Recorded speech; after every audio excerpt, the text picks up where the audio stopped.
Hello, everyone. I'm Olympia. Thank you for being here with me in this wonderful place called Lights Out Library, and I have a great story to tell you. Once upon a time, a gold ring was forged that gave its owners the power to rule the world. But this is not the story you are thinking about. Tonight, we're going to make a new journey to the world of myths and legends. And this time, I take you to Germany to tell you these stories and discover where they came from. I have set up camp in the southwest of Germany in the Black Forest. It is an atmospheric place with its own history and local legends. We'll talk about this too. And it's a good place to tell you about Germanic and Norse mythologies. We'll see how the two are closely related, and we will do it through the ring of the Nibelung, which in itself is not an ancient myth. It is the name given to a cycle of operas by Richard Wagner: the Rheingold, the Valkyrie, Siegfried, and Twilight of the Gods. These operas are monuments of music from the 19th century, and they are very much a product of their time, which is yet another thing we will discuss. But we are going to focus on the stories they contain, which are a reinvention of much older myths that will make us travel in time and explore a world of heroes, gods, fairies, and grand scenery, from the rivers and forests of Germany to the fjords and mountains of Scandinavia. And now, before we begin, allow yourself to forget about any worries. If you wish to, you may close your eyes and immerse yourself in the story. Assume a comfortable position. Maybe move a bit to settle. Take a long, deep, relaxing breath. And when you slowly exhale, feel your shoulders drop. Release the tension in your neck. Let your face soften and your jaw relax. Make sure your fingers are not clenched and that your legs are relaxed too. And allow the sound of my voice to guide you through this journey. Just a quick heads up before we dive into the story. Since my German isn't the best, I'll be using mostly the English pronunciations of the characters' names. This way I won't accidentally butcher any of those beautiful German names. Let's begin with the first story, the Rheingold. Once upon a time, so far in the past that men have almost lost memories of these events, a dwarf from the clan of the Nibelung emerged from a chasm near the Rhine River. He was short, hairy, and ugly, but hoped he would be able to seduce the delightful Rhine maidens, 3 beautiful nymphs who lived in the river and spent their time watching its waters and playing in the flow. The dwarf tried to woo them, but the maidens were unimpressed. They mocked his advances, and as he began to chase them, they teased and humiliated him. But suddenly, a ray of sunshine pierced the waters, and a dazzling beam of golden light illuminated the scene. The sun had revealed the Rheingold. The dwarf asked what it was, and the maidens answered that this gold had been given to them to guard by their father, and that it could be made into a magic ring that would give its bearer power to rule the world. but only if the bear renounced love first. The dwarf was lustful, and the maidens thought they had nothing to fear from him because he would never renounce love. But they were reckless. He had been so embittered by their mockery and their games that he cursed love, took the gold, and swiftly returned to his chasm, leaving the maidens dismayed and crying over their lost treasure. Some time later, another scene took place on a mountain top involving Wotan, the ruler of the gods. Wotan was the most powerful and revered of all gods. He ruled over sorcery, wisdom, knowledge, and healing, and also war and victory. His wife was Frigga, and on this day she was worried because Wotan had ordered the building of a new castle worthy of his glory to two giants. As payment for their work, he had promised to give them Freya, the goddess of youth and beauty, who was also Frigga's sister. Wotan had never really intended to give them Freya as payment. He offered her just to convince them to build the castle, and he had hoped that an alternative would be found. Freya was particularly precious to the gods, not only as Frigga's sister, but also because she gave them golden apples that kept the gods eternally young. But Wotan had been imprudent, because now the giants were coming to claim their due, and he was bound by his promise. His authority was sustained by the treaties and contracts carved into his spear, including the contract with the two giants. He could not withdraw his promise. Other gods were called to try and find a solution, including Donar, god of thunder, Hro, god of sunshine, and Loge, demigod of fire. Loge was known for being astute and a trickster, so Wotan hoped that he would come up with an alternative payment that the giants would accept. When Loge arrived, he told the other gods that finding an alternative way to pay the two giants was nearly impossible. Love was the most valuable thing in the world. Freya embodied it, and there was no chance the two giants would compromise for a less valuable prize. However, Loki kept thinking, and he came up with one instance when someone had willingly given up love for something else. The Nibelung dwarf. He had renounced love to be able to steal the Rhine gold and make a powerful magic ring with it.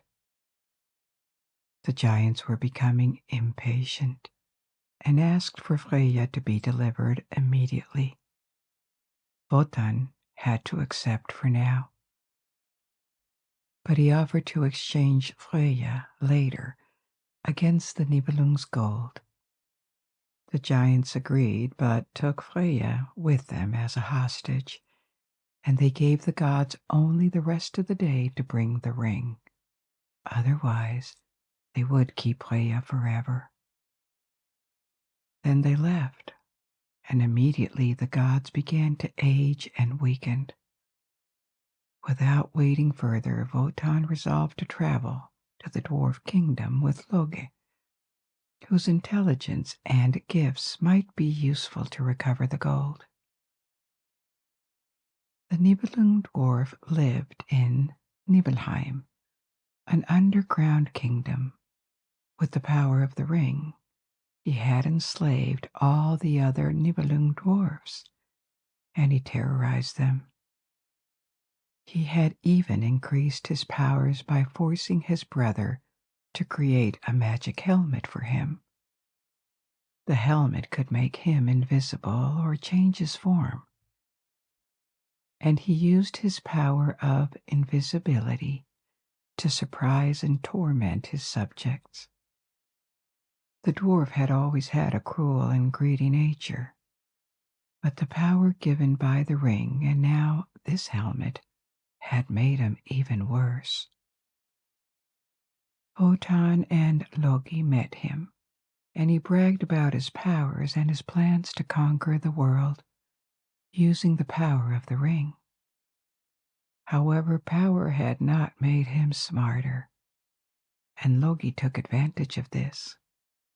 He asked him how he could protect himself from thieves that may try to steal the ring when he was asleep.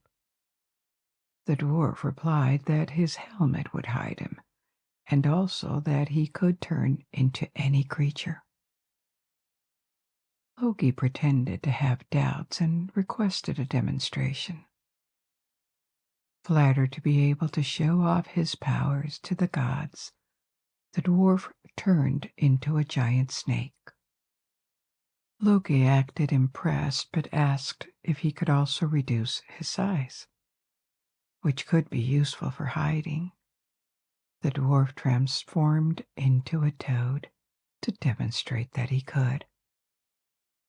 And immediately Wotan and Loki seized him, tied his hands, and dragged him up to the surface. Back at the mountain top, the gods were now in a better position. They forced the dwarf to exchange all his wealth, including his ring and his helmet, against his freedom.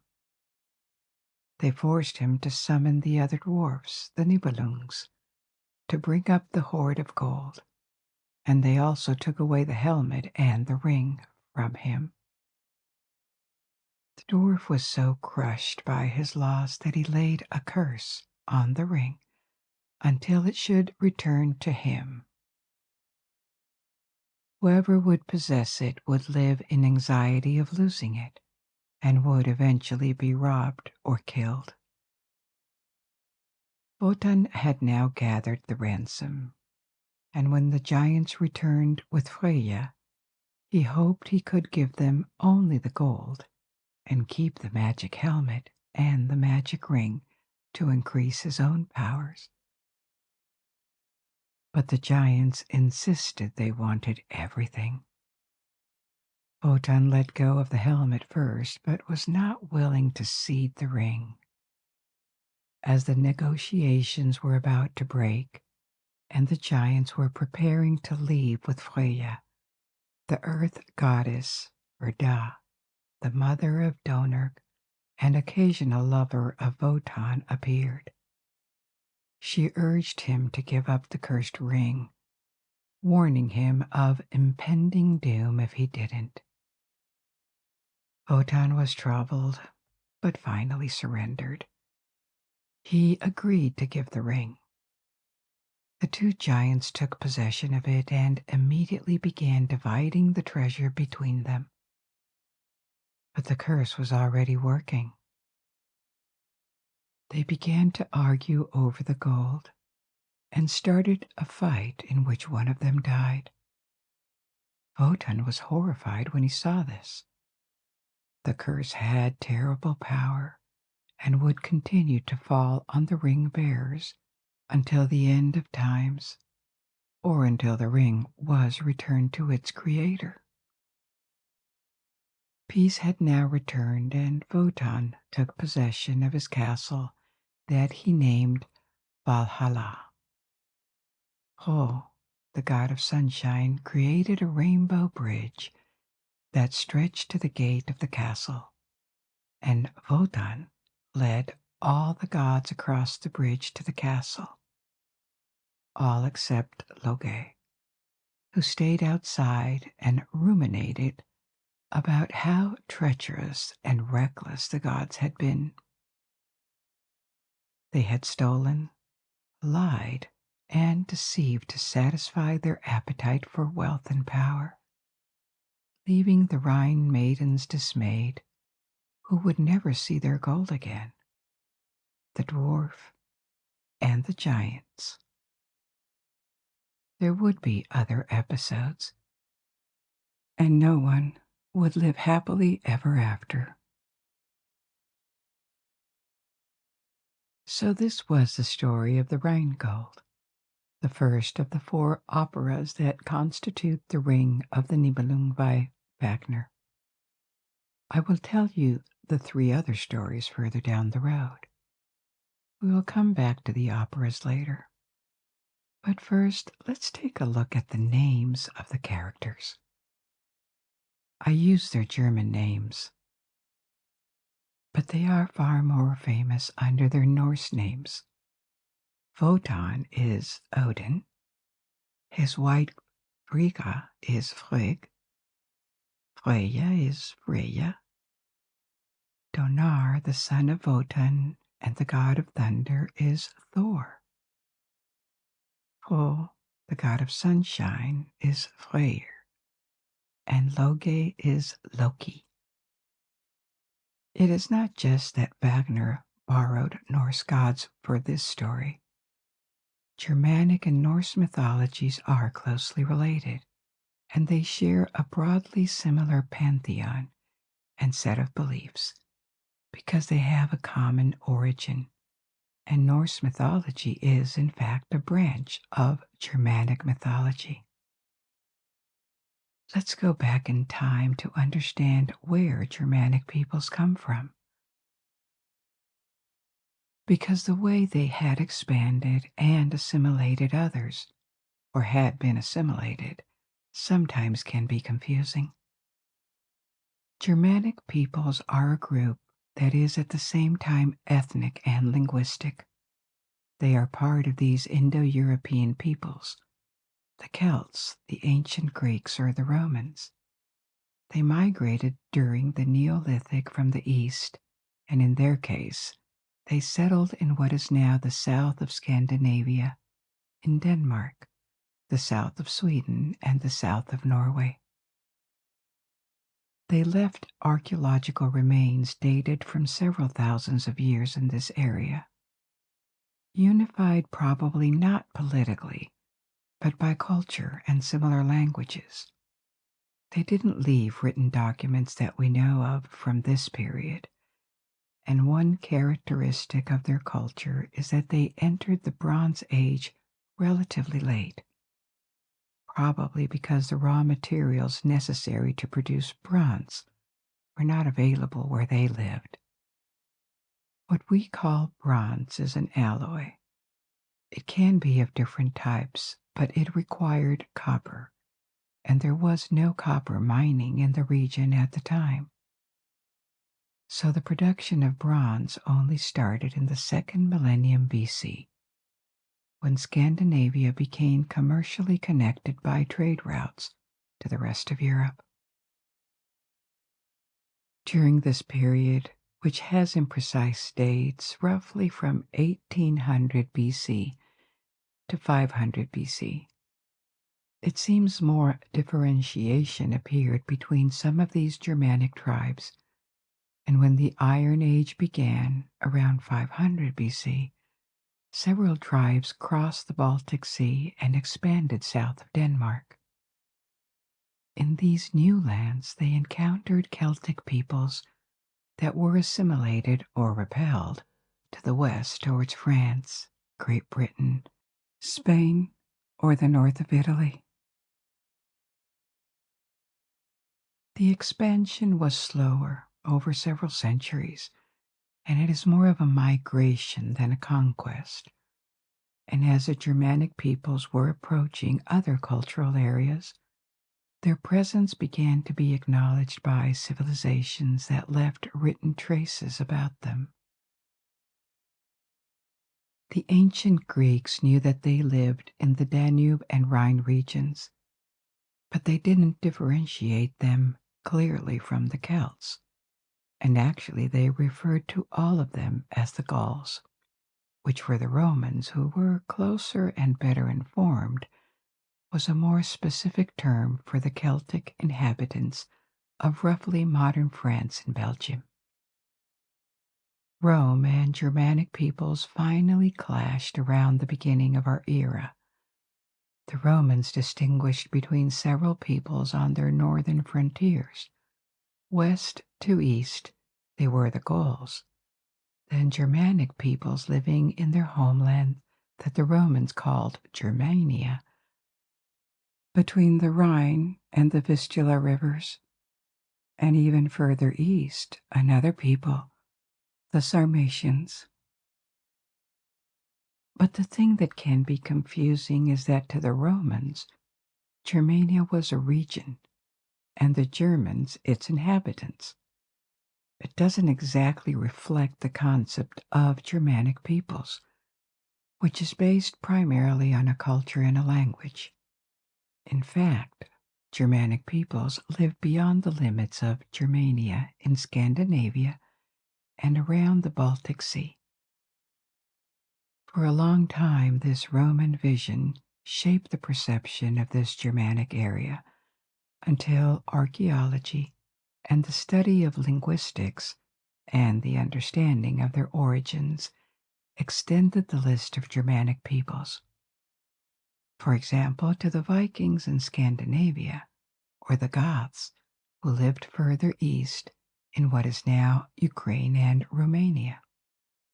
And to make things more complicated, many Germanic peoples migrated outside Germania in the last centuries of the Roman Empire and had a big influence in the countries they invaded or where they established.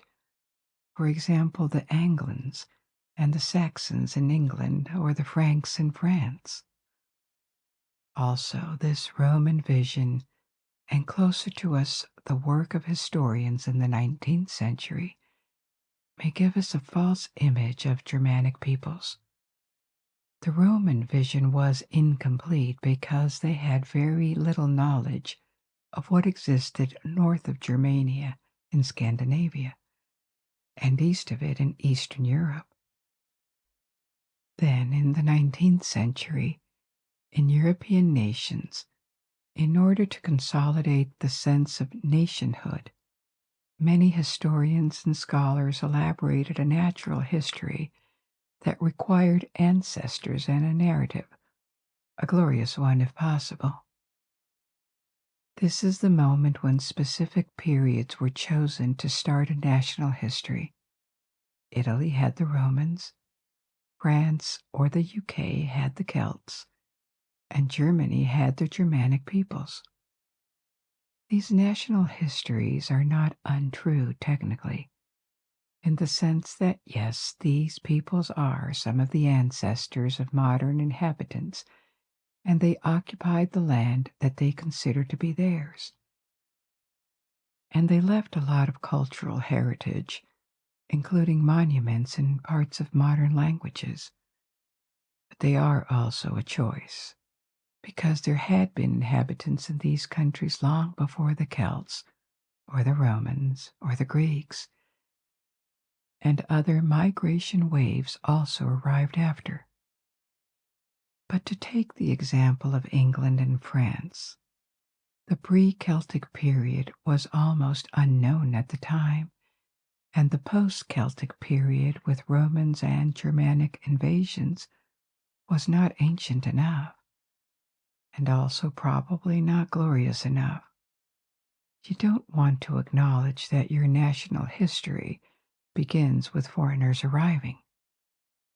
So they settled for the Celts and began considering these particular peoples as their ancestors. This led to a complete change in reputation and representation for these ancient cultures. They started to be celebrated, and they still are. From the Vikings to the Celts, the Germans, the Slavs in Russia, and the ancient Magyars in Hungary, and so on. And in the process, a lot of modern concepts were more or less attributed to them. For example, the sense of national unity that just didn't exist at the time. There was probably a sense of cultural closeness, but it didn't mean they wished to be unified or that they followed modern borders. I am telling you all this because it is important to understand the intention behind the reinvention of Germanic myth in Wagner's works, beyond music and the celebration of a genuinely rich heritage. There was intention, the will to glorify an independent national genius, deeply rooted in time, and the 19th century German nationalists. Wagner was one of them, clearly supported this endeavor. But before we explore this mythology, let's take a look at the second story from the Ring of the Nibelung, the Valkyrie.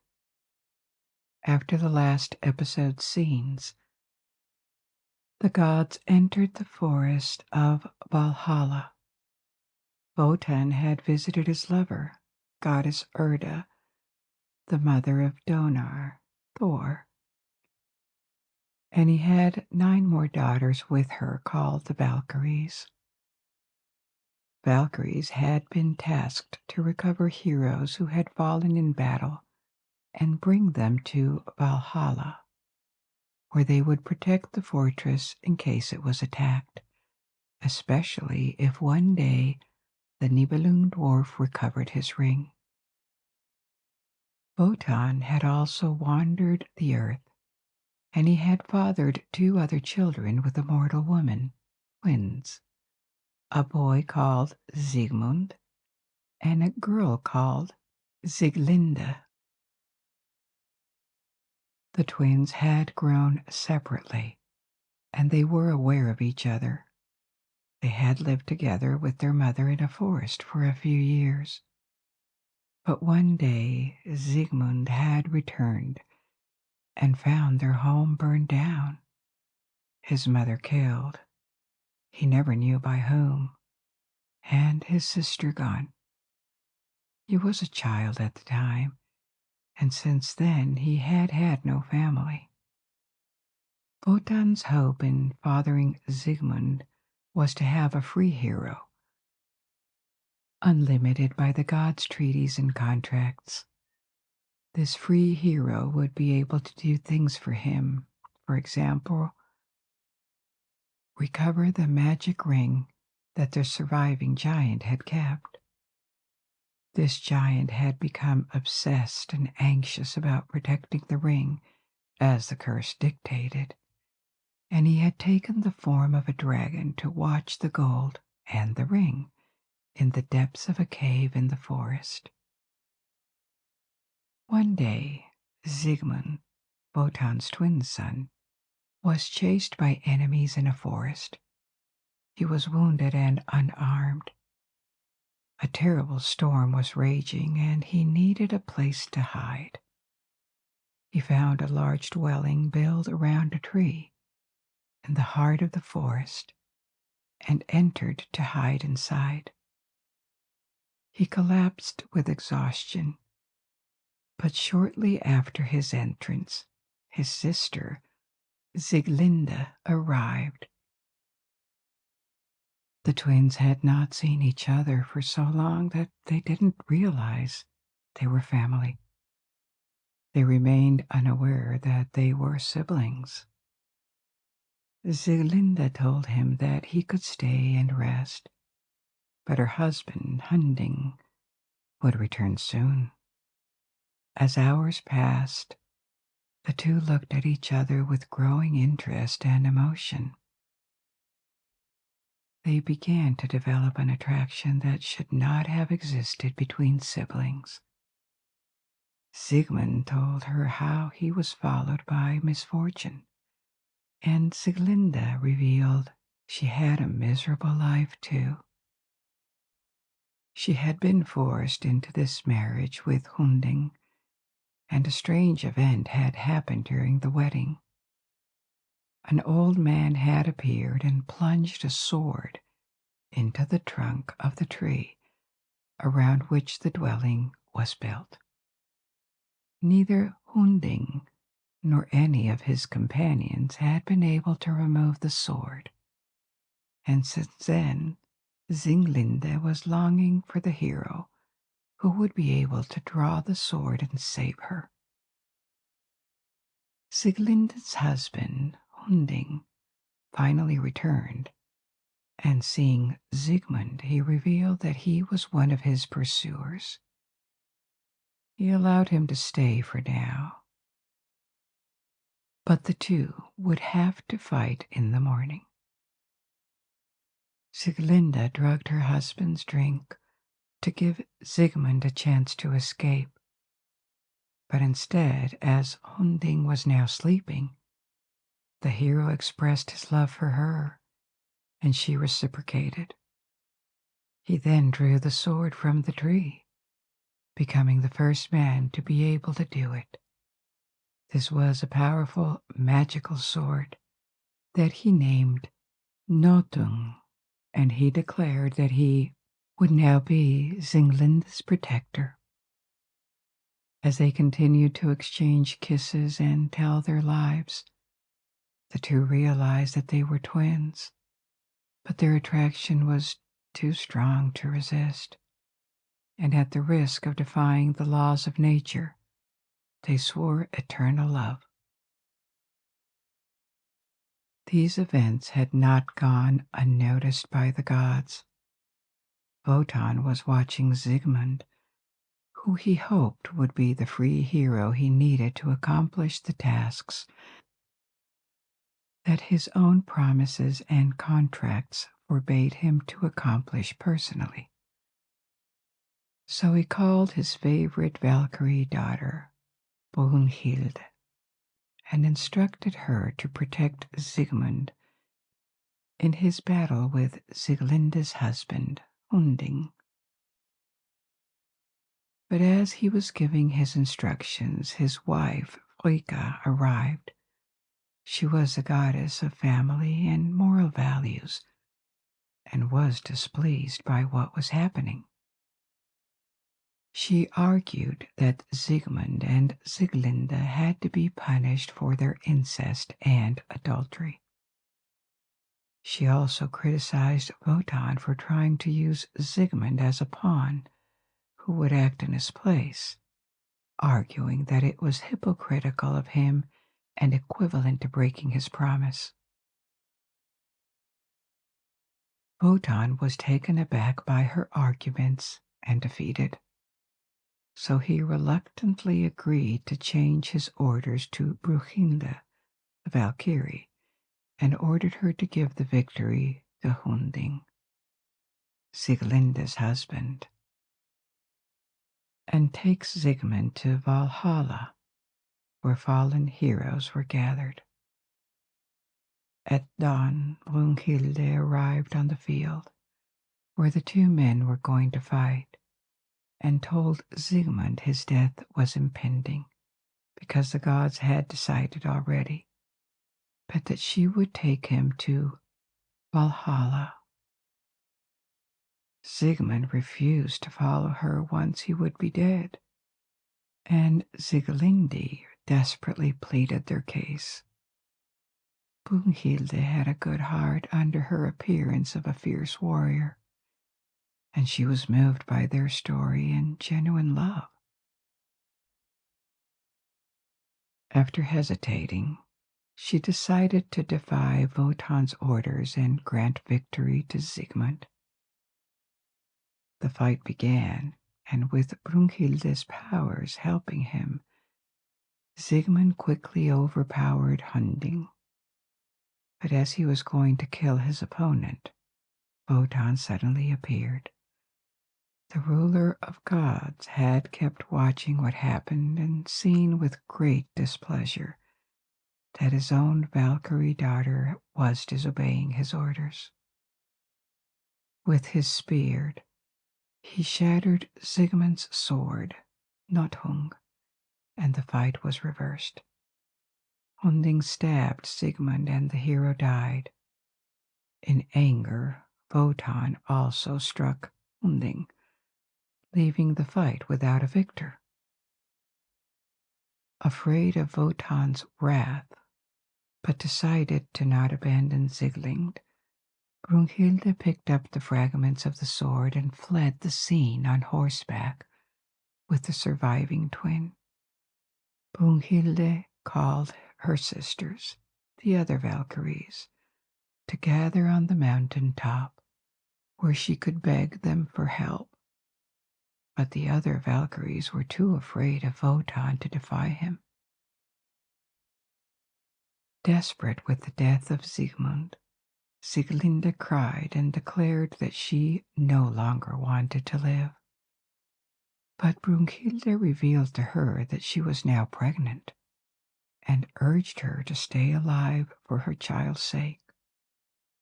She announced that he would be a boy and that she would have to name him Siegfried.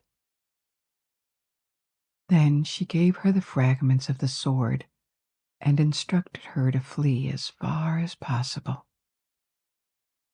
Just as Sieglinde was disappearing, Wotan arrived at the scene. The other Valkyries tried to hide their sister, but this was in vain, and Wotan announced that for her punishment she would be stripped of her immortality and become a mortal woman, to be held defenseless and asleep on the mountain, prey to any animal or man that would find her. Brunhilde tried to explain that by disobeying his orders and trying to protect Siegmund, she was merely following his own true desires. Wotan was moved by his daughter's plea and accepted to soften the sentence.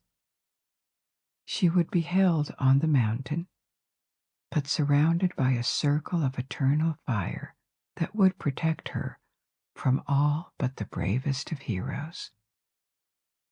Then he made her fall asleep and invoked Loge, the god of fire, to create a circle of perpetual flames around her.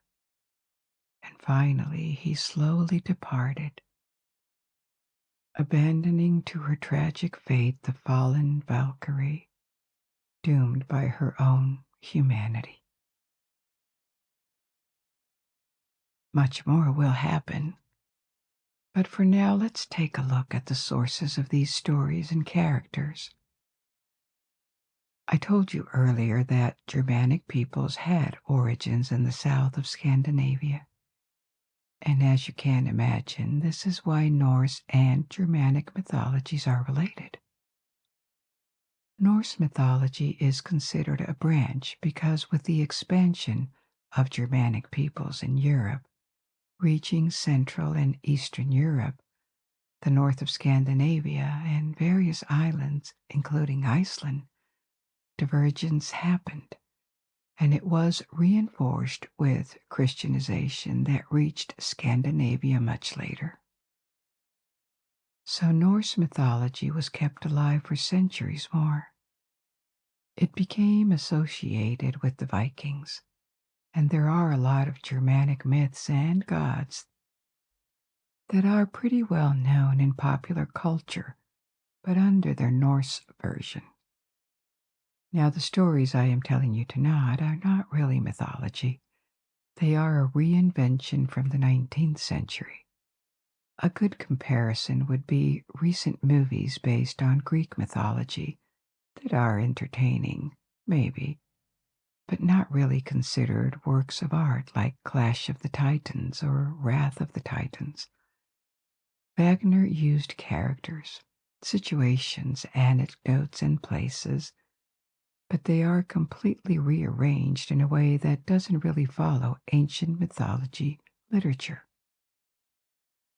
The source material was a range of ancient Germanic and Norse sources laid in writing in the Middle Ages. For the first two stories I told you, the Rheingold and the Valkyrie, a lot of the material comes from two bodies of work, the Poetic Edda and the Prose Edda. The Poetic Edda is a collection of Old Norse poems.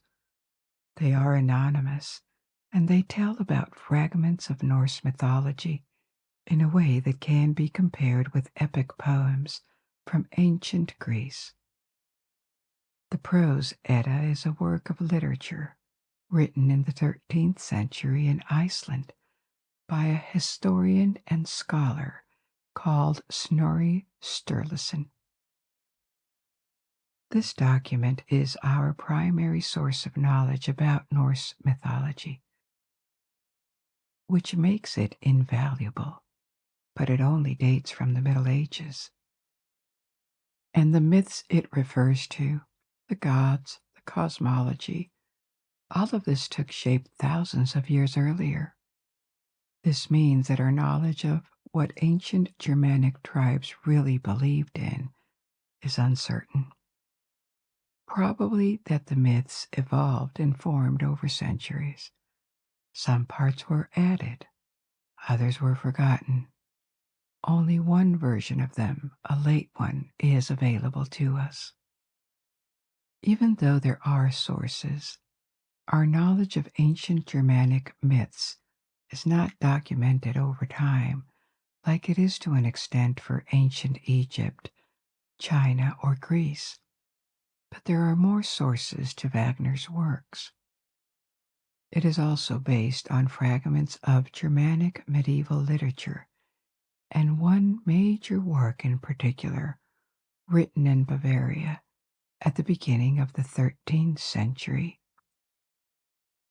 Der Nibelungenlied, the Song of the Nibelung. It is an epic poem that tells the story of Siegfried and his wife, Kriemhild, a Burgundian princess. It is a dramatic and tragic story that ends in the destruction of a kingdom and death of all the protagonists. There are also elements taken from it and reintroduced in the Ring of the Nibelung. I'm telling you these stories following the libretto, but these are musical works first and foremost, and when they were created, they were absolutely groundbreaking. They are long. In total, the 4 operas, the entire Ring cycle lasts 15 hours. But there had been long operas before. What distinguished them was the size of the production, the ambition. The orchestra requires dozens of musicians. The settings and the number of performers were a notch above what was usual at the time. And then there is the musical genius of Wagner. Even if you're not into opera, and it's just a name for you, you know more than you think. Several of his tunes, like the Wedding March from Lohengrin, another opera, or Ride of the Valkyries, are part of collective consciousness in Europe and in America. Now we're going to move to another chapter, the third one, Siegfried. But before, let's take a look at where we are right now, in the Black Forest. The Black Forest, der Schwarzwald, is a forested low mountain range in the southwest of Germany, in the state of Baden-Württemberg. To the south and west, it is bordered by the Rhine Valley, and to the south there is Switzerland and France to the west. It is called the Black Forest for its vegetation of dark pines, and because of the dense vegetation and mountains, it was also always a more remote, less populated, and more rural region than other parts of Germany. Together with the Rhine, it formed a powerful natural frontier in the past, and this is actually where the expansion of Roman Empire stopped. Roman legions briefly crossed the Rhine, but after a major defeat in the 1st century, Rome abandoned projects to invade Germania. There are parts of the Black Forest that are quite wild, but the region is not sinister at all. It is crossed by valleys with villages that were settled in the late antiquity and Middle Ages, in valleys that are not easily accessible. Industrialization arrived very late, but it took its toll on the Black Forest because the land was rich in ore and it was exploited for wood to such an extent that at some point in the 19th century it had been almost entirely deforested and had to be replanted. It now looks much better. From the 17th century, clockmakers appeared in the valley like in Switzerland to the south. At the start, it was an activity during the winter for farmers. They made wooden cuckoo clocks. In the 19th century, this provided the basis for a watch and precision engineering industry. But away from pretty villages, there are parts of the forest that remain constantly dark under the dense vegetation.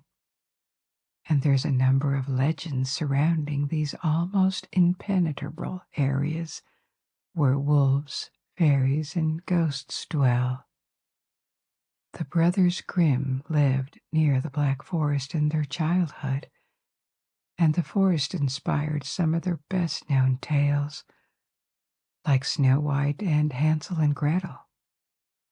So it is a good place to make a stop and think about all the stories that have haunted this region around the River Rhine for centuries. And speaking of stories, let's move on to the third part of the Ring of the Nibelung, Siegfried. Several years pass since the death of Sigmund, the escape of Sieglinde, and the sentence inflicted on Brunhilde, the Valkyrie moved by the love of two mortals. Months after her escape, Sieglinde had been found by a dwarf when she was in labor, and not whatever dwarf, a Nibelung, a blacksmith, the brother of the dwarf that had stolen the Rheingold and made the magic ring. Years earlier, he had been forced by his brother to make the magic helmet we talked about in our first story. Sieglinde had died giving birth to her son, Siegfried. He had been named Siegfried as instructed by the Valkyrie in her last hours of freedom. And the dwarf had fostered and educated Siegfried, who had grown to become a brave, impulsive, but very strong young man, the material heroes are made of. The dwarf had not taken care of Siegfried innocently. He hoped to use him to recover his brother's ring for himself. For the moment, the ring was still in possession of the giant, who had morphed into a dragon and watched his treasure, including the ring in a cave in the depths of a forest. The dwarf tried to forge a sword for Siegfried, but the boy was so strong that every time he used one of these swords, they broke. He had kept the fragments of Sigmund's sword, the sword Nothung that Sieglinde carried with her, but the dwarf had never been able to reforge it. One day, as Siegfried was away, the dwarf received a visit of a mysterious old man. In reality, the old man was Wotan in disguise. The ruler of gods had not abandoned his plans to make a hero recover the ring for him, and he watched Siegfried. Wotan revealed to the dwarf that the only person that would be able to reforge the sword, Nothung, and arm Siegfried would be he who does not fear, leaving the dwarf puzzled. But when Siegfried returned, the dwarf understood. The one who did not know fear was Siegfried, since he was unable to reforge the sword himself. He let Siegfried try, and Siegfried could. He succeeded by shredding the metal, melting it, and casting it anew. The dwarf was treacherous. He told Siegfried he would now take him to the dragon's lair. But before, he brewed a poisoned drink to offer Siegfried after the dragon would have been slain.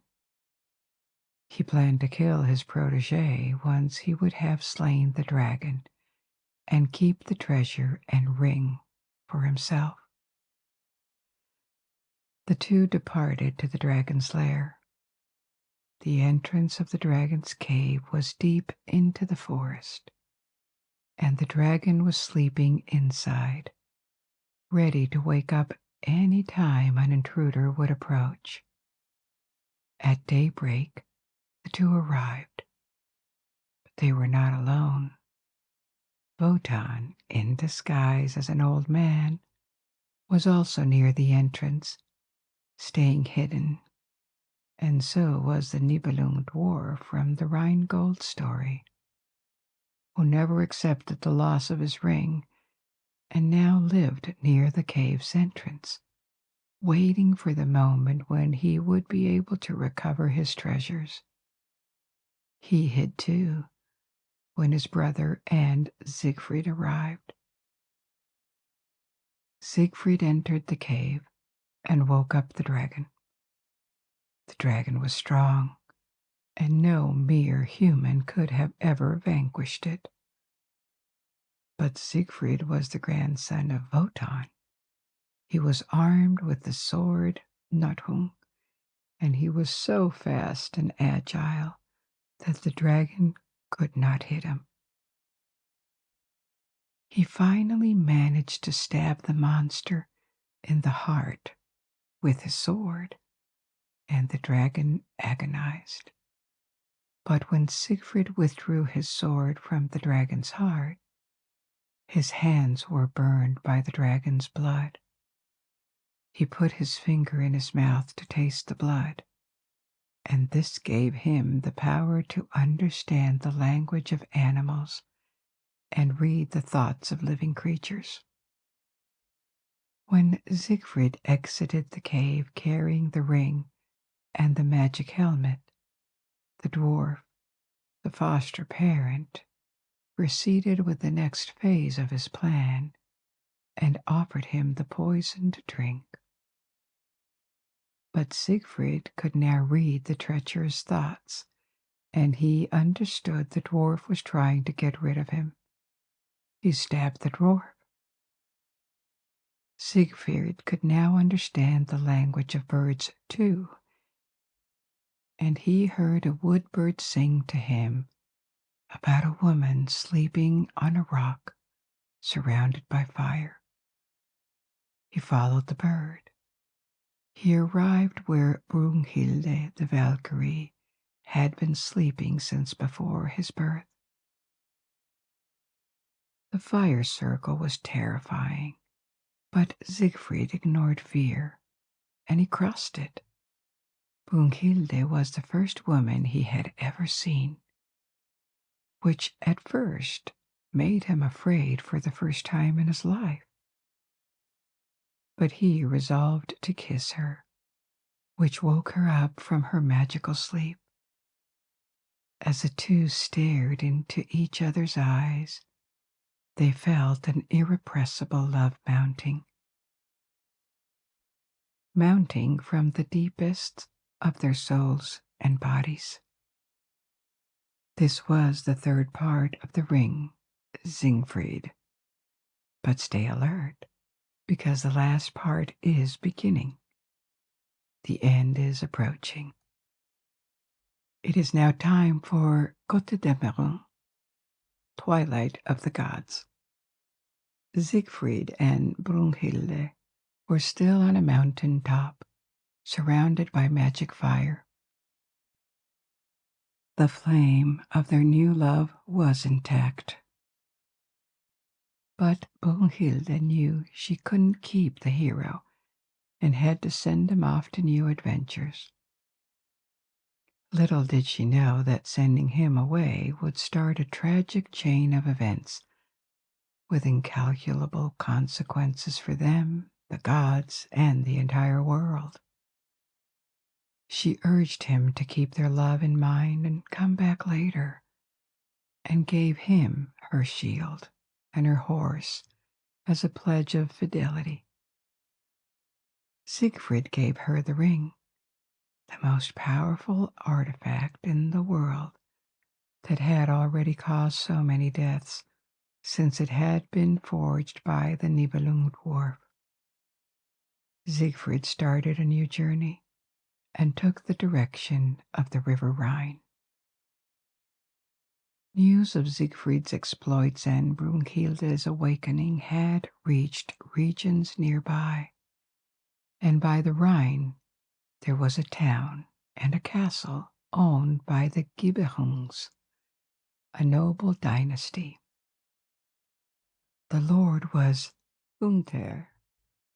He had a sister, Gudrun, but behind the scenes the most powerful man was Gunther's half-brother and chief minister Hagen, a manipulative and ambitious man with a taste for treason and intrigues.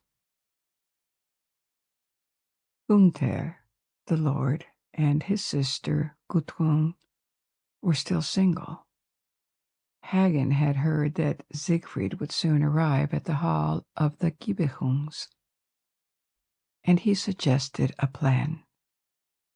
Gudrun would make Siegfried forget Brunhild, the Valkyrie, and fall in love with her with a potion.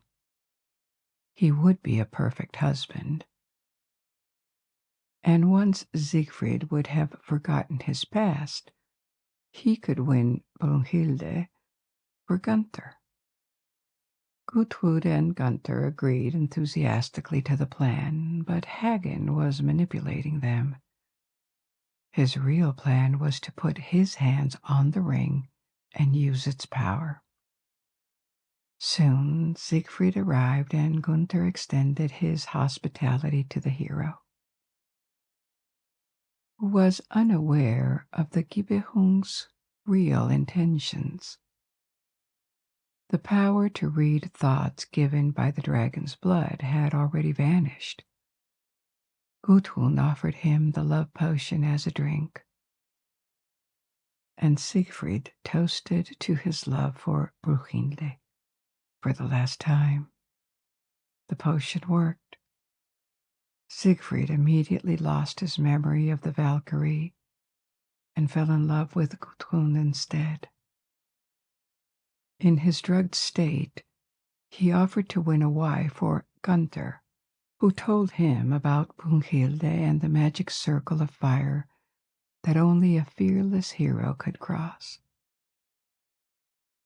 Gunther and Siegfried swore blood brotherhood and left for Brunhilde's mountain, leaving Hagen gloating that the masters he pretended to serve were in fact bringing the ring to him.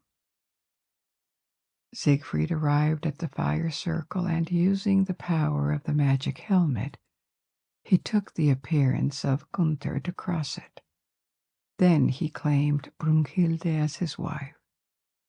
She resisted violently but was overpowered, and he snatched the ring from her hand to place it on his own, unaware that he was the previous bearer of the ring and that the woman he was brutalizing was his former love.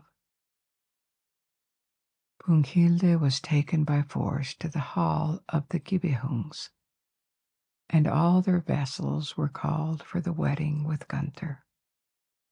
As the ceremony began, Brunhilde was astonished to see Siegfried there. He appeared to her under the form of Gunther when he took back the ring, and she realized that she had been betrayed when she saw the ring in his hand.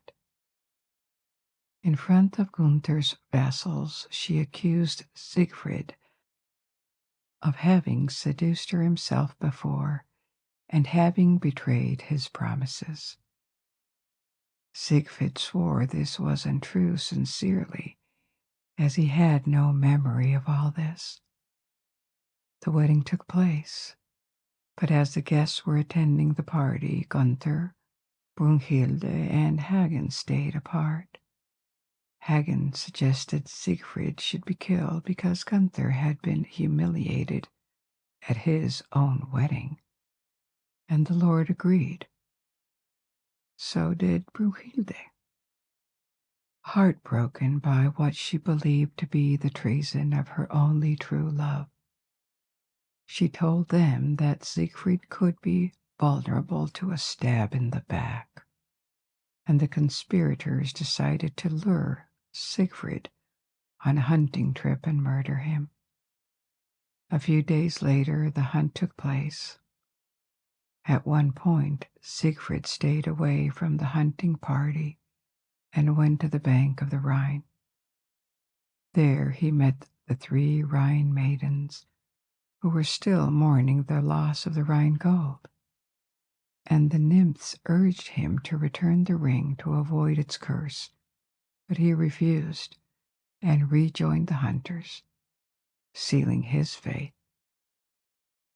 While the hunters were resting, Hagen stabbed him in the back, and Siegfried died. Recollecting his awakening of Brunhilde and understanding he had been drugged and manipulated, since he had arrived at the hall of the Gibelungs. Hagen tried to take the ring, but as he approached, the hand of Siegfried's body rose threateningly, and the traitor recoiled in fear. Siegfried's corpse, still with the ring, was transported to the river's bank, where a huge funeral pyre was assembled. Heartbroken, desperate, and devoid of will to live, Brunhilde took the ring and told the Rhine maidens to claim it from her ashes. Once fire had cleaned it from its curse, and before her last ride into the flames, where she would find the death she wished for, she instructed ravens sent by Wotan to watch the scene, to fly by the magic fire created by Loge, and return to their master in Valhalla. The flames from the pyre rose and rose, consuming the bodies of Siegfried and Brunhild, and as if they were multiplied by the sorrow and rage of the 2 dead lovers, they expanded to the forest nearby, to the city, and to the hall of the Gibelungs that caught fire and collapsed. A red glow suddenly appeared in the sky, far away from the realm of gods. Valhalla was also in flames, consumed by the fire brought by Loge and the ravens, as gods and men alike were consumed by the flames. The Rhine overflowed its banks, and the Rhine maidens swam to claim the ring. Again, the traitor stopped them, but they dragged him into the depths and drowned him. On this apocalyptic vision, the death of a world, and maybe soon the birth of another, our story ends.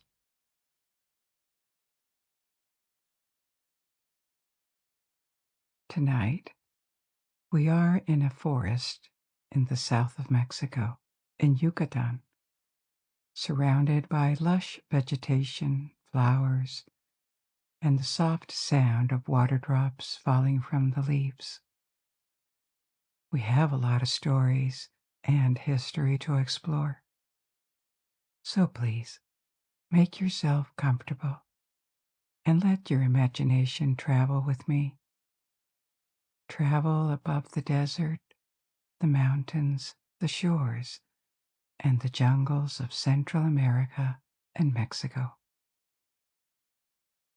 Our first story is going to be about the creation of the world according to the Popol Vuh, the book of legends and historical tales left by the Quiche people, the people that live in modern Guatemala and belong to the Mayan culture area. The Popol Vuh is a prominent written source about Maya cosmology, their vision of the universe and of the world they lived in, and also about Maya myths and legends. But before we begin, allow yourself to forget about any worries. If you wish to, you may close your eyes and immerse yourself in the story. Assume a comfortable position. Maybe move a bit to settle. Take a long, deep, relaxing breath, and when you slowly exhale, feel your shoulders drop. Release the tension in your neck. Let your face soften and your jaw relax.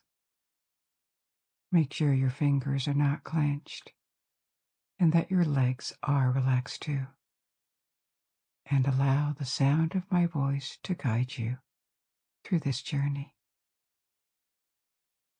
First, let's explore a Maya world creation myth. There was a time at the very beginning of the world when only the sky and the sea existed as far as one can see. There was only this monotonous expanse of water under an empty sky. But there were beings in this world. There were gods, and 7 gods gathered. 4 of them were the guardians of the 4 angles of the universe, and there were 3 more. Bebeu, the worker god, Kukulkan, the feathered serpent covered in green feathers, and Urakan, the god of wind, of storms, and of fire. These 7 divine entities shined in the dark, and if there had been any other living creature around to see them, their light would have been blinding. But there was none, and that was the topic of their conversation. The world was empty, dull, and needed to be populated by beings that would know the existence of the gods and worship them. So they agreed to start modeling the world. And Urakan, the god of winds and fire, started the process by throwing lightning bolts, by making the thunder roll, and by shouting the word earth. Immediately in this chaos, the land began to emerge from the sea. Mountains rose towards the sky in a deafening noise. Valleys formed. Large plains and deserts appeared as the water receded. And that wasn't all. The power of Urakan also made vegetation grow in these landscapes, covering them in all shades of green. The other gods watched this and liked this new world, which was now more varied and interesting, but still empty of beings. One of the gods observed that this world would be useless if there was no one to congratulate and worship them. The gods thought they should now create beings, and they started working on it. Each of them used their imagination, and this was how they created the first inhabitants of Earth: the birds, the snakes, and the beasts. They didn't only create them in all sorts of colors, sizes, and species. They also gave them a language, a different language for each species, in the hope that all these animals would sing their praises and use their language to glorify their creators. Finally, they decided that these animals would be the guardians of the plants. Once they were done, the gods gathered again and told the animals that it was now time for them to start singing their praises, honoring the gods, and celebrating this wonderful creation. But it didn't go as planned. The animals were not intelligent enough, and all they could do was chirp, hiss, or roar. The gods were disappointed and realized that the animals they had created were far from perfect. So they sentenced the animals to be forever hunted and eaten and decided to move on. They needed to create other beings that would be sensitive and smart enough to show gratitude to their creators. They decided to create humans. But what material would be appropriate? They thought of clay, and with clay they molded an entire people of human beings. They animated them and gave them a language. But once again, the results were disappointing. The sculptures could move and speak, but they turned out to be as stupid as the animals that had preceded them. They were stiff, they couldn't turn their heads, and they didn't feel anything, which made them unable to correctly worship their creators. That was another failure. So the gods destroyed these failed clay humans and searched for a building material that would produce more intelligent creatures. They thought of wood, and soon wooden humans populated the emerged world. They could speak, they reproduced, and they had abilities that their clay predecessors lacked, like using tools or building houses. But these wooden humans were still heartless and limited. They showed no curiosity, no feelings, and they completely ignored their creators because they lived in the most superficial layer of their conscience, unable to dig deeper and become spiritual. Once again, the gods were disappointed, and they condemned this second race of humans to disappear. They sent a dark, thick rain over the world, and only a handful of these wooden humans survived, finding refuge in the woods where, according to the legend, their descendants still live, having taken the form of little monkeys that live in the trees. Once again the gods congregated and spoke of the material they could use for their next attempt. They needed a substance noble enough that could be used to make the flesh and blood of humans, and would give them life and strength, but also intelligence and emotions. As they were thinking, 4 animals came to them and told them that they knew a material that corresponded to their search. The animals took the gods to a place where there was wild corn growing. The animals took the yellow and white grains of corn, crushed them and added water to form a paste. They offered this paste to the gods and told them that they should make humans with it. The gods tried it and made 4 humans with that corn paste, and this time it worked. These humans were very intelligent and sensitive. They worshipped their creators instinctively and called them by their names. Their sight was also perfect, even in the dark.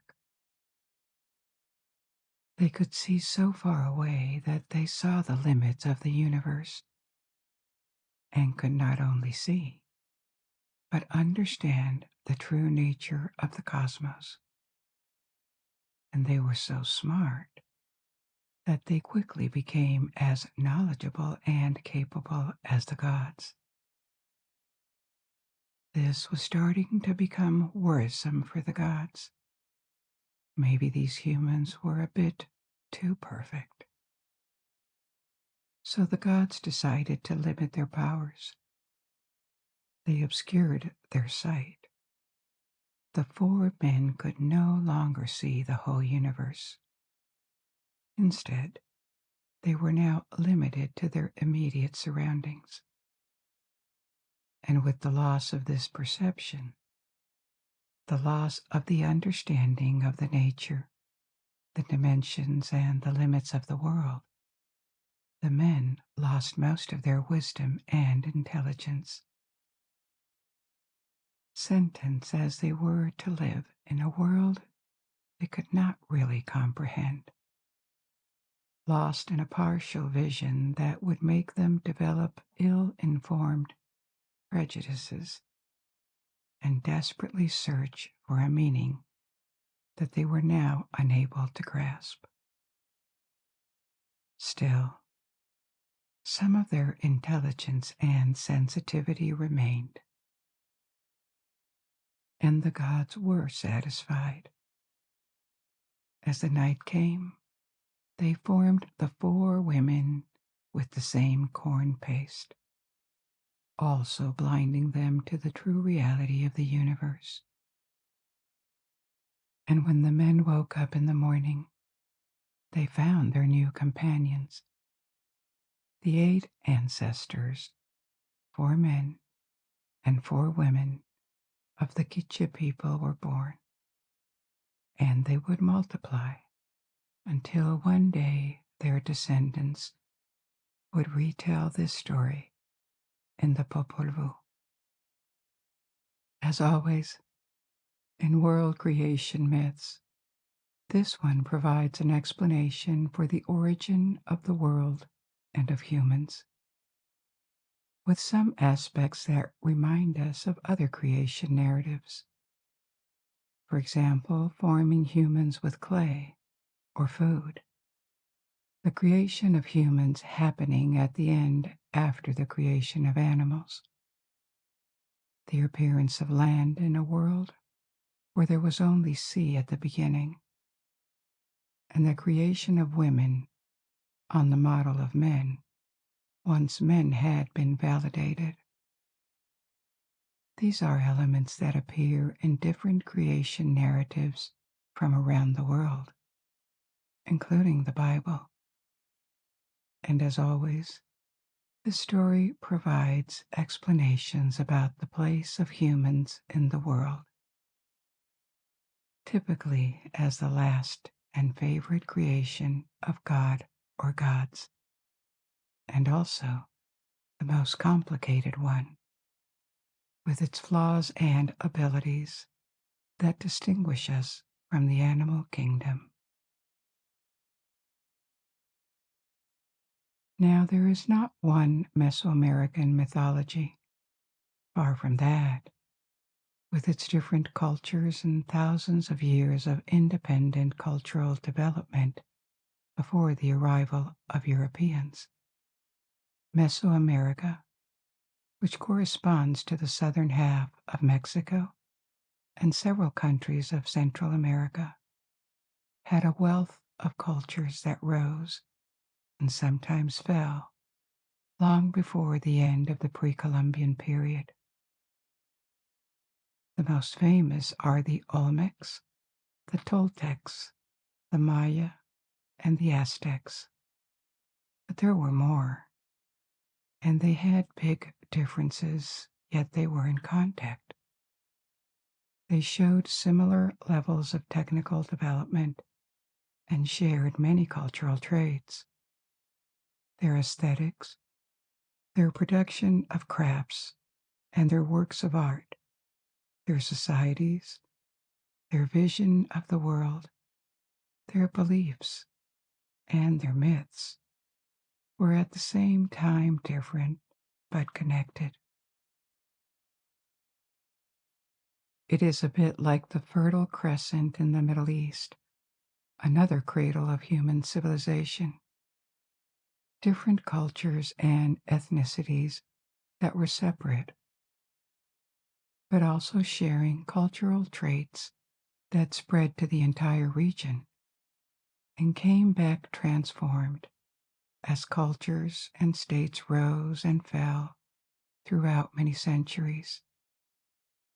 So it makes sense to look at Mesoamerican myths as a whole, as long as we bear in mind the distances in space and time between these different cultures. Some narratives circulated, their cosmologies had similarities. And this is why I tell you about Maya and Aztec myths together. Tonight, as I tell you more of these stories, you will notice that some motives come back. For example, the feathered serpent. I just told you about the Maya feathered serpent, Kukulkan, and in a minute we will hear about Quetzalcoatl, the Aztec feathered serpent. This myth lasted for centuries, possibly thousands of years.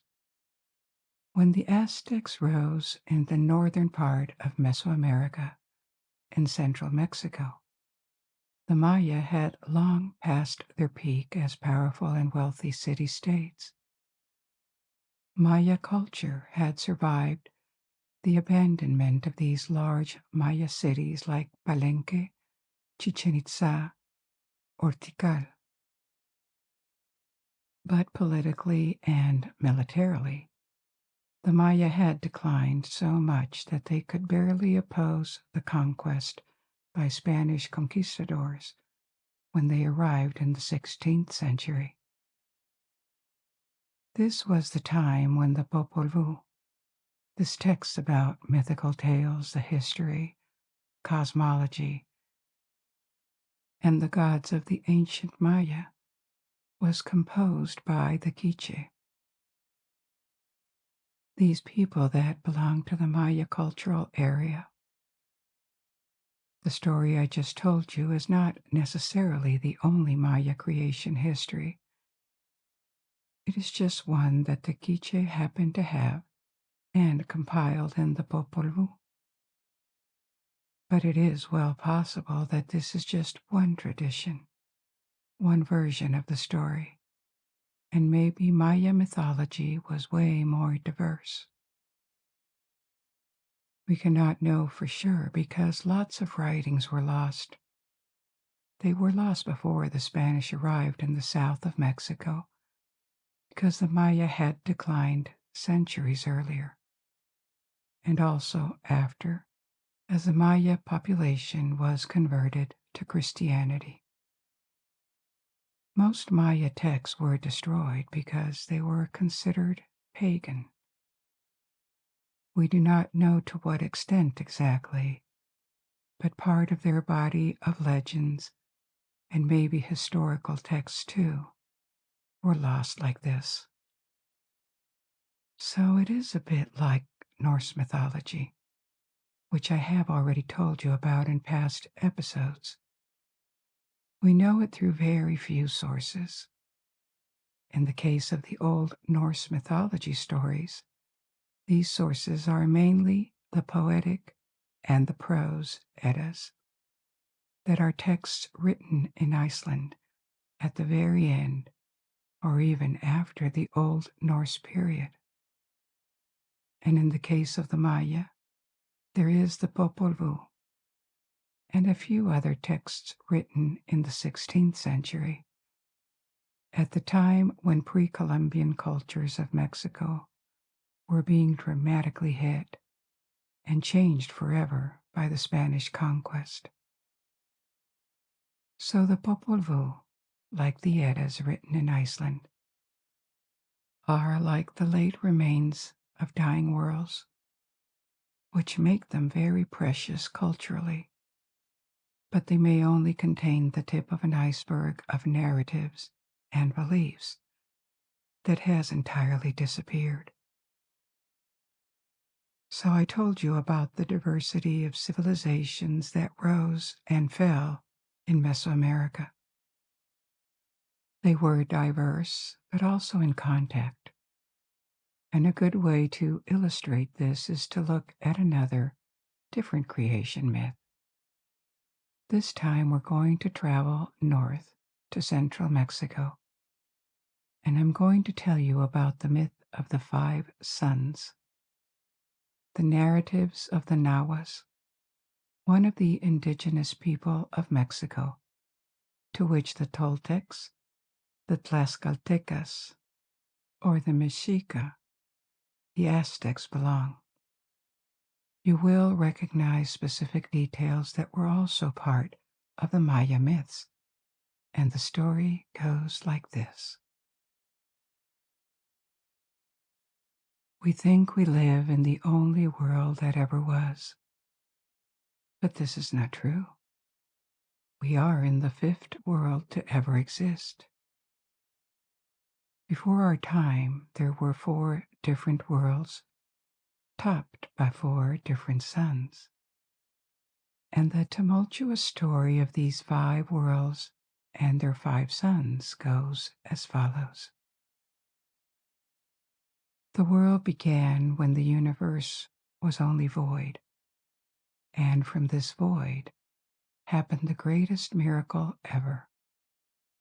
The first God created himself from nothing, himself or herself, because this first divinity was the God of duality, Ometeotl. Ometeotl was both male and female. It contained all dual principles that would one day become familiar. Life and death, night and day, male and female. Ometeotl could have children alone, and the divinity gave birth to 4 children. The 4 Tezcaltlipocas, who were guardians of the 4 cardinal directions, one each.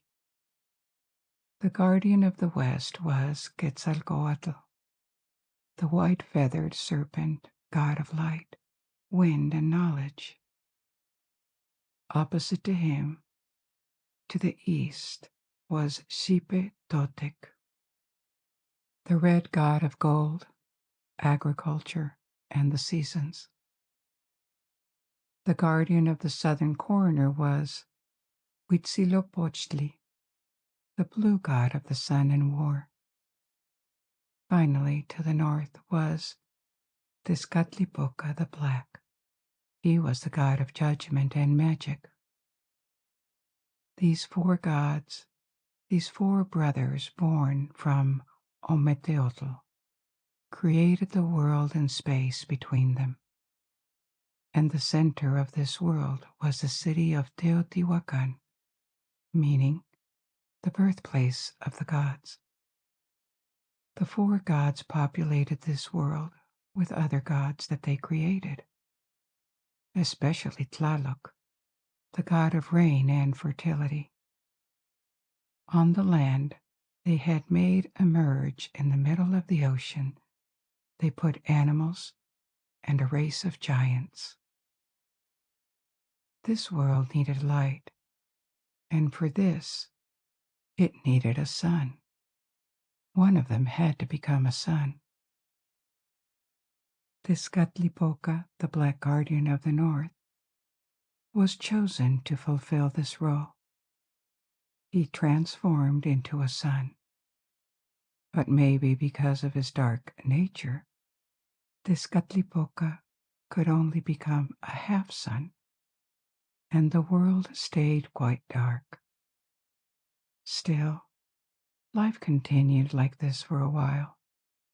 But the other three gods were not very satisfied with this dark world, and a sibling rivalry developed between Tezcatlipoca the Black and Quetzalcoatl the White, the feathered serpent of the West. Eventually, Quetzalcoatl decided he had had enough. He took a stone club and hit his brother with it, knocking this half-sun from the sky.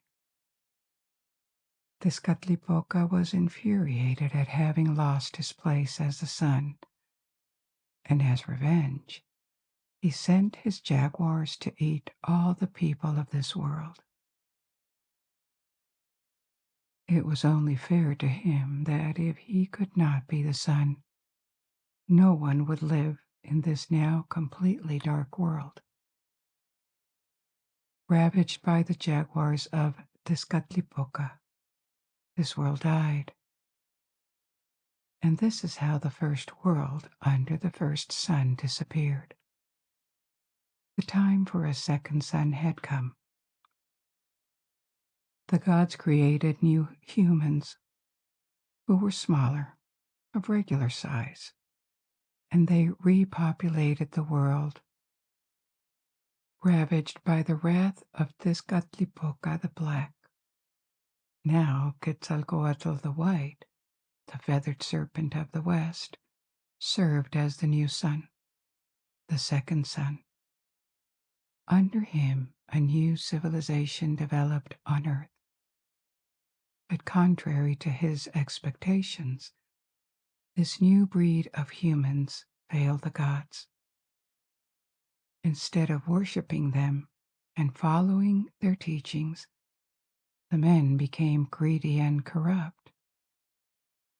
Quetzalcoatl was disappointed. He became lost in his thoughts, and that was the moment Tezcatlipoca the Black waited for. Using his magic, he transformed humans into monkeys. The monkeys dispersed in the wilderness, and Quetzalcoatl accepted this failure by stepping down from his role as the sun in order to craft a new race of humans that would be closer to perfection. And with this ended the reign of Quetzalcoatl as a second sun, leaving once again the world empty of humans. But it was not over.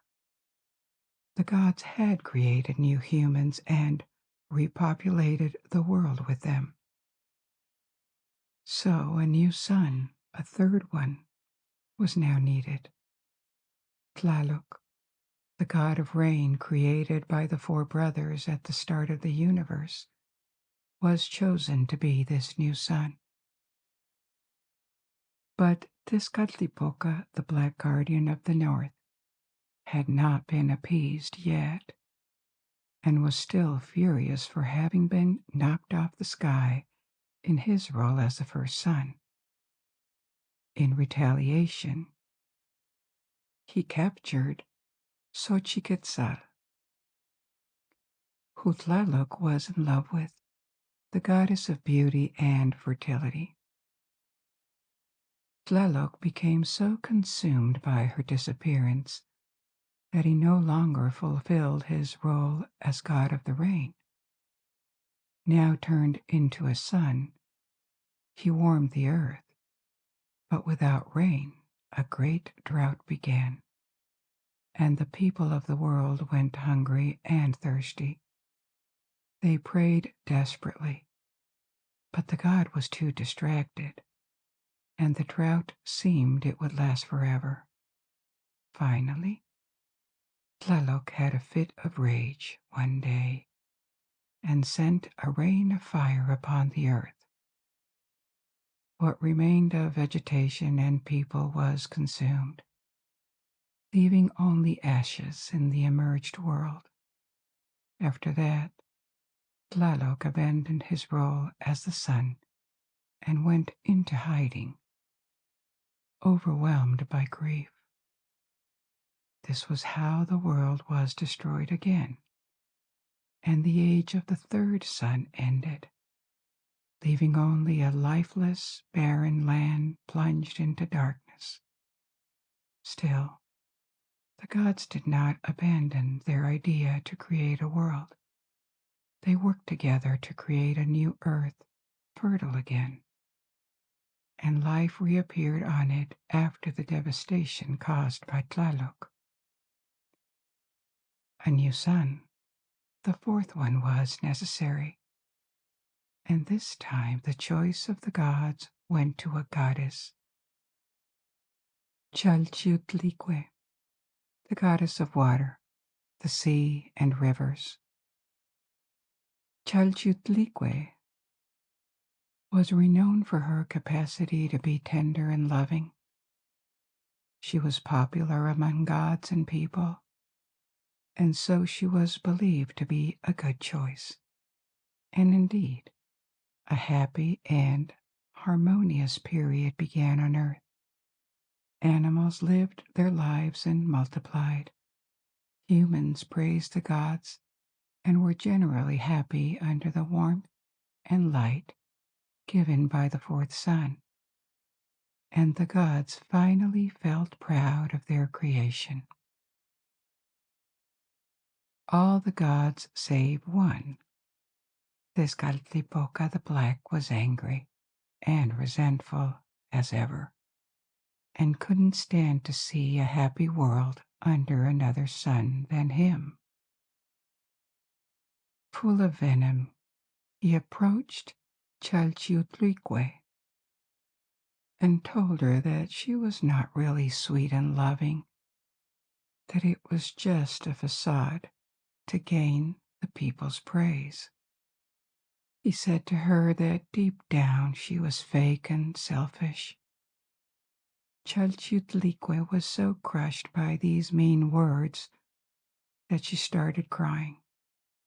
Her pain at realizing that such evil was possible, and her doubts about her true nature, were so intense that she couldn't stop crying, and the world under her paid the price for it. As her tears fell and fell on the land, a massive flood overwhelmed the earth for 52 years. Almost everyone drowned on earth, except for a few humans that became fish in order to survive. The gods understood that the water goddess would no longer be fit to be sun, and once again they decided to restart everything. This is how the fourth sun ended, and a new era began, the fifth sun, our era. The new sun would be the blue garden of the south and the god of war, Huitzilopochtli, who also is the god of the sun in our era because he is the sun now. Since Quetzalcoatl, the feathered serpent, had always been the best defender of humans, he didn't accept the new destruction of his people. So he went to the underworld and stole the bones of humans from the god of death, after which he dipped the bones in his own blood to resurrect humans. When they opened their eyes, humans found this new sun, this new world, and they praised Quetzalcoatl for his miracle. But as humans repopulated the earth, another conflict was about to burst in the sky this time. Huitzilopochtli was not the only deity living in the sky. Far from that. There were plenty of lesser gods and goddesses hidden by his light. These deities became jealous of the fifth sun, and they organized behind the goddess of the moon that led them in an assault on the sun, on Huitzilopochtli. And so began a war in the sky that is still ongoing. When we see Huitzilopochtli dominate, his light is everywhere, and we call this the day. But regularly, the other deities attack again and come close to beating him. This is the night, when the light vanishes and the moon and all the other deities of the sky, the stars, become visible. We have to pray that Huitzilopochtli will never lose this fight, because if his light disappears and the world is plunged into constant darkness, if the fifth sun is vanquished from the sky, our world will also end like the four worlds before. For this reason, men do sacrifices to Huitzilopochtli. Sacrifices are nourishment to the sun, to help in its fight and to ensure that daylight returns. Another threat is the existence of Tezcatlipoca, the vengeful black guardian of the north, who was responsible for the end of several suns before ours. He also must be appeased with sacrifices. And finally, in honor of Quetzalcoatl, the serpent, a more benevolent figure, humans spill some of their blood, sometimes as a gift to show gratitude to the God that brought our kind back to life in this world. So, this is the story of the world, and these are the reasons why we must stay humble to the gods and offer sacrifices to fortify Huitzilopochtli and to appease Tezcatlipoca, because if we don't, may well come to an end. This mythical narrative has plenty of variations. That was just one Aztec version among others. It is likely that in the pre-Columbian period, there were variants of the same myth across the various Nahuatl-speaking peoples. So, what do these terms mean? Nahuatl, Mexica, Aztec? They are different things. Nahuatl is a language, or a group of related languages that was spoken in central Mexico. It appeared, at least in the 7th century AD.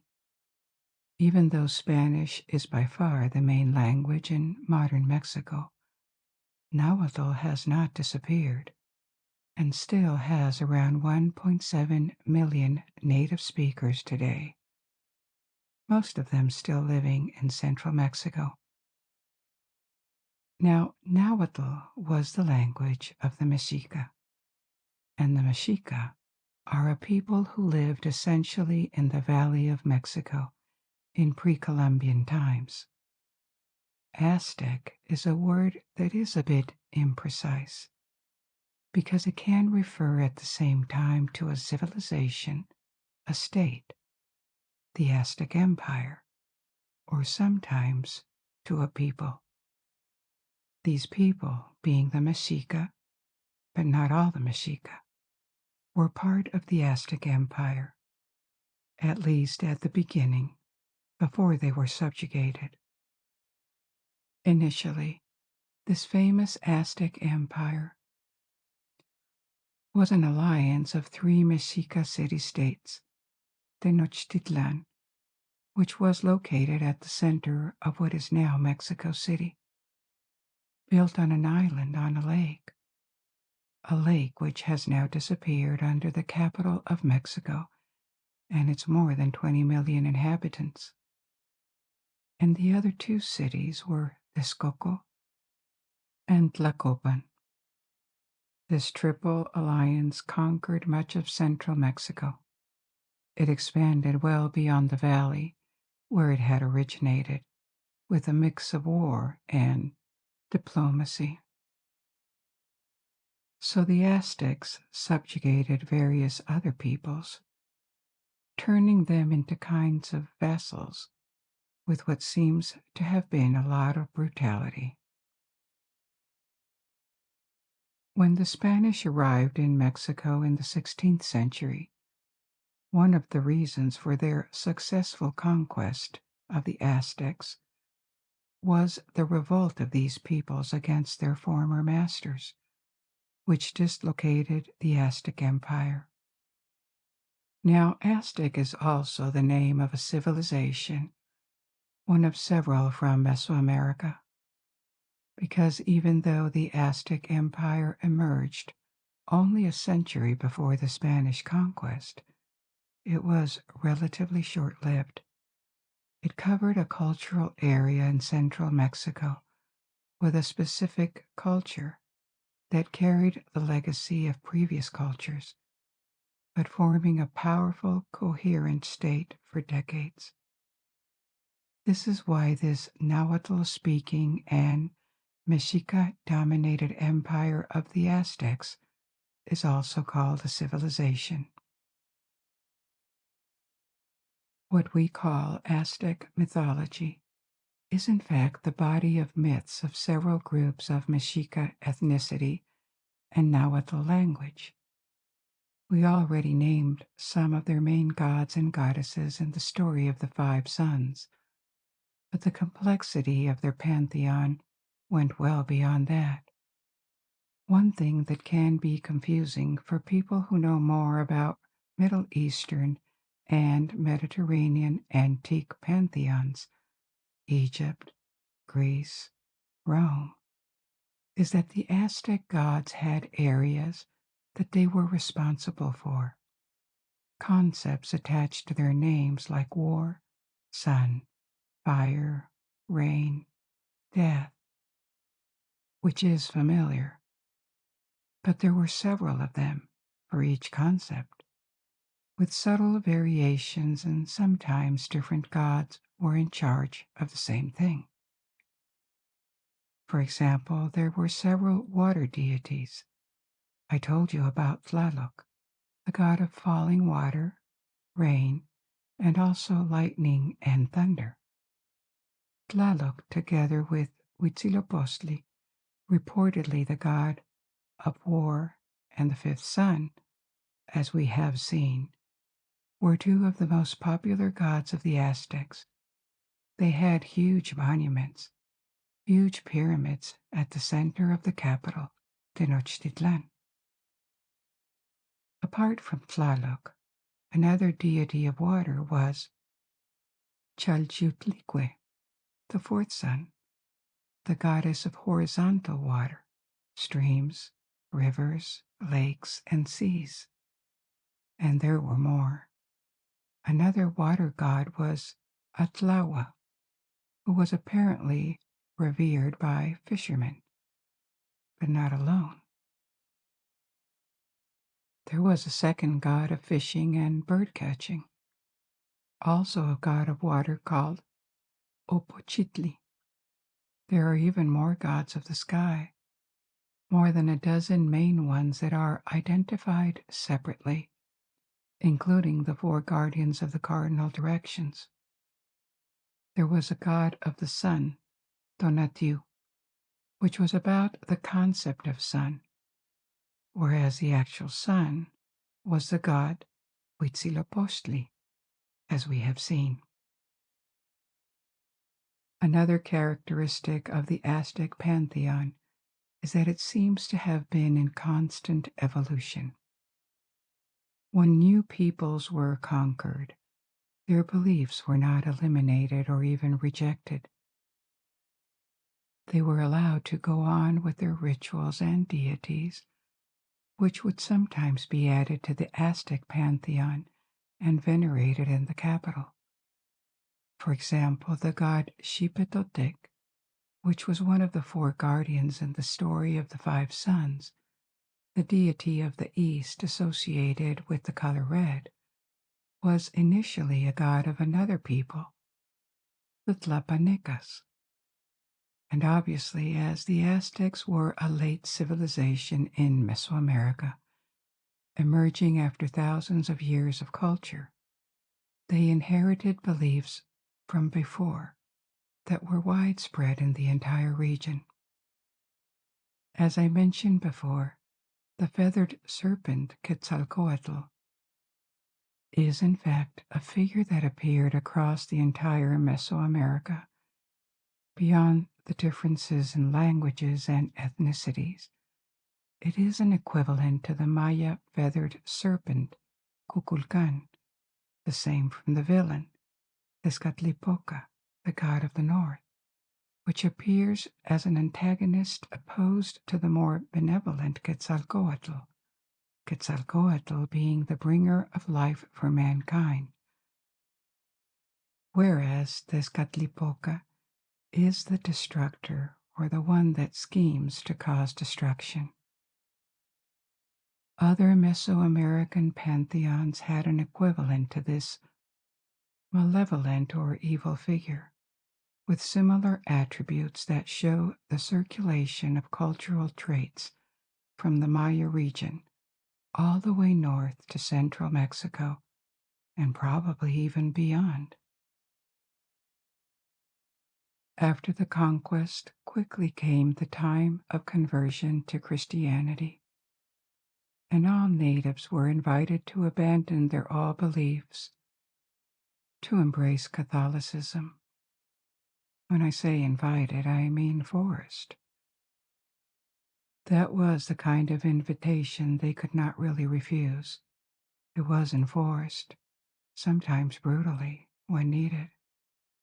And this was the time when a lot of Aztec and other pre-Columbian documents were destroyed because they were considered pagan, and the belief system they represented, not just the gods, but the entire cosmology, had to be suppressed. But even though Mexico became overwhelmingly Christian, all the beliefs did not die, did not fully disappear. Either they were kept alive secretly, or more often, they mixed with Christianity. That is to say, there was syncretism, the mix of religious traditions into new ones. An example of possible syncretism and this mixing of traditions in Mexico is the Day of the Dead, El Día de los Muertos. You have certainly seen the iconography attributed to it, with the skulls or people painting their faces to look like skulls. This is a traditional celebration in Mexico on the 1st and 2nd of November. The 1st of November being obviously the Christian All Saints' Day. Why this specific Mexican tradition with the skulls and the skeletons? It is believed because El Día de Muertos is the merger of Christian and pre-Hispanic celebrations. The Aztecs also celebrated the dead and had gods of the dead represented with the symbol of bones and skulls. Now, things are never that straightforward, and scholars do not necessarily agree on what is pre-Columbian and what is European or Christian in this celebration. The way the Dia de Muertos is celebrated also reminds one of a medieval European motive called the Danse Macabre. You've probably seen it too. Danse Macabre is one of these scenes with skeletons dancing around graves. It's a kind of allegory on the universality and the unavoidability of death. basically telling that for all of us, rich or poor, weak or powerful, happy or unhappy, death is at the end of the road in this world, and we are all equals before it. So, are the Mexican skulls more of Aztec or European origin? It is hard to say for sure, but this way of celebrating the Dia de Muertos and this iconography are present in Mexico and not in other Latin American countries. So the Mesoamerican heritage seems to have mattered in this somewhat. What is certain, anyway, is that the worshipping of pre-Columbian deities never fully disappeared. It went into hiding. And here, another illustration is the increased visibility and following in the past few decades of a Mexican religious movement called Santa Muerte, or Nuestra Señora de la Santa Muerte, Our Lady of Holy Death. This cult worships a personification of death, Santa Muerte, represented as a female skeleton in a long robe adorned with flowers, jewels, often a crown and a globe. It seems this cult has become increasingly prominent, despite condemnations by the Catholic Church and different Protestant pastors. Condemnation for being a pagan form of idolatry, for a figure that mainstream Christian traditions do not recognize. But religious considerations aside, what is interesting culturally and ethnographically is that the entire iconography of Santa Muerte obviously mixes Christian elements. The way the figure is represented is inspired by the depiction of saints or the Virgin Mary in Catholic images and paintings. So there is this Christian inspiration together with pagan elements, and by pagan I mean Aztec or pre-Columbian. The Aztecs had a goddess of death called Mictecacihuatl, one of several deities of death, and she was also represented as a skeletal figure together with her husband, the god of death too. They ruled over the lowest level of the Aztec underworld. So she was a representation of extreme death, ultimate death, the kind of state you don't come back from. It seems Mictecacihuatl was a popular figure before the arrival of the Spanish because we have representations of her. That's how we know she was pictured as a skeleton, and because her cult survived Christianization, it could never be eradicated. The secret persistence of her cult is assumed because regularly the figure of a skeletal female goddess reappeared along the centuries. This is documented in the 18th, 19th, and early 20th centuries. Now, was it an underground movement that sporadically became visible? Or was it reinvented several times by people who wanted to rediscover and reappropriate the native heritage? It is hard to tell. What is clear is that there is direct inspiration from this Aztec goddess in the modern figure of Santa Muerte. And this is not a marginal movement. The number of followers of this cult, maybe some more casually than others, and many may understand Santa Muerte more as a Catholic saint than a pagan goddess, but still, the number of followers is estimated to be more than 10 million people nowadays, mostly in Mexico. We have spoken of creation myths, of the cosmology they described, and different gods. This is not exhaustive at all. It is just a quick look at a large and abundant region of the world when it comes to ancient cultural and mythological traditions. But Mesoamerica also had heroes, and to conclude this overview, we are going to go back south to Maya country and discover the story of the hero twins that defied and ultimately vanquished the gods of death in the underworld. You remember that in our first story, the Quiche Maya myth of creation, the gods had formed men from corn, from maize. This is revealing of the importance of corn, which was the base cereal of the Maya and across Mesoamerica. It was the most important crop, so they had a maize god, Unapu. But what was his origin story?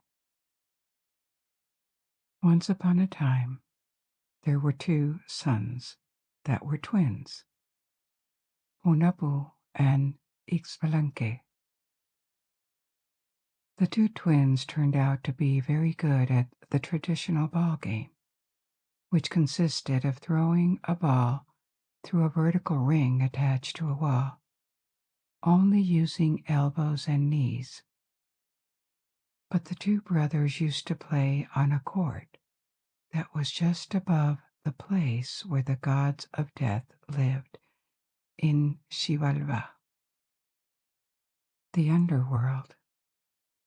These 12 gods, the lords of Xibalba, ruled over death, and each of them had a domain: sickness, fear, pain. All that could make living creatures suffered was governed by them, and so they were feared and disliked. No person in their right mind would have ever descended to Xibalba, where countless traps and other dangers would await them. Unfortunately for the two twins, the gods of Xibalba had been annoyed by the noise they made when they played just above them, and they tricked the twins. They invited them to come play the ball game down in their world. When the twins descended, they were captured and killed. That was one story more to add to the long list of bad things that the 12 gods of Xibalba had done. But the story did not end there.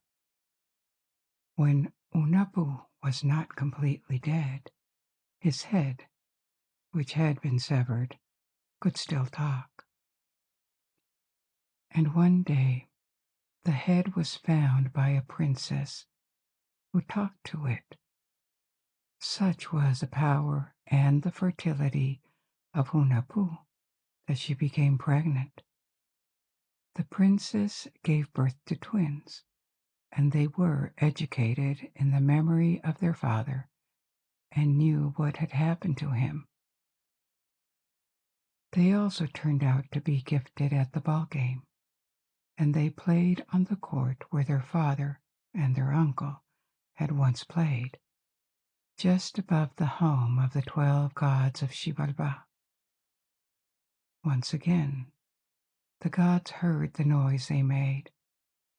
They were annoyed, and they invited them to come play in Xibalba.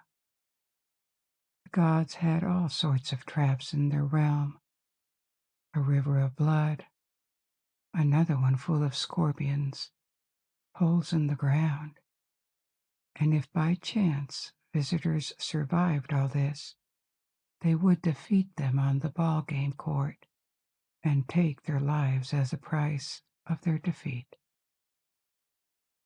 But the two twins knew better than throwing themselves into this obvious trap, and instead of naively accepting the invitation like their father, they sent a mosquito down to Xibalba to spy on the evil gods and their traps.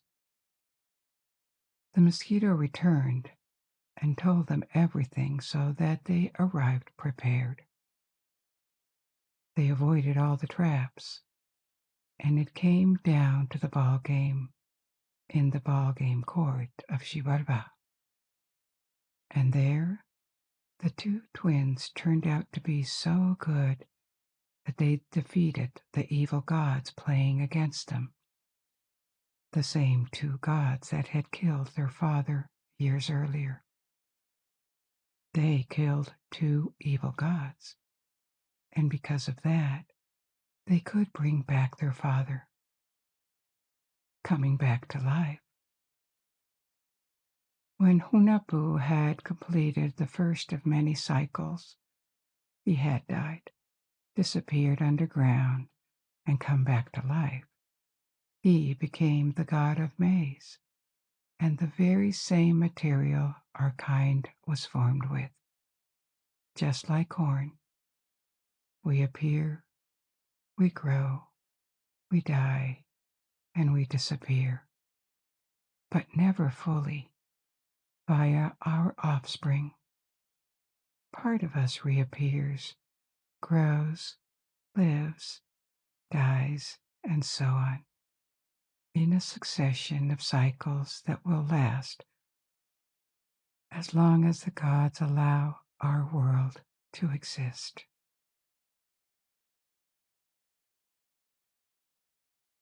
Tonight, we are seated in a lost temple in the heart of a forest, and everything is quiet around us. Only the sound of an ancient fountain with its water lilies breaks the silence just a little bit as the sun slowly sets. This is the right time to gather around and listen to some stories. The first one begins long, long ago, when the world did not exist and there was only darkness. The darkness you can picture if you gently close your eyes and let yourself go. Here's a story about how the world was created. Before time began to exist, the world was just an endless dark corner, and the only sound that existed at the time was the sound of its waves. But no one could hear them, because there was no earth, nor heaven, not even time. There was a giant serpent, a cobra, that floated in the waters. And Vishnu, the Lord of creation, who was lying asleep safely in the cobra's coils. Vishnu had been asleep forever, even though forever made no sense in a world without time. In this world there was nothing to know, nothing to explore, nothing to wait for. But the deep sleep of Vishnu contained the promise of change, a possibility that one day something could start and replace the nothingness. This promise began to materialize. Slowly, the first sound that had ever existed, apart from the waves of the dark ocean, started. This sound had the power to fill the emptiness. It throbbed with energy, and it progressively conquered this void without limit that had always been the fabric of the universe. As the emptiness vanished and energy filled the world, the sound itself intensified. It became so loud that the waves of the dark ocean rose higher and higher until it became deafening. And chaos replaced this quietness that had always existed. The agitation and the loud sound woke up Vishnu. He opened his eyes and became conscious of the world and of existence. As he was awakening, a lotus flower grew from his navel, the first flower that had ever existed. The flower opened, and right in its middle sat another being, a new one, Brahma. Vishnu told Brahma to set to work and create a world. Still sitting in the flower, Brahma calmed the wind with a glance of his eyes, and the deafening sound, that had awakened the world finally receded. Peace replaced chaos. Then Brahma split the lotus flower into 3 different parts. With one, he made the earth. With the second one, he made the sky. And with the last one, he made the heavens. The earth was bare, and so, following Vishnu's instructions, Brahma created more things to cover it: grass, flowers, trees, and all the other plants. To populate it, he created living beings and let them evolve so that the earth became full of animals, birds, and fish that lived in all sorts of different environments. This is the world we were born into that started eons ago, when the sound Om filled the void and woke up Vishnu.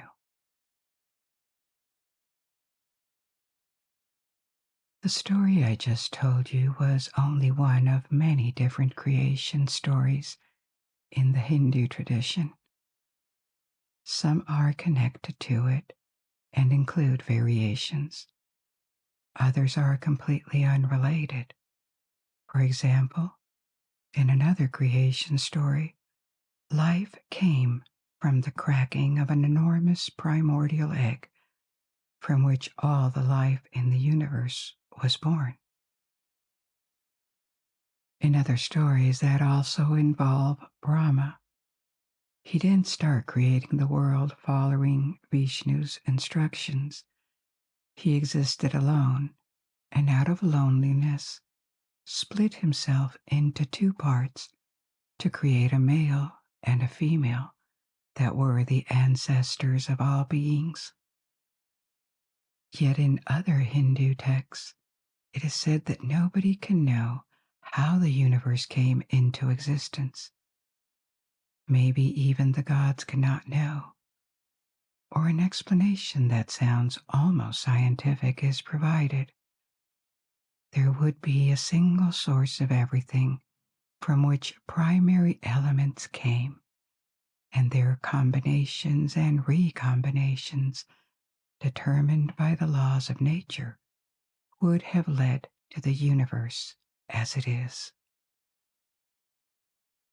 We will go on with another story in a minute, but this gives us an example of the extraordinary variety of traditions and myths in Hinduism.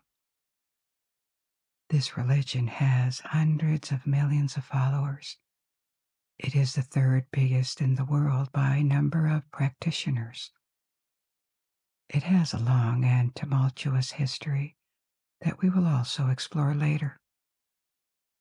Very ancient roots can be traced to the Vedas, Indian texts from the 2nd millennium BC.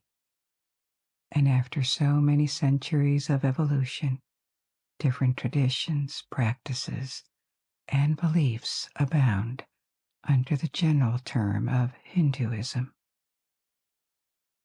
This religious and mythological continent is generally little known in non-Hindu Eastern regions. We see or hear of some heroes like Ganesha, the elephant god. We know names like Vishnu and Shiva, Brahma, Krishna, Kali.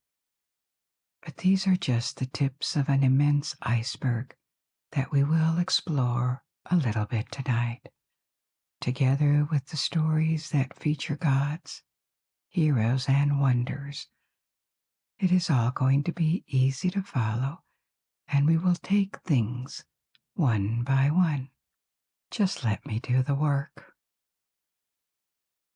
Before we dive into the origins of Hinduism, its pantheon and principles, let's discover one of the most extraordinary epics ever written, the story of Prince Rama, also known as the Ramayana.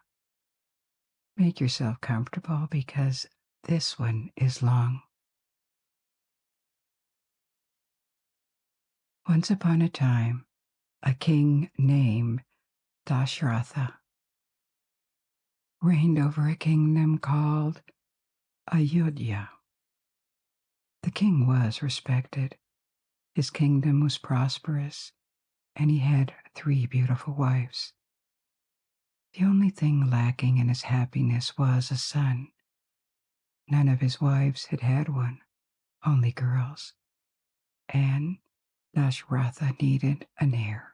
So he turned to the gods. He performed a fire sacrifice and asked for a male heir. His prayers were answered beyond his greatest hopes.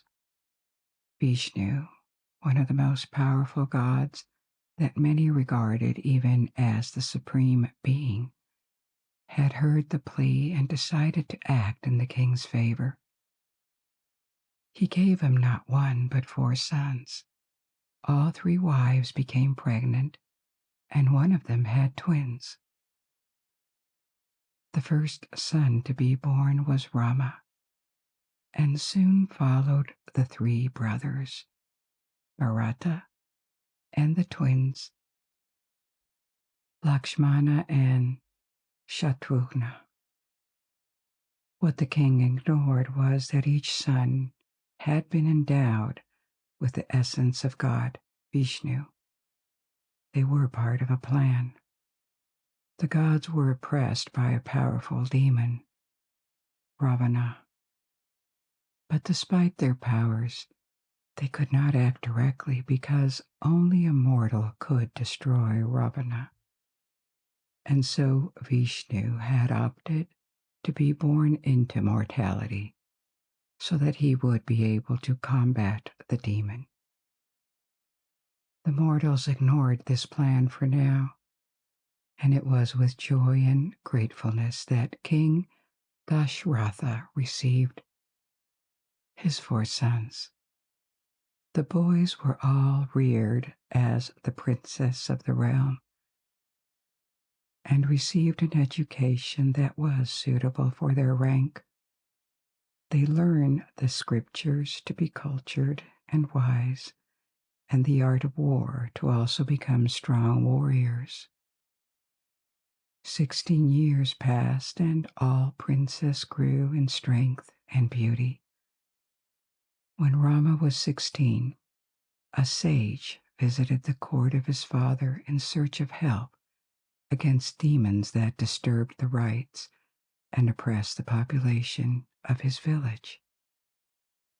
Rama and his brother Lakshmana accepted to help him, and they received instructions and supernatural weapons from the man. Thanks to this, they could destroy the demons. And with this fight, young Prince Rama showed the extraordinary strength and courage he possessed, which made his father proud and happy, since he was thinking of crowning him as his successor. As these events happened in the kingdom of Ayodhya, a young girl, a princess, was approaching adulthood in a neighboring kingdom, Mithila. Her name was Sita, and she also had extraordinary origins. One day, when she was a baby, she had been found by the king in a field as she was digging a deep furrow with his plow, for he liked to work himself on his land. the child had unexplainably appeared in the furrow. The king immediately regarded this baby as a divine gift and adopted her, even though he already had 3 other daughters. She was named Sita, the Sanskrit word for furrow. Sita grew up to be a girl of extraordinary beauty and charm, and of course, as a princess, there would be no shortage of pretenders to marry her when she would become of age. Because he wanted an extraordinary man for his daughter, the king decided that in order to marry his daughter, it would be compulsory to prove one's worth by lifting and wielding a very heavy bow that his ancestors had been gifted by the great god Shiva. The bow was enchanted, and this would guarantee that only the right husband for Sita would be able to lift and wield it. After Rama and his brother Lakshmana had killed the demons they had been sent to fight, the sage that had requested their help took them to the kingdom of Mithila, where Sita lived, to show them the extraordinary bow that Shiva himself had presented to the ancestors of the king. When he saw the bow, Rama expressed his desire to lift it, and he did. He was not only able to lift it, but when he wielded it, he drew the string with so much strength that the string broke. This was, without a doubt, a sign that Rama was the one destined to marry Sita. And the marriage was arranged, not only for one, but for 4. The 4 sons of the kingdom of Ayodhya would marry the 4 daughters of the kingdom of Mithila, Sita, and her 3 sisters. The weddings were celebrated with great festivity in Mithila, and the 4 married princes with their wives returned to Ayodhya. Rama and Sita had fallen in love, not just like 2 young people can love each other for a while, but deeper, as if their connection had something predestined, as if their couple had long been written in the book of destiny, and so they had quickly become entirely devoted to each other. Their new love would soon be tested, however, when they returned to Ayodhya.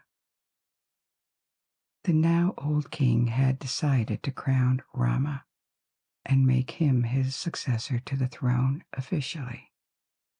It was the king's prerogative to choose his successor. And so nothing remained between Prince Rama and the crown, or so it seemed. King Dasharatha had 3 wives, the 3 mothers of his sons. Initially, they all agreed to let Rama become the new king, but the second wife had second thoughts on the morning of the coronation day. She was inspired by a wicked maidservant to not let the throne escape when she had a son. Bharata, one of Rama's brothers who could also become king, and she had a card to play. The king owed her 2 favors, 2 boons that he had granted her long ago and that she never claimed. She decided to act just before Rama was crowned. She went to see the king and claimed her boons. First, she wanted Rama to be exiled into the wilderness for 14 years. And second, she wanted her son, Bharata, to become the king. The old king was heartbroken, but he was constrained by his devotion to his given word. He would not deny her claims because he had promised, and she was in her right. And so he called for Rama and told his favorite son that even though he lamented it, he had decided to exile him for 14 years. Many men his age would have reacted with anger and tried to make the king change his mind. But Rama was always in control of his behavior and obedient, and so he accepted his father's decree and prepared to leave. Sita had decided to accompany him wherever he would go, and at first he tried to convince her to stay in Ayodhya. There would be dangers, none of the luxury a princess was used to. Life would be harsh in exile, and maybe wild beasts or starvation would kill them. But Sita argued that the only kingdom where she wanted to live was with him, and he accepted. At least he would leave Ayodhya with the only treasure he really cherished. His brother, Lakshmana, who had slayed the demons with him, also insisted on accompanying them, and so the three left the palace and walked for a long time. They walked until they passed the border of Ayodhya, and they set camp in a forest. The old king was so sad and desperate to see Rama leave for a long exile, with no hope of seeing him again, that he could not bear the grief and passed away in the following days.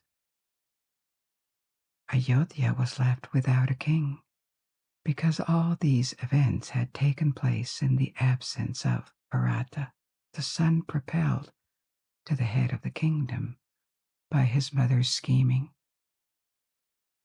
He was on a journey to visit a relative, and when he came back home, he learned that his father was dead and two of his beloved brothers and sister-in-law were in exile, and so he refused to profit from his mother's wicked machinations and instead went to see Rama in the forest to ask him to return and rule the kingdom. But Rama was determined to respect his dead father's decree, and since his father was no longer there to overturn his decision, he declared that he would not return before the end of the period of exile. Decisions had been taken, and Rama, his wife Sita, and his brother Lakshmana would live off the land and stay away from their kingdom for 14 long years. They traveled southward and built houses, small cottages near a river where they could live a simple life, hunting and gathering food and waiting for the 14 years to expire. But then one day they received a visit. A woman, extraordinarily attractive and with magnificent clothes, arrived where they lived. As the laws of hospitality commanded, they offered her to share a meal with them. They were surprised to receive such a visit, and even more when the woman tried to seduce each of the brothers without success. Angered by this failure, the woman revealed her true nature. She was a Rakshasi, a malevolent female demon, and even worse, she was also the sister of Ravana, this powerful demon that threatened the gods, and that Vishnu had resolved to take human incarnation to combat. The threads of destiny had joined the path of Ravana's sister with Rama, whom Vishnu had endowed with his essence when he was born. Full of rage, the demon attacked Sita and tried to kill her. But Lakshmana could stop her. He was almost as strong as his brother Rama, and to mark the defeated demon, he cut her nose and ears. Apart from Ravana, she had two other brothers, and when they learned what had happened to their sister, they tried to retaliate. They went to the place where the trio lived, but Rama vanquished them. The three had resisted and were safe for now, but the incident would without doubt attract Ravana's attention. When Ravana heard of these events, he resolved to destroy Rama, ignoring that the exiled prince carried the essence of Vishnu himself and was no mere mortal. But Ravana knew that only a very powerful warrior could have defeated his sister and brothers, and the demon liked to scheme, so he devised a plan. He asked for the help of other Rakshasa, whom he ordered to take the form of a golden deer and captivate Sita's attention. If Sita followed the golden deer, she would be separated from Rama, and they would be able to capture her without risk. When the deer appeared near the houses where the trio lived, Rama immediately suspected a trap. The essence of Vishnu inside him gave him the power to see that the deer was a demon in disguise, but Sita could not see it, and she was entranced by the beauty of the deer. When Rama announced he would chase the deer, she asked him not to kill it, but capture it, and Rama accepted on condition that she would stay inside the house and under the protection of Lakshmana. She could absolutely not go out, after which he began chasing the deer in the forest with his wife under his brother's guard. After some time, Sita heard Rama call out to her, and she was afraid for his life. In fact, it was not Rama who was calling, but the demon Ravana, using his powers to attract her outside. Lakshmana refused to let her go out, arguing that Rama could perfectly defend himself and that they had to follow his orders. But she was terrified for Rama and insisted that it was not she, but her husband that needed help. She promised to stay inside the house and not entertain any stranger for as long as he would be away. And so, reluctantly, Lakshmana agreed to help Rama. Ravana's plan had worked. Sita was now alone. The demon took the appearance of an ascetic, old and frail, and walked to the house to request hospitality. Sita was suspicious at first of any stranger, and she had not forgotten to keep the door closed. But what could an old and skinny man do to her? It looked like she was stronger than him. She agreed to open the door and let him in. Instantly, Ravana retook his shape, that of a very tall and powerful man with a horrible face. He captured her and took her away, heading south to his domain on the island of Lanka, to the very south of India. When he reached his palace with his captive, he put Sita under the guard of several female demons or Rakshasi and celebrated his revenge on Rama. He had stolen the most precious, the most treasured being Rama had in his life. Ravana had noted the extraordinary beauty of Sita, a beauty so perfect that he had never seen one like this among humans, and he asked Sita to marry him. But of course Sita refused and swore she would rather die than be unfaithful to Rama. During these events, Rama and Lakshmana had returned to their houses and discovered that Sita had been abducted. The news was devastating, but Rama immediately decided he would free her, whatever the cost and the odds. Ravana reigned over Lanka and had armies of hundreds of demons. His citadel had high and very thick walls, and they were only 2 men, so first they needed allies. And so they left the place where they had lived and began a journey to the south. On the way, they started gathering allies. First, there was Shabari, an ascetic woman who embraced Rama's cause and directed them to the land of the Vanaras, forest-dwelling beings who looked like apes and who were in a civil war at the time. They fought over the throne of their kingdom, and among them lived Hanuman, the greatest of their heroes, and also a god who had extraordinary powers. Rama befriended Hanuman, who resolved to help him free Sita.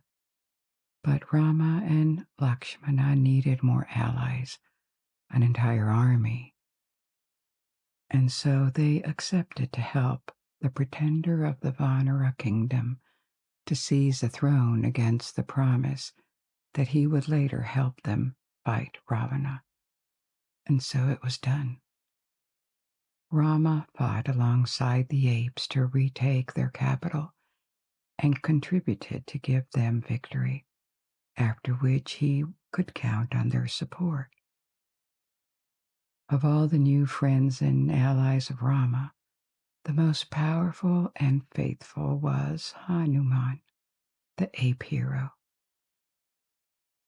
Hanuman decided by himself to go on a mission to Lanka to find and free Sita for his friend. So he traveled to the island of Lanka, and using his powers, he took a gigantic form to make a colossal leap across the sea to the island.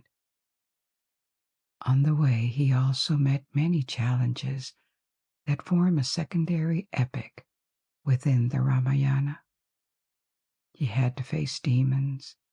He encountered a living and intelligent mountain that offered him rest. He subjugated a female demon to gain access to all of Lanka. He spied on Ravana near his citadel, and he finally managed to infiltrate Ravana's lair and meet Sita inside. She was still under guard and harassed by Ravana, who tried to convince her to marry him. Hanuman reassured Sita that Rama was still alive, showing her a ring that belonged to the prince as proof, and he offered to accompany her to safety, far from Lanka. The offer was very tempting, but Sita thought and surprisingly refused. She had understood that the fight between Rama and Ravana needed another resolution. The demon had captured her, and Rama carried the essence of Vishnu, and so Ravana was doubly his enemy. The demon had captured her when she was under Rama's protection, and so only Rama should now free her and destroy the demon, because such was the meaning of the ordeal they were living. Before Hanuman left, she gave him her comb as proof of life, and the hero, after new adventures, escaped Lanka and returned to Rama. Time had now come for the war between Rama and Ravana to reach a different scale. Rama had an enemy of humans and apes, powerful warriors with him, including Hanuman and his brother Lakshmana, and Ravana had all the demons of Lanka. The goal would be the liberation of Sita and also the conquest of the kingdom of Lanka. Rama's army crossed into Lanka, and a lengthy war ensued, with multiple fights on the shores, in the forests, and on the mountains of the large island. During a fight, Lakshmana was badly injured, but Hanuman could save him by adopting again a gigantic form and flying all the way north to the Himalayas, where he retrieved herbs that could cure the prince's wounds. Finally, Ravana was killed by Rama, and the demons of Lanka were defeated for good. Sita could now be freed, and on a broader scale, Rama had also completed successfully Vishnu's plan, when many years before the god had endowed him with his essence, taking a mortal form that allowed him to destroy this demon. The time of exile had also expired, and the couple could return to Ayodhya, where Rama could finally get what was rightfully his, the crown of his kingdom. There would be more events and adventures to keep the kingdom safe, but the reign of Rama would be one of happiness and prosperity for all his subjects. This was only a summary of the Ramayana, because there are many subplots and dozens of named characters. The text also exists in multiple versions, including outside of India. There are some from Cambodia, Indonesia, Thailand, Malaysia, together with another epic, the Mahabharata, with a different storyline that I will also retell for you. The Ramayana is deeply rooted in Hindu traditions. So, what is Hinduism actually? It is hard to give it a simple definition because it includes a wide range of philosophies, beliefs, and rites that appeared very long ago in ancient India. But all the different traditions or denominations share concepts, a cosmology, and they have a lot of sacred texts in common. The founding texts, there were others later, being the Vedas. I told you about the Vedas in a story about the origins of Buddhism. The Vedas are a large collection of ancient Indian texts that appeared in the second millennium BC, almost 4,000 years ago. Their authors are unknown, they are not signed, and there were probably many contributors. They are believed by Hindus to have been inspired by gods or by the universe, and to reveal a much more ancient set of truths. However, modern Hinduism has evolved a lot since antiquity. Scholars considered Hinduism to be the product of a synthesis that emerged between the 6th and the 3rd centuries BC. That is still 2,500 years ago, about the same time as the origins of Buddhism.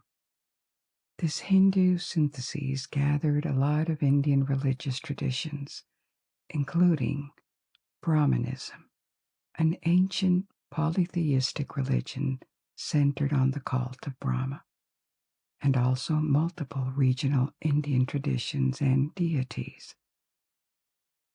Since there was no single founder or a single doctrine, Hinduism was diverse from the beginning, and this diversity only increased when it went out of India and expanded to Southeast Asia. Its origins also explain why it shares concepts with Buddhism. They are both rooted in ancient India in the first millennium BC. The concepts they share include karma, for example, that is to say, the principle of cause and effect that states that the actions and the intentions of an individual will have repercussions in the future, or samsara, the idea that the world is like a wheel that completes cycles, and the living beings are bound to this world. They keep coming back as they reincarnate.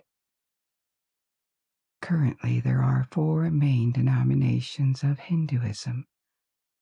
The largest one by number of followers is called Vaishnavism, or sometimes Vishnuism. It is the same thing because it places the god Vishnu as the supreme being that leads all other deities. It is far from unified as a denomination. For example, it includes subcurrents that consider as supreme beings historical incarnations, avatars of Vishnu like Rama, we just talked about him, or Krishna. You probably heard the name Krishna before. He's an avatar, an aspect of Vishnu, and a god in his own right, the god of protection and compassion. That is very popular with most Hindus because, contrary to the image we may have of ancient polytheist religions, we tend to consider all the gods as separate entities with their specific personalities and their field of intervention. But in reality, many polytheist religions actually venerated or venerate different avatars of the same beings. To some followers of Vaishnavism, all gods are different manifestations of Vishnu, and these different faces and names are a way of making the divine more relatable, understandable, and approachable. The second denomination of Hinduism is Shaivism, that places the god Shiva as the supreme being. Shiva is present and venerated in all the traditions of Hinduism, with different roles attributed to him that range from a creator god to the god of destruction and rebirth that will end our world before a new one replaces it. To the followers of Shaivism, he is the most important deity. A third one is Shaktism, that places goddess Shakti, also called Mahadevi, as a primordial goddess. One well-known aspect of Shakti is the goddess of death, of time, and change called Kali, who is also present across various denominations of Hinduism, but particularly important in Shaktism and the fourth significant tradition, but bear in mind that there are others, is the Smarta tradition, or Smartism. It takes elements from other denominations, but it is notable for the worship of 5 main Hindu deities that are strictly treated as equals: Shiva, Vishnu, Shakti, Surya, a sun deity, and Ganesha or Ganesh. The appearance attributed to Ganesha is well known. It is the elephant god, and his image is abundant throughout India because he is popular across denominations as a benevolent figure that removes obstacles in life and brings good luck. So before I tell you the story of Mahabharata, here's a mythological story that retells how Ganesha got his elephant head. Ganesha was the son of Shiva and Parvati, the goddess of harmony, love, and motherhood, and early on he proved that he was very astute. One day there was a competition with his brother to know who could travel around the world faster, and the winner would receive the fruit of knowledge. While his brother went off on a lengthy journey, Ganesha let him go, and then just circled around his parents, an embodiment of his world. And so, without effort, he was given the fruit of knowledge, because, indeed, he had been the first to travel around the world. There are different stories about his birth, and the most well-known one explains how he got his elephant head. One day, the goddess Parvati had started preparing for a bath, but her personal guard was away, and she didn't want to be disturbed by anyone during her bath. So she took some turmeric paste that was usually used for bathing, and with it she made the statue of a boy. She breathed life into the statue and instructed the little boy to guard the door and not let anyone in until she had finished her bath. As she was making these preparations, her husband Shiva had come out of meditation and now wished to meet Parvati. So he went to her apartment but was halted by the strange boy that guarded the door. Shiva tried to reason with the boy, explaining that he was Parvati's husband, but the boy could only follow the instructions he had been created for and would not let the god in. Sensing that no reason would work, Shiva decided to fight the boy, and in his divine fury, he severed the boy's head, killing him instantly. Parvati was alerted by the noise, so she opened the door, and she was immediately enraged by the destruction of her little turmeric paste boy. So enraged that she decided to destroy all of creation. She could be radical sometimes. At her call, several monsters arose from her body and threatened complete destruction of the world. The creator, Brahma, was alerted that this angry goddess was about to destroy his creation, and so he forced her to reconsider and calm down. She agreed on two conditions. First, that the boy be brought back to life, and second, that he would become a god and be revered by all. Shiva had also cooled down and agreed to his wife's conditions, but the boy was now headless and could not live without a head. So Shiva asked his devotees to bring the head of the first creature they would find, and they soon returned with the head of a strong and powerful elephant. The head was placed on the body, new life was breathed into it, and this is how Ganesha was born. I told you that together with the Ramayana, another legendary epic of major importance in Hindu mythology was the Mahabharata. The epic is so long and abundant in characters and subplots that it would be impossible to cover exhaustively. It was written in verses, and to give you an idea, it is 7 times as long as the Iliad and the Odyssey combined. It is the most imposing epic from the ancient world that we know of, and it has very ancient origins.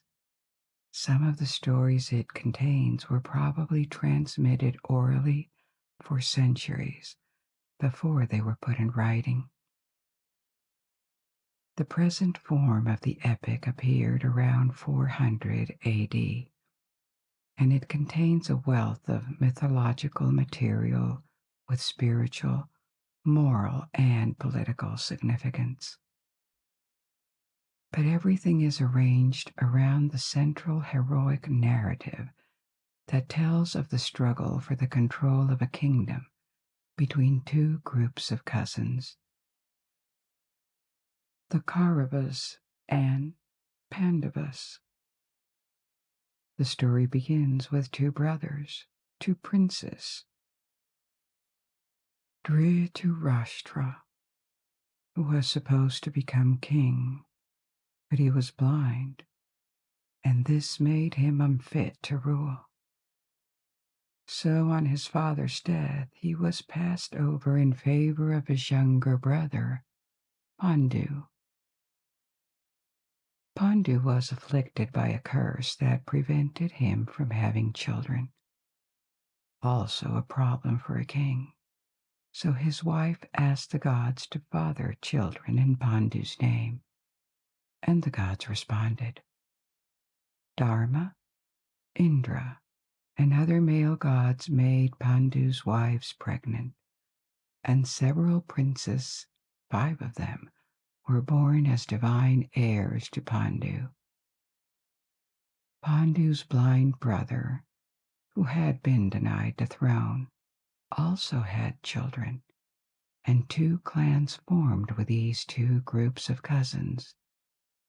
The Kauravas, the sons of the blind prince, and the Pandavas, the sons of Pandu, even though their biological fathers were different gods. Early on, jealousy and enmity grew between the 2 clans. And when King Pandu died, an open conflict started. The Kauravas had the upper hand in this fight, and the Pandavas were defeated and exiled. During their exile, the 5 Pandava princes jointly married a single woman, Draupadi, and they met their cousin Krishna. Krishna was an avatar of Vishnu, like Rama that we talked about before.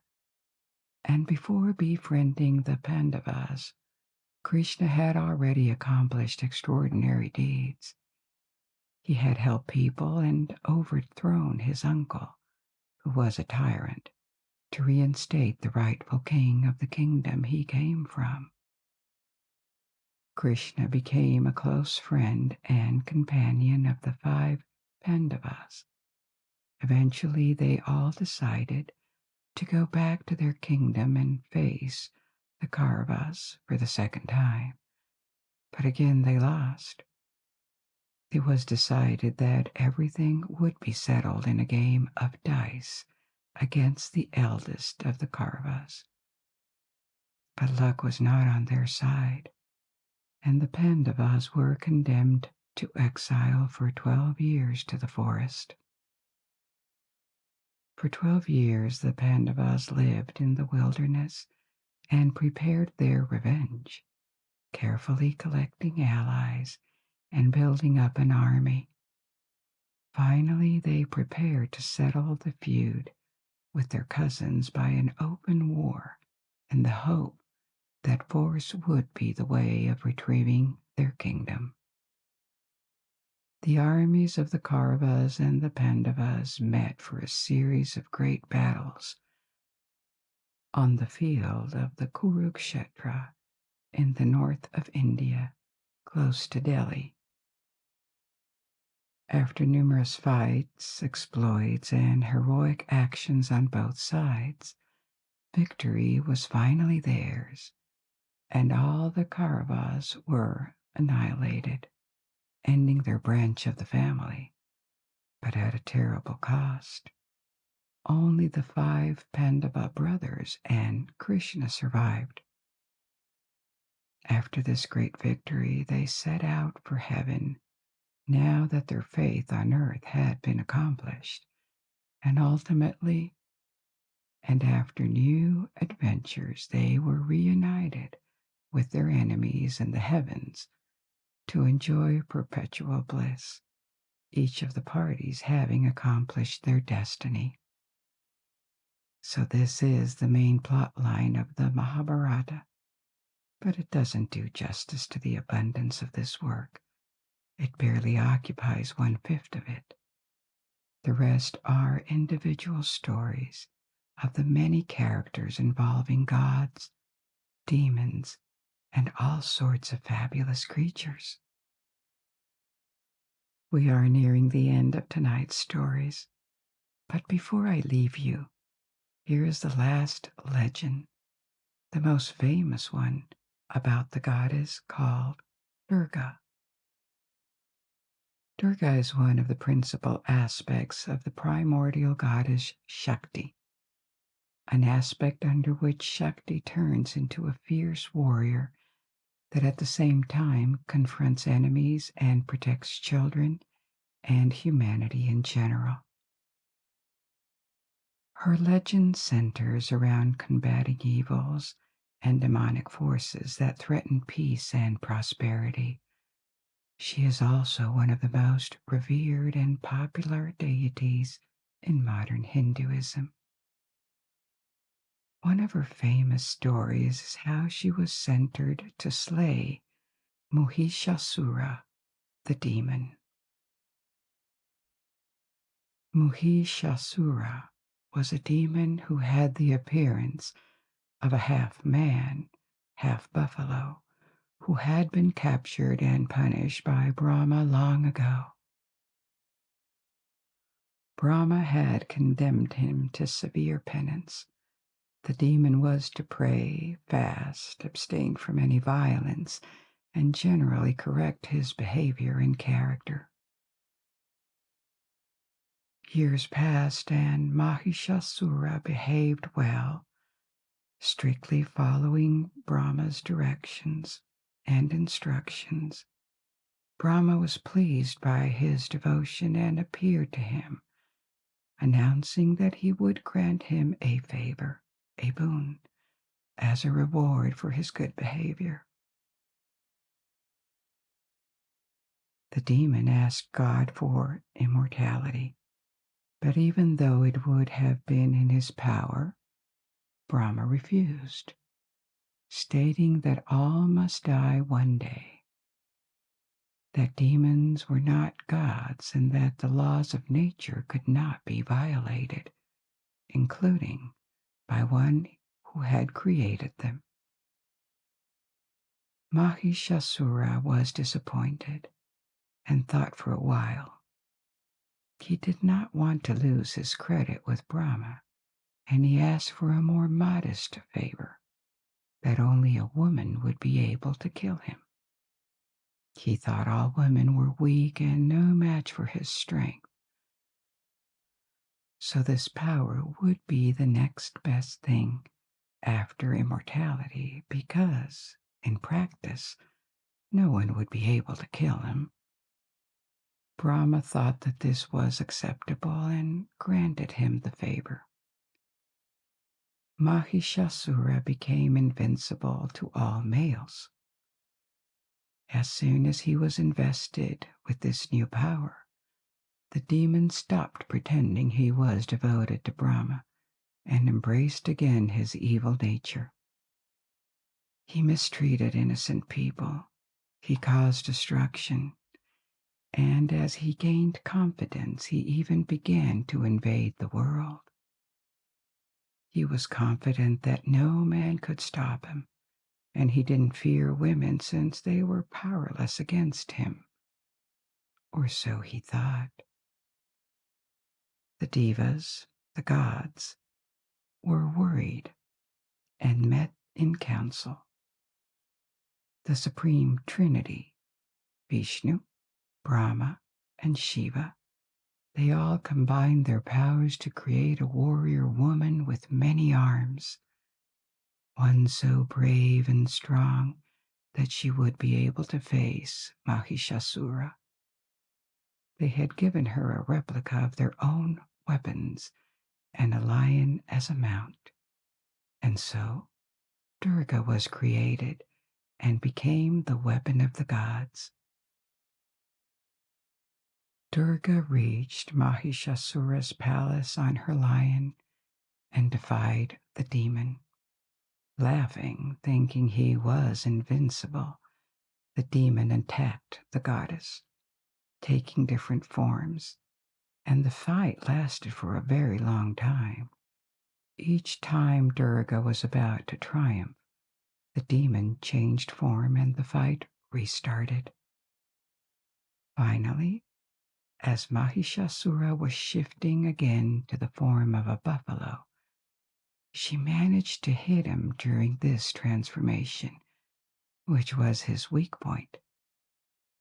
The demon was killed, and the world delivered from his oppression, after which Durga could return triumphant and take her place among the many gods, always ready to intervene to restore peace and order.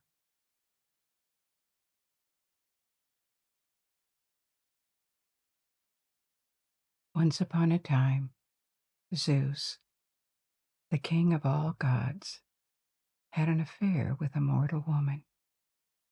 He was used to it, and he had fathered various children with mortals, including Perseus, the grandfather of the young beauty he now fancied. Alcmene, that was her name. She had a face and eyes that were as charming and as irresistible as Aphrodite's, the goddess of love and beauty. Her wisdom was surpassed by no one, and it was said that she could please men like no other woman before her. Alcmene was married to Amphitryon. One day her husband went to war, and Zeus took the opportunity to trick her into sleeping with him. Using his divine powers, he gently convinced her that he was Amphitryon, returning home early from his expedition. That night, he stayed with her, and from that union she became pregnant. On the same night, her real husband returned, and Alcmene understood she had been tricked. But they also slept together, and she became pregnant again, now bearing twins from two different fathers. But Zeus had a wife too, the goddess Hera. And when she found out what her divine husband had done again, she entered into a jealous rage and swore to get revenge on the soon-to-be-born child of her husband. Zeus was a trickster, and so would she be. The king of gods knew that Alcmene was about to give birth, so Hera persuaded him to swear an oath that the next male to be born in the house of Perseus would become High King. Thinking he would grant the title to his own son, Zeus was happy to oblige. But as soon as he swore the oath, Hera went on with her plan. She knew that another son was to be born soon in the house of Perseus, Eurystheus. She hurried to Alcmene's dwelling and slowed the birth of her twins by forcing the goddess of childbirth to sit cross-legged, with her clothing tied in knots near the soon-to-be mother.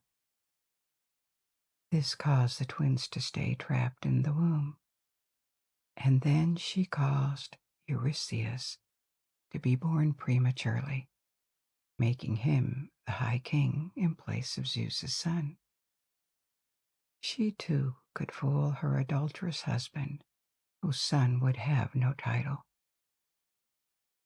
Alcmene could finally have her twins, the son of Zeus named Alcides, and the son of Amphitryon, Iphicles. For fear of Hera's revenge, Alcmene exposed the infant, but he was taken up by the goddess Athena, who often protected heroes, the sons of gods with mortals. Athena brought him to Hera, who didn't recognize the child, and who also had a motherly instinct. Out of pity for the abandoned child, she nursed him. But the baby had so much vigor and suckled so strongly on her breast that he caused her pain. She pushed him away, and her milk sprayed across the heavens, forming the Milky Way. Athena brought the infant back to his real mother, and he was raised by his mortal parents. Alcides was a strong and brave little boy, but his parents knew that Hera had not been appeased and was still after him. She once sent 2 snakes to the twins' bedroom to bite Alcides, but the boy caught them without fear, broke their necks, and was later found by his parents playing with them. In an attempt to protect him from the goddess's wrath, they renamed him Heracles, glory of Hera, in the hope that this would appease her anger. It didn't. And after sending various ordeals his way, she plotted her big revenge. Heracles had reached adulthood in the city of Thebes. He had married the king's daughter, Megara, and had 3 children with her. His happiness and love for his family were unbearable to Hera. She inspired a fit of madness in Heracles. In his uncontrollable rage, he killed his entire family, his wife, and his children. Devastated by what he had done, Heracles fled to the Oracle of Delphi, the ancient sanctuary where resided Pythia, the priestess of Apollo, the oracle who could see the threads of the future and guide important decisions. Hera was still unsatisfied, and in a new blow she inspired the oracle so that it would direct Heracles to serve Eurystheus, the High King, the same Eurystheus who owed his title to Hera's actions when she had accelerated his birth. Heracles was told that his sin would be redeemed if he served Eurystheus for 10 years and accomplished any task he would be instructed to perform. Heracles accepted and went to Eurystheus, and he started a series of extraordinary accomplishments that would cement his legend. The 12 labors. This is what we're going to explore tonight, together with many more aspects of ancient Greek mythology and culture. How did different myths connect between them? How were they elaborated? And I will tell you each story as I just did about Heracles' origins. So this is a new, long exploration journey to the past and to mythology that we are going to start.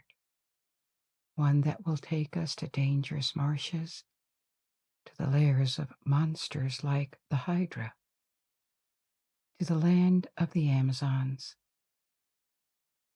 to the garden of Hesperides, and even to the underworld, the kingdom of death, and back.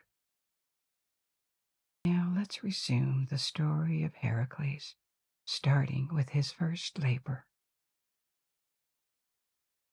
King Eurystheus attempted to give him various feats, also called labors, and the first one was to slay the Nemean lion. In the northeastern part of the Peloponnese was a town called Nemea that lived in terror of a monstrous lion, a creature that couldn't be killed with weapons because it was protected by a magical golden fur. Its claws were sharper than the sharpest swords, and they could cut through any armor. Heracles hoped he could kill it at a distance with arrows, because he didn't know about its impenetrable fur. But when he found the lion and shot several arrows at it, he understood this would not work. As the arrows bounced off the creature, Heracles needed another plan. At night, the lion lived in a cave with two entrances. Heracles blocked one so that the creature wouldn't be able to escape. He was armed with a club that he used to stun the beast, and then he strangled it with his bare hands, making the magical golden fur useless. After slaying the lion, he tried to skin it with a knife, but he couldn't pierce the fur, even after sharpening the knife with a stone. Goddess Athena was watching him, and she inspired him to use one of the claws, because they were the sharpest weapons in the world, and it worked. Heracles turned the fur into a coat that he wore from this moment on, a coat that was impervious to the elements and most weapons, and would protect him for the rest of his adventures. He returned to Eurystheus, carrying the carcass of the lion on his shoulders. To the surprise of the king, Eurystheus told him that from now on, his labors would be increasingly difficult. Heracles was often depicted in antiquity, and after, with this fur cape and his club. This is the Nemean lion's skin. In this first labor, he shows the kind of courage, physical strength, and intelligence that are typical of Greek heroes. But what is a hero, actually? Because this is a word that is used a lot, and its meaning has evolved along history. Nowadays, the definition of a hero could be a person who is admired for extraordinary acts of bravery or fine qualities. It can be a real person, dead or alive, or even a fictional character. And so fictional that often the hero of a story is just the main protagonist, regardless of his or her capabilities and actions. In Greek antiquity, the meaning of hero was more restrictive. Heroes were warriors with an exemplary life, living and often dying in the pursuit of honor. They were commonly extraordinarily gifted and had divine blood. So heroes were mythical rather than real characters. They belonged in mythology and literature, and even a very brave real Greek warrior would never have been called a hero. So, among the various characters, various persons, real or fictional, that we may call heroes nowadays, the modern sense of heroes as fictional characters like superheroes or the main protagonists in fiction in general, is actually the closest to the ancient meaning of the word for the Greeks. And another characteristic of ancient Greek heroes was that they were always flawed. They could behave with arrogance almost like children. They could be too naive, sometimes foolhardy. They could embark on expeditions or ruin people's lives for trivial reasons. But generally, contrary to gods in ancient literature, heroes evolved. They didn't stand for a fixed concept or an aspect of the world like gods did. Greek gods, as in many other pantheons, represented or dominated something: war, thunder, the seas, the skies, love, death. They are depicted in ancient Greek literature with human like characteristics, in the sense that they have feelings, they have passions, they fight between them. They have a personality, but they never change. Heroes are much closer to humans, and they have a narrative associated with their existence. They always go on a journey where they discover the world and themselves. They learn, they face dilemmas, and they build a legacy that will survive them. The archetypal hero, apart from Heracles, is Achilles, who fought in the Trojan War on the side of the attackers, the Greeks. He is the character of the Iliad, the tale by the Greek poet Homer of the fight between the Trojans and the armies led by King Agamemnon. Achilles had superhuman strength on the battlefield, and he was protected by some of the gods, especially Athena. But he was also whimsical, able to lose his humanity and become uselessly cruel. For example, he withdrew from the war and came back, only to avenge his friend and lover, killed by Hector, another hero and Trojan prince who fought on the other side. Achilles killed Hector and dragged his body around the walls of the city to humiliate an enemy that was already dead. He was known for his uncontrollable rage that made him act unwisely, and he was clearly depicted as a flawed, imperfect hero. The main heroes were worshipped as half gods. They had their temples, and we know their lives and mythical accomplishments through literature, which developed multifaceted characters and told stories like probably no other culture before, at least in a written form that we know of. And because heroes change and they can die, they are relatable. They can be role models, and they can serve to tell cautionary tales. This makes them a bridge between mythology, religion, and literature. Their stories were not only entertaining, but they were also edifying. Maybe after the Greco-Roman antiquity, when these characters receded in popular culture and disappeared in religion, their cult disappeared. The saints replaced them culturally, be it in the Christian or Muslim traditions.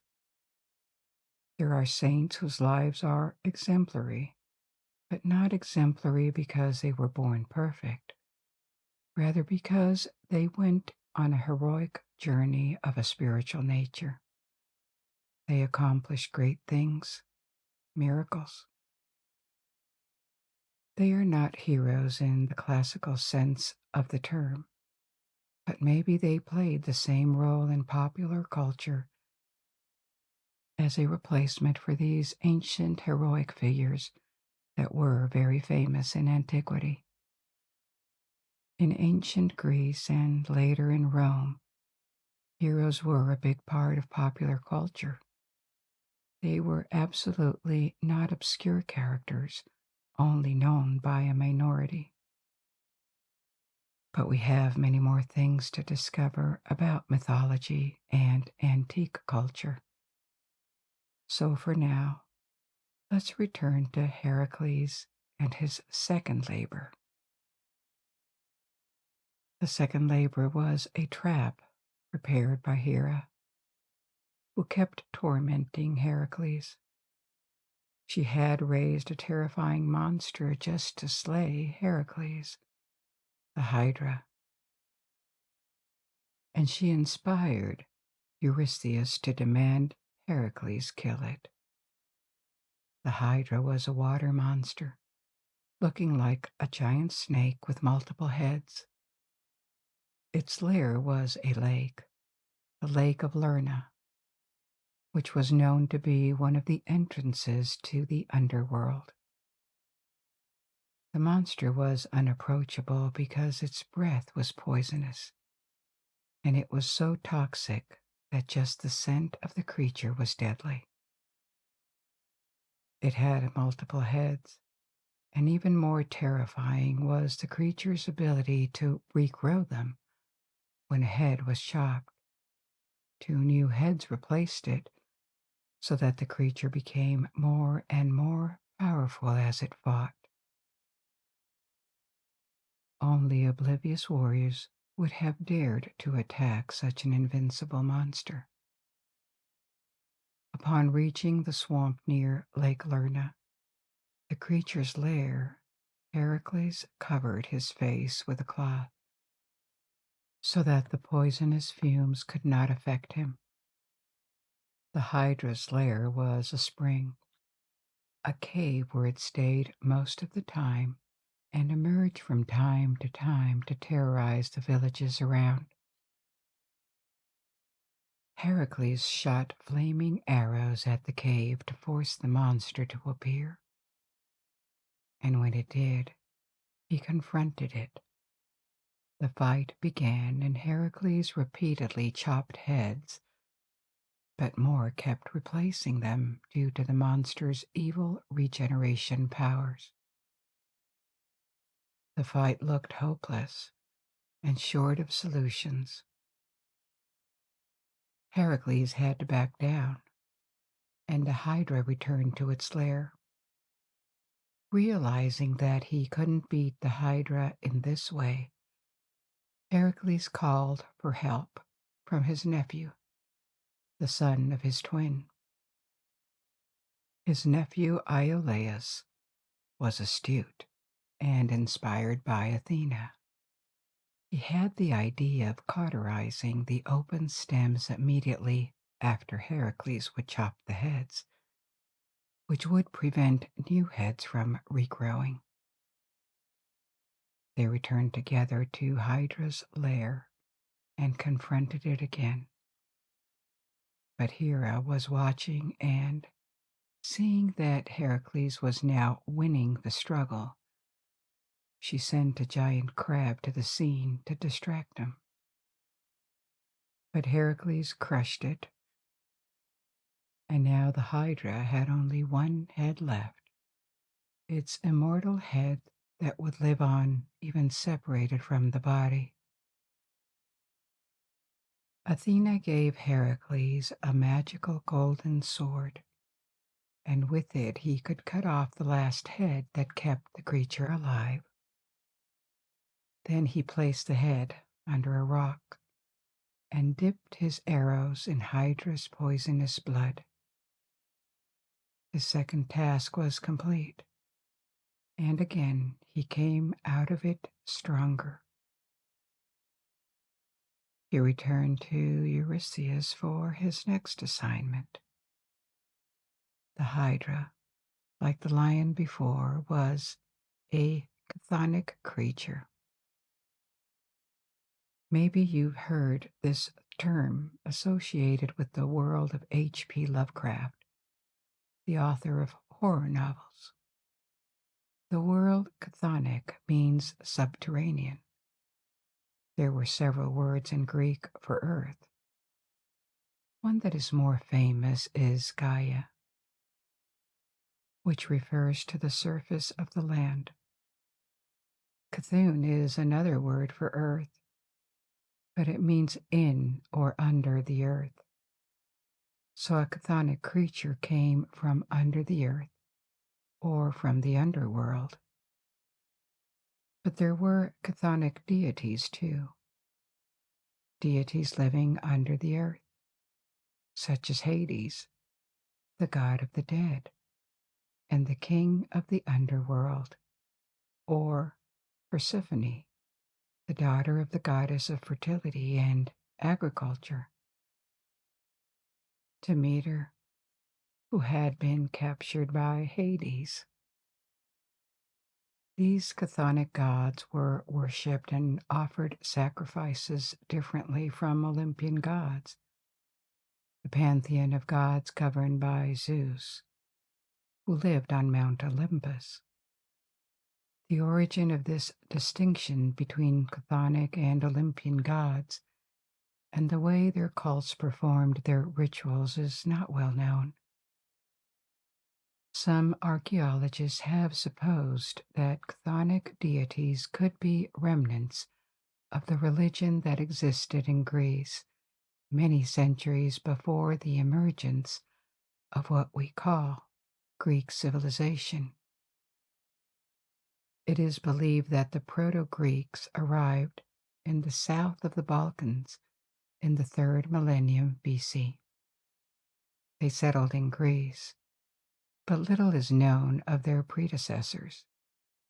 The populations probably mixed, and we don't know much either about their reciprocal contributions to the emergence of Greek culture.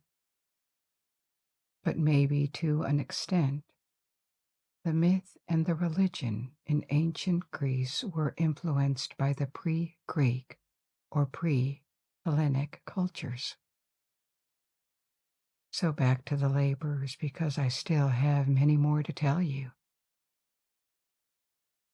Heracles had triumphed once again against the terrifying creature. Eurystheus was inspired by Hera, and like her, wanted Heracles to fail. So, as monsters couldn't get rid of him, they came up with a new task, one that would not involve killing a beast, and that Heracles would really be unable to complete. In Greece lived yet another fantastical creature, a hind, a female deer that was sacred to Artemis, the goddess of the hunt and animals. The hind had golden antlers and hooves of bronze. It was a shy and harmless animal, but it was so fast that it was said it could outrun an arrow in flight.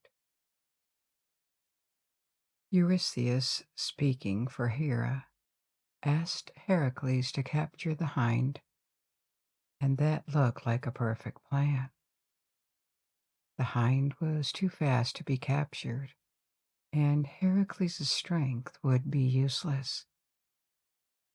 But even if he did capture it, this would anger Artemis for the desecration of her animal, and she would punish him for the offense, probably by death.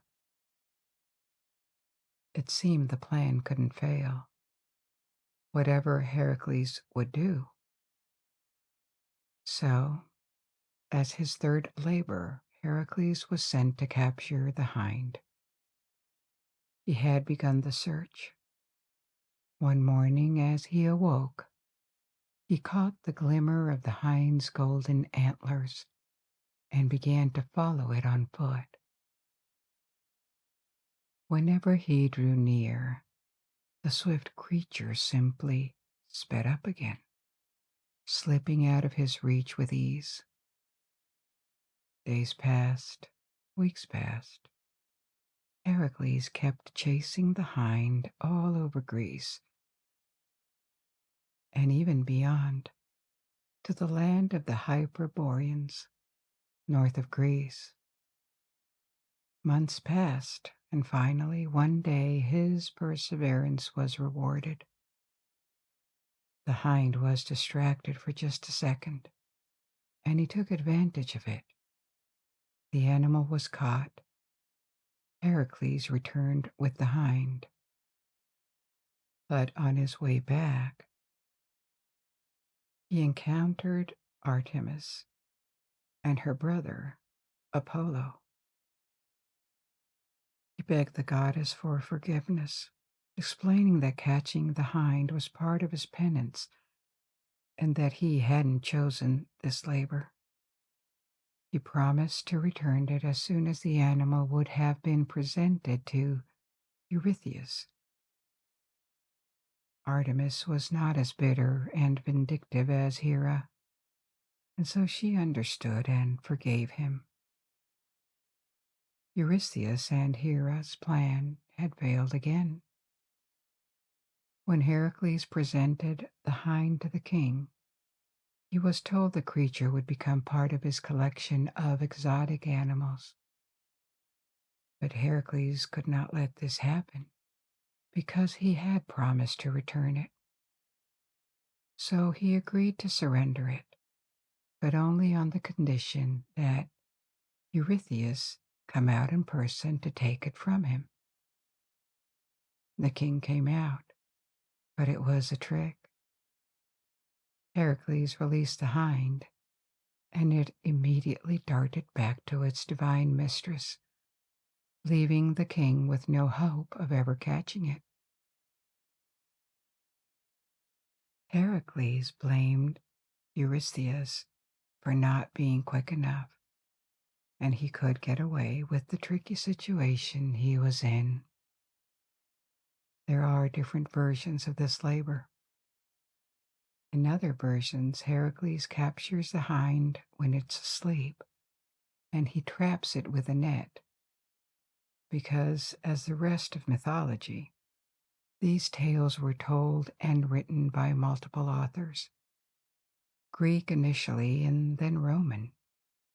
Rome adopted a great deal of Greek myths and gods, together with many other aspects of Greek culture and science.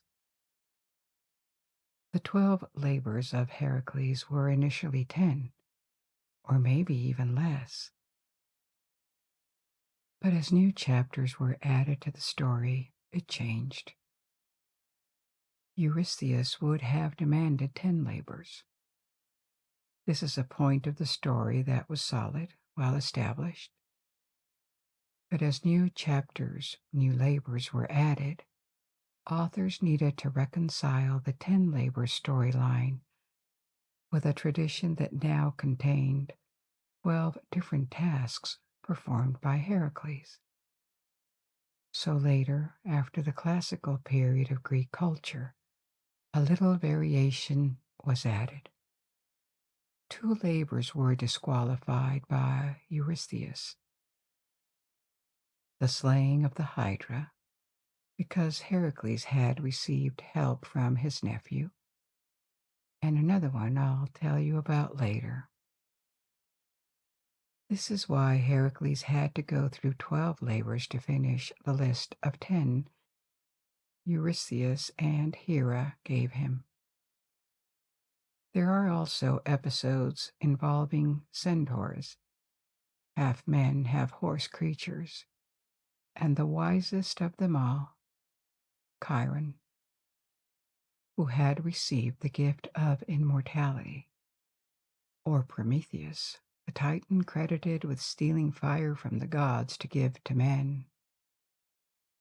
These characters appear in different labors depending on the versions, but they are going to be featured in our next labor, because after 3 labors, Heracles was not even halfway into his penance, and he was now ready for his fourth assignment. A fast-running creature had been no match for Heracles, so this time Eurystheus and Hera returned to a dangerous animal.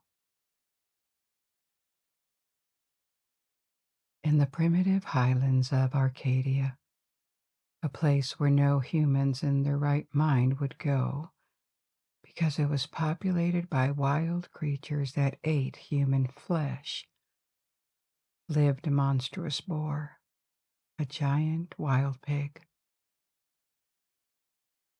The animal stayed on Mount Erymanthos, but sometimes it entered in a rage that made it run around the country and lay waste to the farmers' fields. The wild boar was dangerous, and so were the inhabitants of Mount Erymanthos. A large group of centaurs lived there with their chief, Chiron. Heracles may be able to defeat one monster at a time, but what could he do against dozens of monsters? So they instructed the hero to capture the boar. What the conspirators ignored was that Heracles was friends with Pholus, a kind and hospitable centaur. He visited his friend on his way to Mount Erymanthos. They soon went to a forest cavern to eat, and Heracles asked for wine. Pholus had a jar of wine, an ancient gift from Dionysius, the god of winemaking and madness. Pholus agreed to open the jar, but that was foolish of him. The smell of wine attracted the other centaurs. They started to drink and became mad. Centaurs were only half human. They were naive and brutal creatures, so they attacked Heracles. Our hero had to shoot at them with his poisonous arrows, which made them retreat to Chiron's cave. Chiron was immortal and wisest among creatures. So once the creatures had scattered, Heracles visited him to gain advice on how to catch the boar, because the animal was at the same time very fast and very strong. Chiron told him to drive it into thick snow. The snow would slow down the boar and exhaust it, and so it was done. Heracles caught the boar, bound it, and returned to Eurystheus. The king was so frightened of the monster that he hid inside a half-buried jar used for storage and begged Heracles to get rid of the beast, which the hero did. It seemed that killing or capturing creatures was definitely not the kind of task that would make Heracles fail. So 3 days later, when he had recovered his temper, Eurystheus gave him a new labor. He was sent to clean the stables of King Augeas. Augeas owned the largest stables in Greece, and they housed the single greatest number of cattle in the country. The livestock was also immortal and produced an enormous quantity of manure. The task of cleaning these stables looked so discouraging that they had never been cleaned. It was even impossible to enter the stables, and they were known all around Greece for being the filthiest place in the entire country.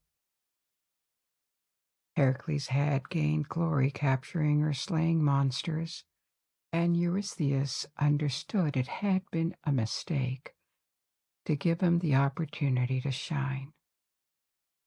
Cleaning stables would not only be impossible, but it was also humiliating.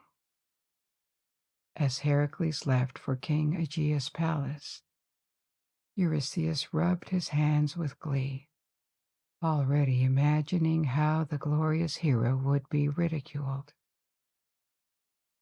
Heracles visited Aegeus and offered to clean his stables. The king accepted and even offered Heracles 1/10 of his cattle if the job was finished in one day. He didn't think for a second this was possible.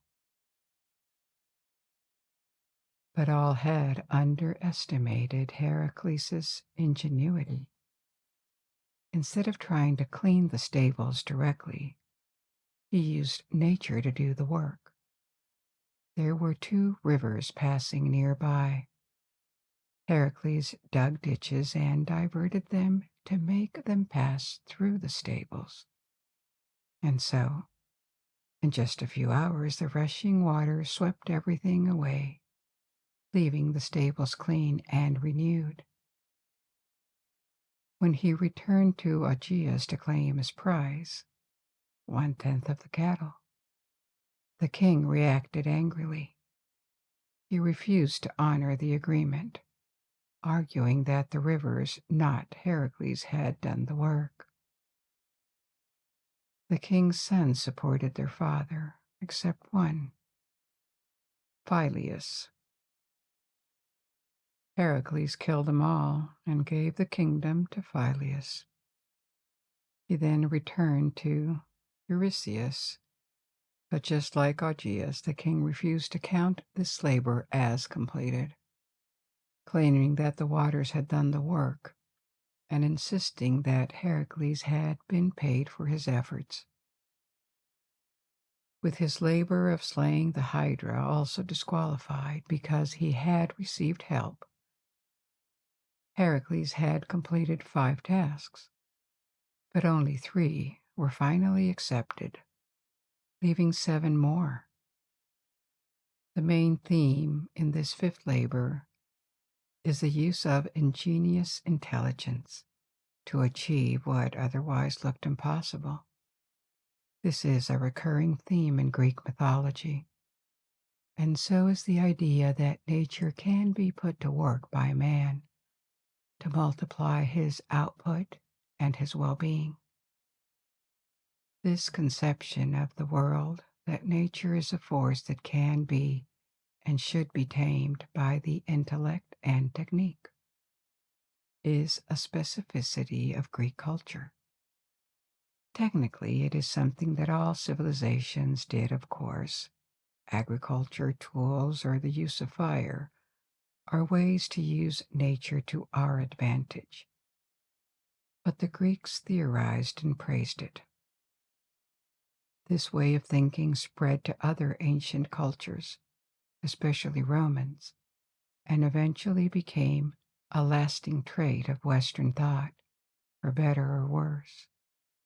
More than 25 centuries ago, the seeds of this relationship between humankind and nature were already present in this myth, not only in the labors of Heracles, but also in the tale of Prometheus, who brought fire from the gods to mankind. We see the belief that through knowledge and skill, humans can rise above their limits. They gain the power to shape the natural world and draw a little closer to the realm of the divine. And once again, this rise in ingenuity would prove essential in the 6th labor. For his 6th labor, Eurystheus sent Heracles to slay a swarm of birds dwelling in a swamp in a region called Stymphalia. These birds were a plague to the entire region. Their beaks were bronze, their feathers were of metal and sharp. They could launch them at their victims, and everywhere they went, they left poisonous dung. They had migrated to a swamp in Stymphalia, bred and multiplied. From their nesting place, they swarmed over the countryside. They ate crops and fruits, and they attacked people. Some had tried to hunt them, but the birds had wounded and killed their attackers with their beaks that were sharp enough to pierce any armor. Heracles walked to the marsh where they nested, but he didn't reach the nests of the birds because the grounds would not support his weight. Once again he was in trouble. But goddess Athena was watching. She gave him a rattle that could be very noisy, and Heracles understood how he could make good use of it. He climbed to the top of a mountain that overhung the swamp and shook the rattle. The birds were frightened into the air. Quick as lightning, Heracles shot many of them with his poisonous arrows. The rest escaped far away, never plaguing the region again. He brought some of the dead birds to Eurystheus as proof of his success and was now ready for his seventh labor. The first 6 labors had taken place in the Peloponnese, the south of Greece, except for the hunt of the hind that had taken Heracles further to the north. For this new assignment, Hera and Eurystheus decided it was time to send Heracles far away to capture the Cretan bull on the island of Crete, the kingdom of Minos. For a long time already, this bull had terrorized Crete, and Minos was not innocent of it. At the beginning of his reign in Crete, he had prayed to Poseidon, the god of the seas and protector of Crete, to send him a white bull as a sign of his right to rule rather than any of his brothers. Poseidon has sent Minos the bull, larger than any other and white as snow, with the understanding that the animal would be sacrificed to him. When Minos saw the bull, he found it so extraordinary, so fine, that he did not want to sacrifice it. So he sent the animal to his herds and substituted another inferior bull for sacrifice. But gods couldn't be fooled so easily. Poseidon saw that the king had tried to keep the gift, and he decided to punish him. He asked goddess Aphrodite to make the queen, Pasiphae, fall in love with the bull, and Aphrodite made it happen. Of this unnatural affair, a half-man, half-bull creature was born, the Minotaur. Then Poseidon passed on his rage to the bull, causing it to sow destruction upon the island. Desperate about what he could do, Minos consulted the oracle at Delphi, after which he ordered the construction of the labyrinth to hold the Minotaur. But the Minotaur's father, the bull, and had been wreaking havoc on Crete for years. It leveled walls, destroyed orchards, and uprooted crops. Minos gave Heracles permission to take away the bull. Heracles captured it and shipped it to Eurystheus. This chapter of the myth refers to the cult of the bull, which was very ancient in Crete and the southwest of Anatolia. We know it dates back several thousand years thanks to archaeological discoveries. The iconography around the bull was very present in Minoan culture. which was the culture of Crete before it was integrated into the Greek world. The bull was a chthonic animal, that is to say, from the underground. You remember we talked about chthonic cults earlier, and Greek myth about bulls such as the Cretan bull and the Minotaur are probably a product of the integration of these cultures. But actually, this labor of Heracles was added later, after most of the other labors, and maybe as a result of the connection between Crete and the city of Athens. Another famous myth that I told you about in another story is the labyrinth and the Minotaur. It also includes this connection between Athens and Crete, because the starting point in the myth of the labyrinth is this mythical tradition of sending young Athenians to the labyrinth, where they would be offered in sacrifice to the Minotaur. Heracles was now ready for his eighth labor, and this one would take him to Thrace, the northeast of Greece. Eurystheus sent him to capture and bring back a terrifying herd of 4 mares, or horses that fed on human flesh, and belonged to the king of Thrace, Diomedes. The king fed them with servants that had displeased him, or guests that expected to find shelter in his palace and ran to their death instead. Diomedes was a half-god too, like Heracles, a son of Ares, the god of war, and a princess. From his father he had inherited the cruelty and brutality, and there was no negotiating with him. The mares had to be stolen. Hera and Eurystheus hoped that this new trap would finally get rid of Heracles. Not only were the 4 mares dangerous, so was their owner, and he was a king and a half-god. Heracles traveled to Thrace. He took the horses, but soon he was chased by Diomedes and his men. In their stable, the horses were kept tethered to a manger.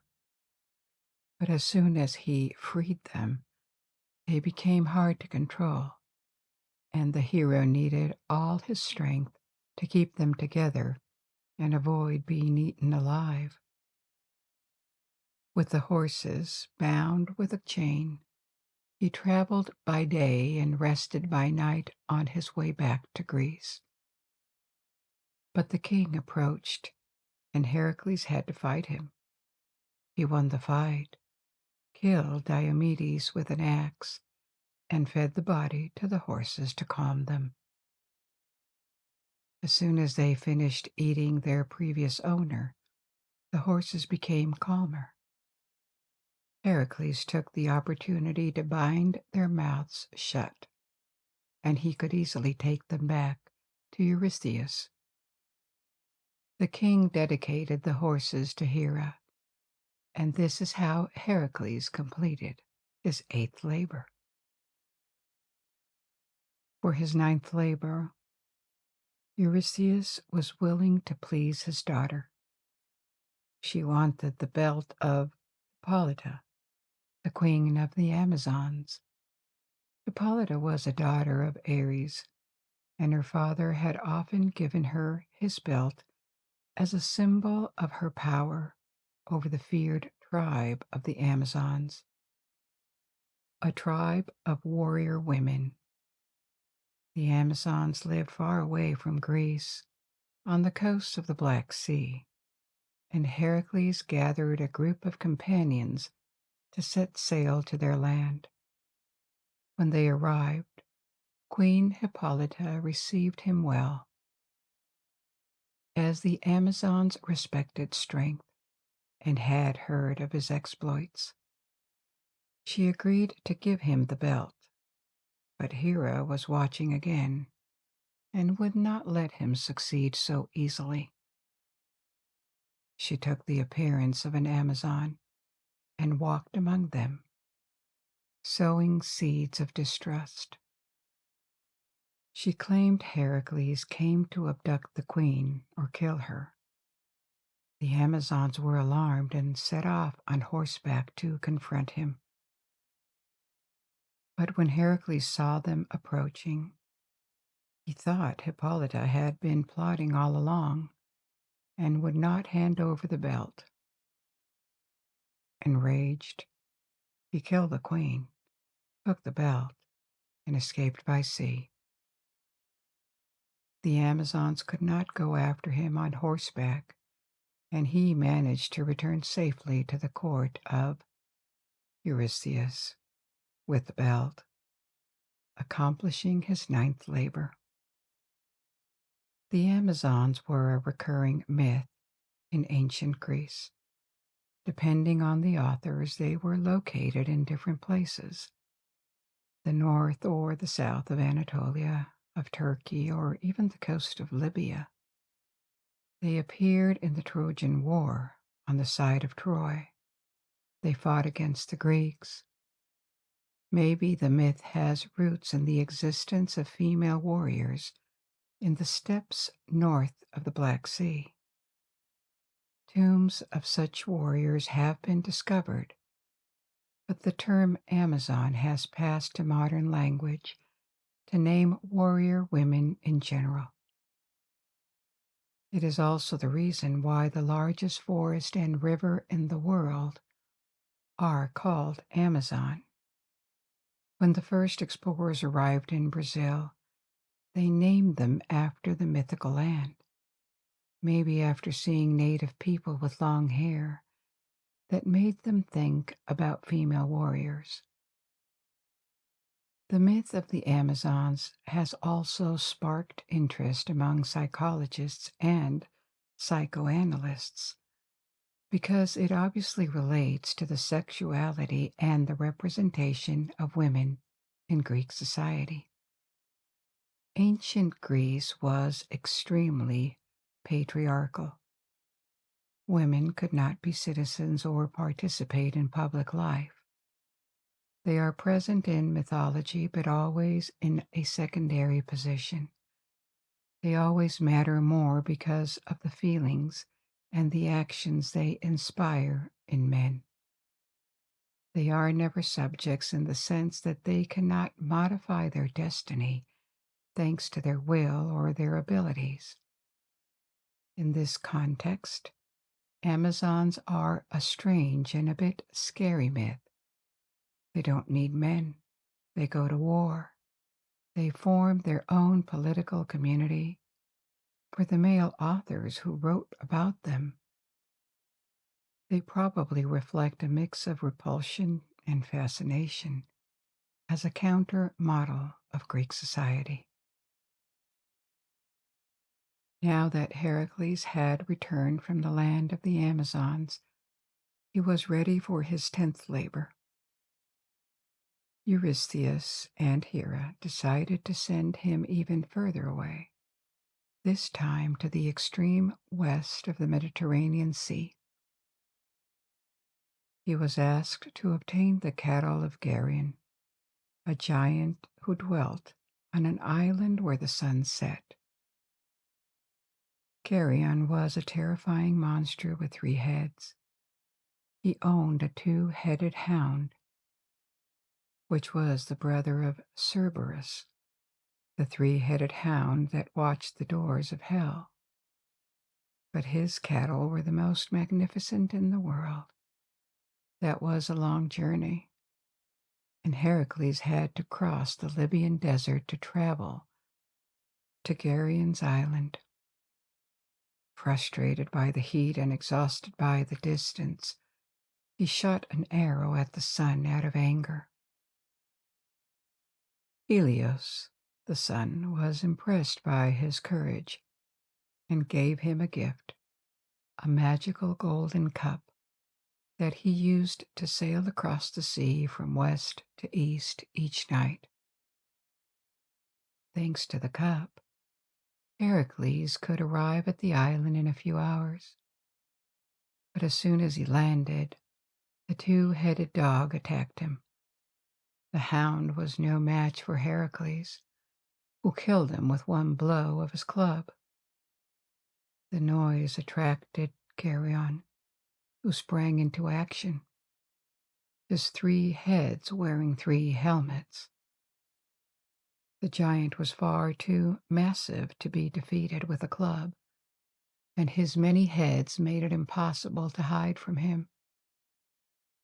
But Heracles had his poisonous arrows. He shot one so forcefully that it pierced the giant's forehead. Geryon was dead, and Hercules could return to Greece with the cattle. But the journey was very long, and Hera was there again to stop him. She sent a gadfly to bite the animals, causing them to scatter. It took Heracles a full year to retrieve them. In another attempt to stop him, Hera sent a flood that raised the level of a river so much that Heracles could not cross with the animals. But the hero was never short of resources and energy. He piled stones into the river to make it shallower. After several more months, he finally reached the court of Eurystheus, where the cattle were sacrificed to the whimsical goddess. Heracles now had only 2 labors left to complete his penance, and Hera and Eurystheus were beginning to worry that he would succeed. How to make things even more difficult for him? Maybe by sending him to a place nobody could locate. This is how the idea for his 11th labor appeared. Eurystheus demanded Heracles to bring 3 of the golden apples from the garden of Hesperides. The Hesperides were the nymphs of the evening, the daughters of the sunset who lived in the west. The supernatural beings were the daughters of the Titan Atlas. They looked after an orchard, a garden that belonged to Hera, where extraordinary golden apples grew. The goddess was very fond of this garden. When her marriage with Zeus took place, different deities came with nuptial presents for her. Among them, the goddess of earth, Gaia, who offered branches having golden apples on them. Hera greatly admired these branches and begged Gaia to plant them in her garden. The Hesperides were given the task of taking care of the garden, but they occasionally picked apples for themselves. So, to watch the nymphs, Hera also placed a never-sleeping dragon as a guard. The location was far away to the west, where the Mediterranean Sea and the world ended. It was unknown and well protected. There was no way Heracles would triumph this time.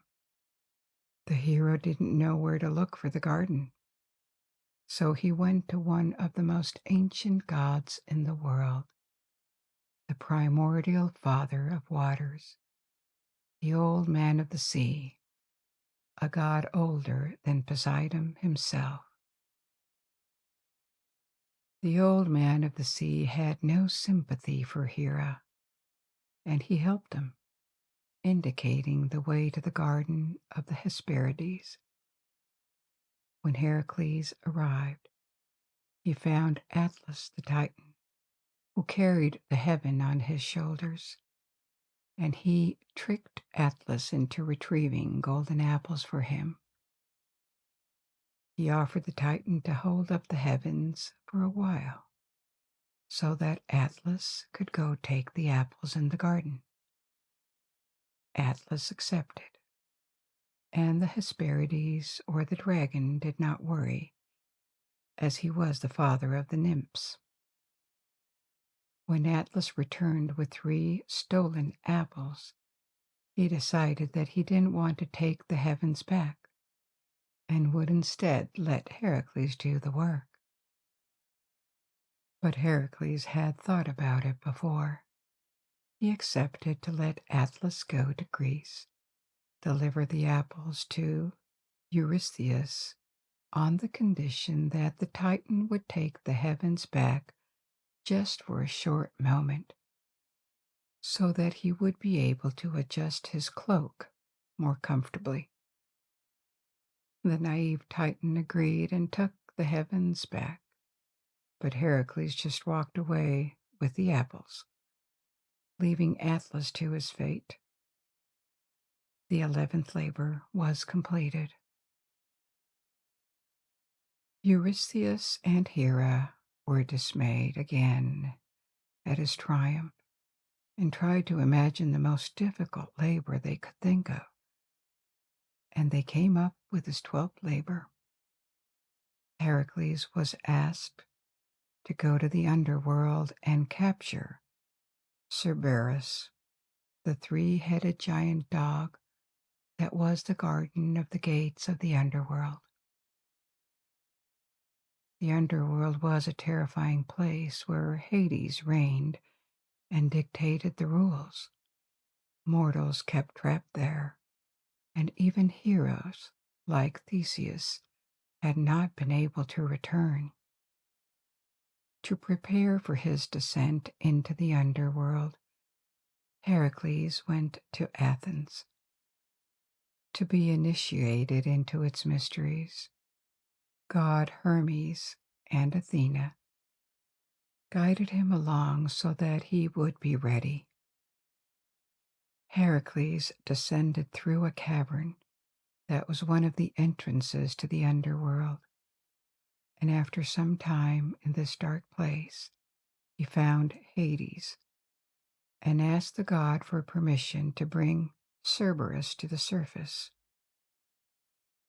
Hades knew about the labors and how Hera had repeatedly tried to cheat against Heracles. He gave his permission, but on one condition: the hero would have to subdue the beast without using weapons. Heracles overpowered Cerberus with his bare hands and succeeded again. Then he went up and returned to the Peloponnese to bring it to Eurystheus. The king was terrified again and fled to the big jar where he had already hidden when presented with the wild boar. He was so scared that he offered Heracles to release him from any further labors if he returned Cerberus to the underworld. And so it was done. After years of service to Eurystheus and 12 imposing tasks in which he had succeeded thanks to his bravery, strength, and intelligence, Heracles was finally free and washed off the sins Hera had made him commit. But the 12 labors had not only erased the past, but they had also made him stronger, more knowledgeable, and wiser. Through this initiatory journey, he had learned about the world, about himself. He had thought, and so have we, as we followed his steps.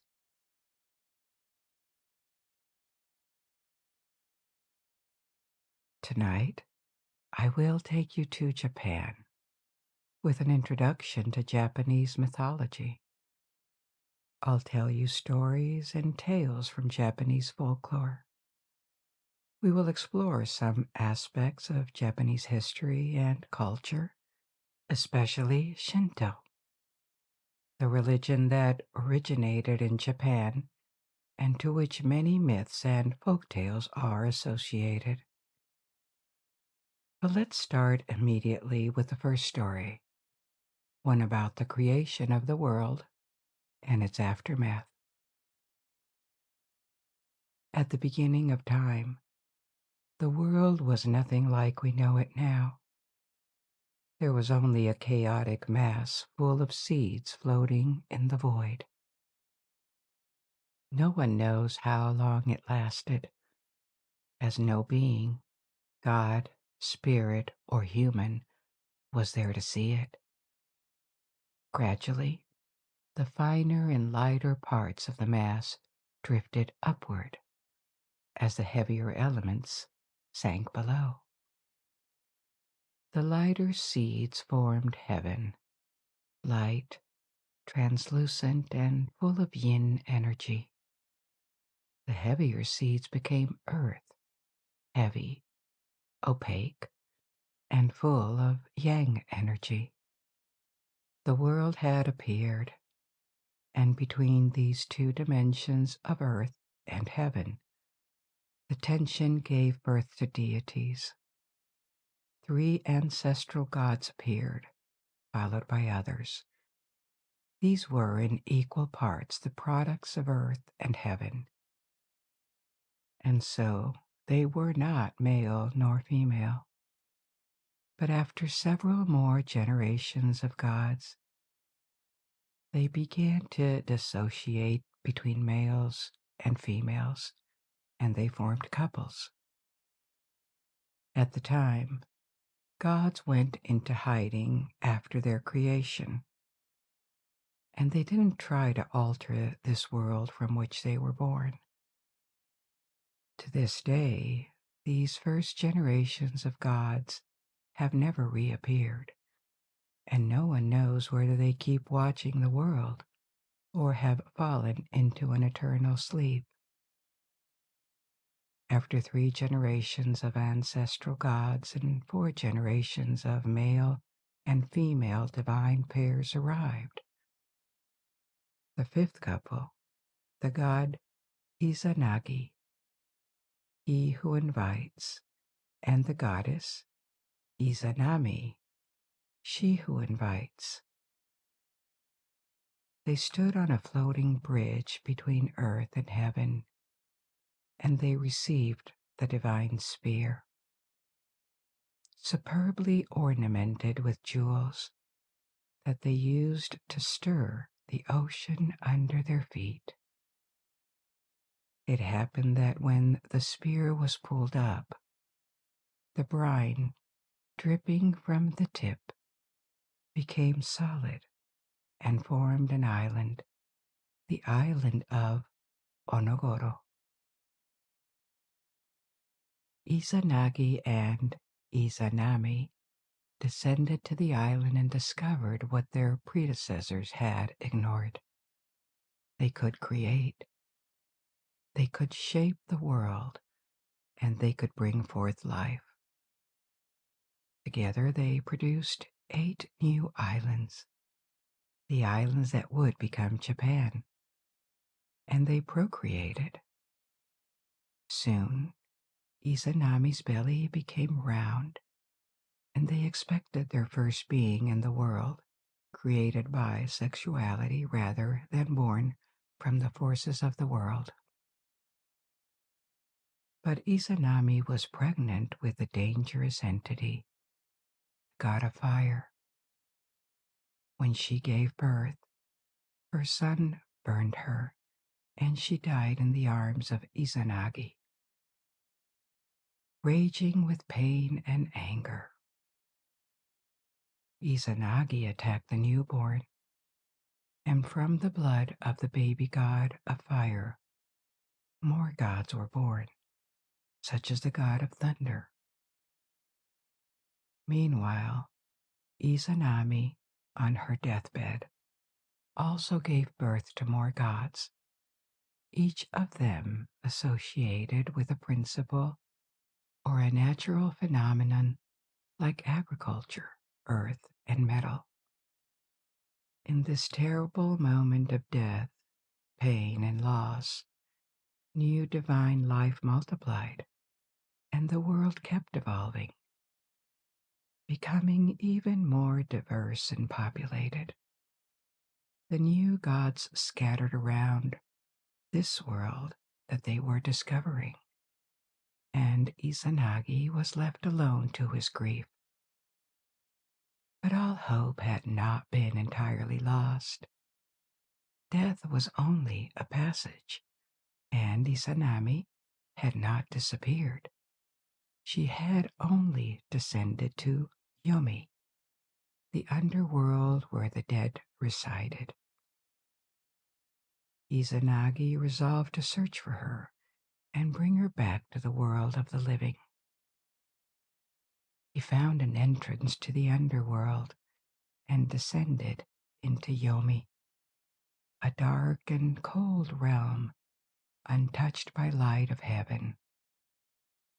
After a lengthy search, he found Izanami, weak, lying on the ground.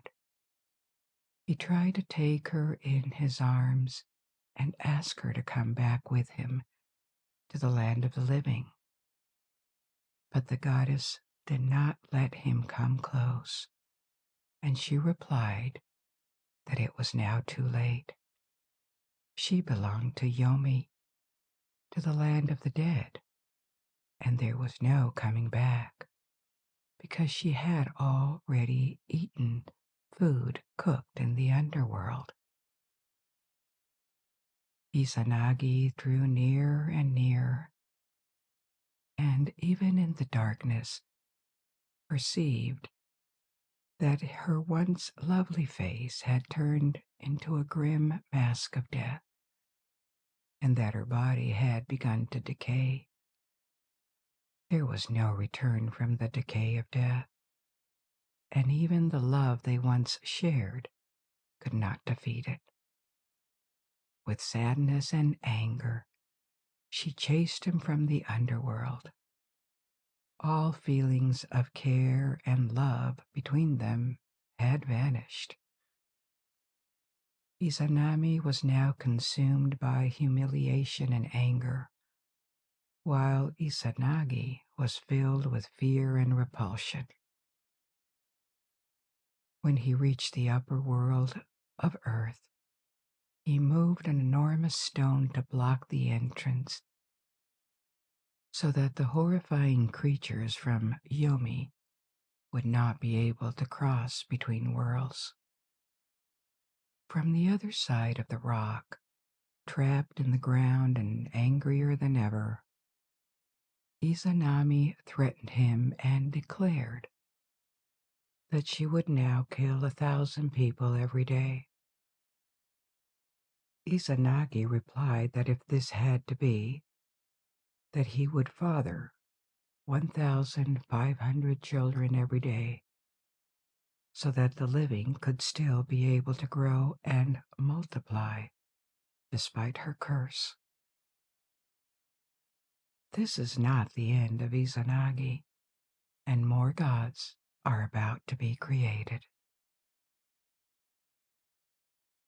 Izanagi had returned to this world, and now felt the need to purify himself from the miasma of the underworld.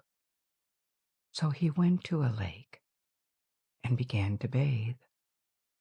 Water dripped from his face, and from this water 3 new gods appeared.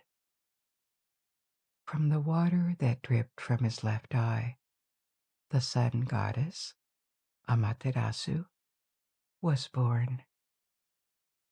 From his right eye appeared the moon god, Tsukuyomi, and from his nose the third god, Susanoo,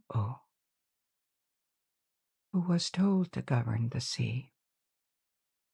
Amaterasu, the sun goddess, was attributed heaven to rule over.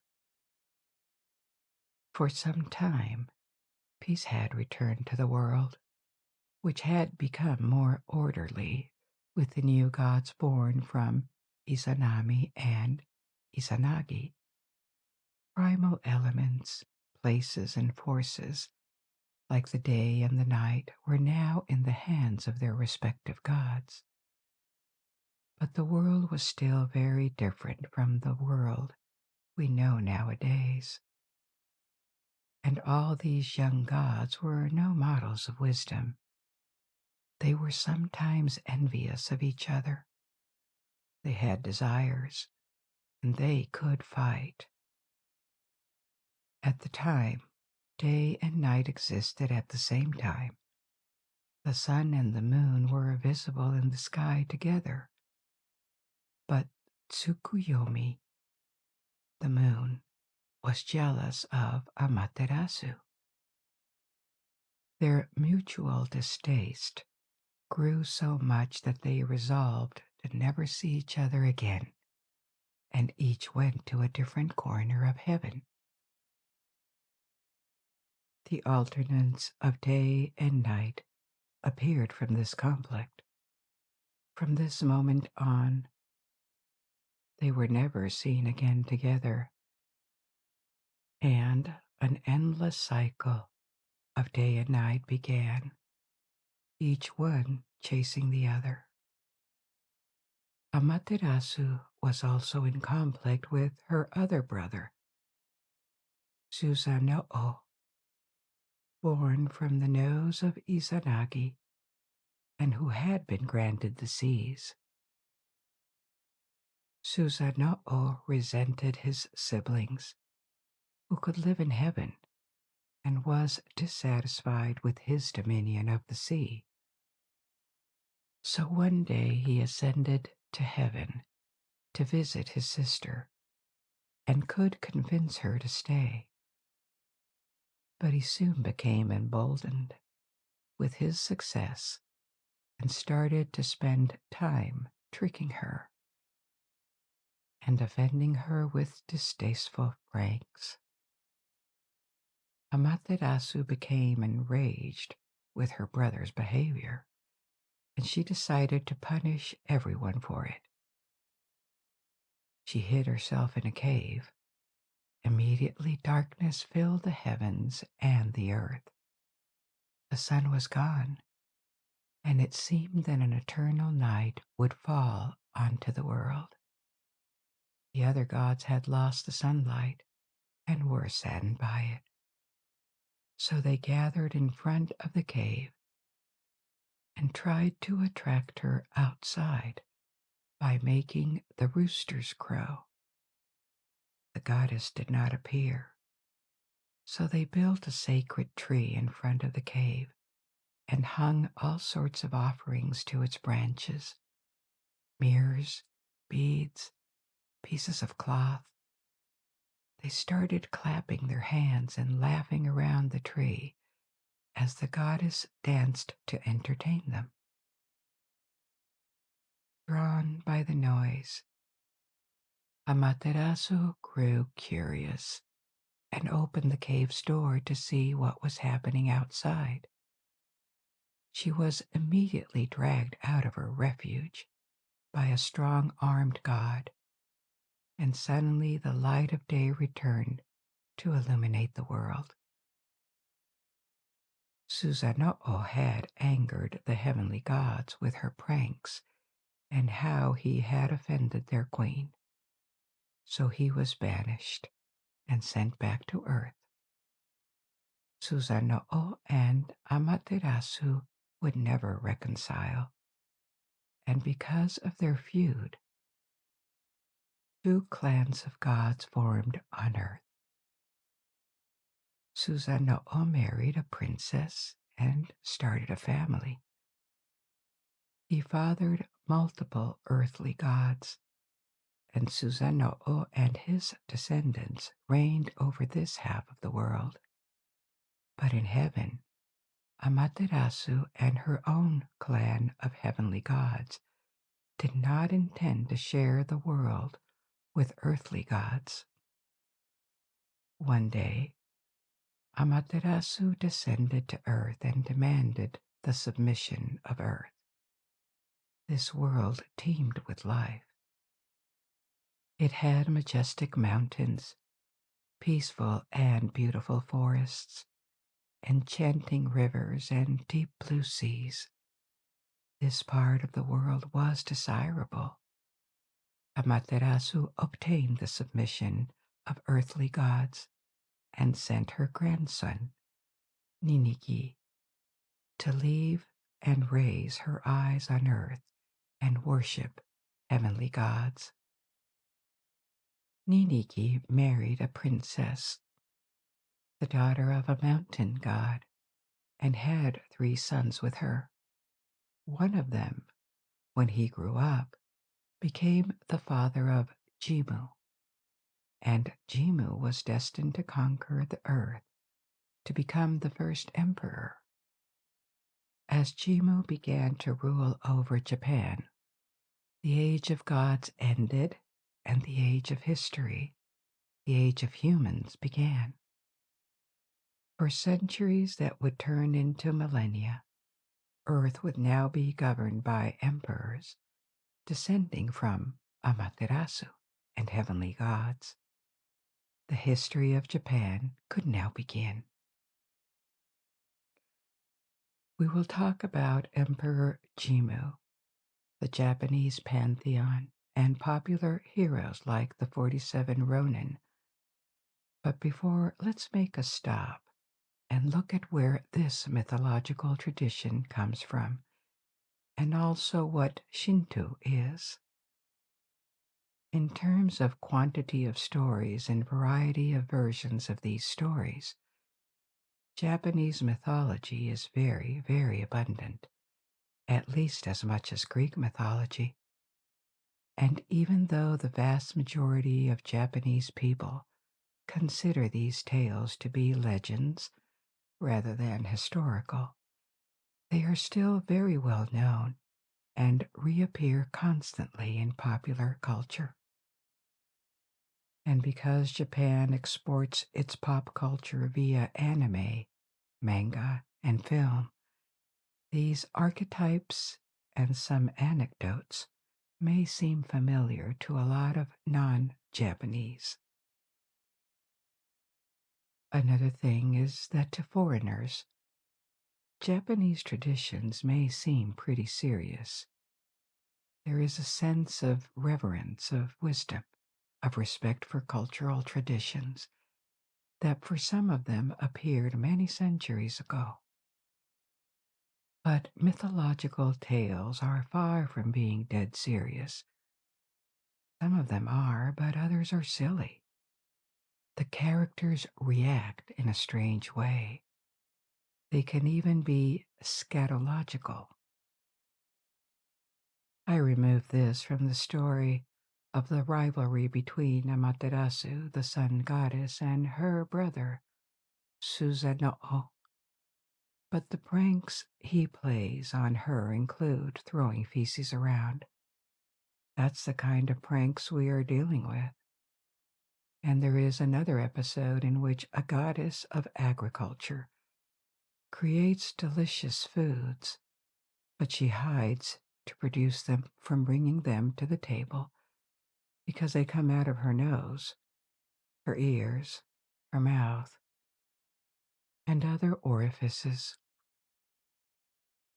This myth mixes elements that are poetic and cosmic with others that are trivial and sometimes truly bizarre. It is not all about wisdom and recollection, really. Gods are also very human in their personalities and behaviors. They can be petty. They can be jealous. They can make mistakes. They are not role models that believers would be invited to take inspiration from, like in some other traditions. There is a general term for Japanese gods and many other beings that you may have heard of: kami. Kami is often translated as gods in the West, and this is a dimension of it. But kami are also the spirits, the entities, the phenomena or the holy powers that are venerated in the religion of Shinto.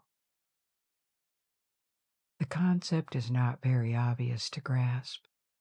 In Western tradition, we have no problem associating a place, a phenomenon, a force of nature, a principle, with a deity. This was the case in all other stories about mythological traditions that I have told you about. But the concept of kami is even wider than that.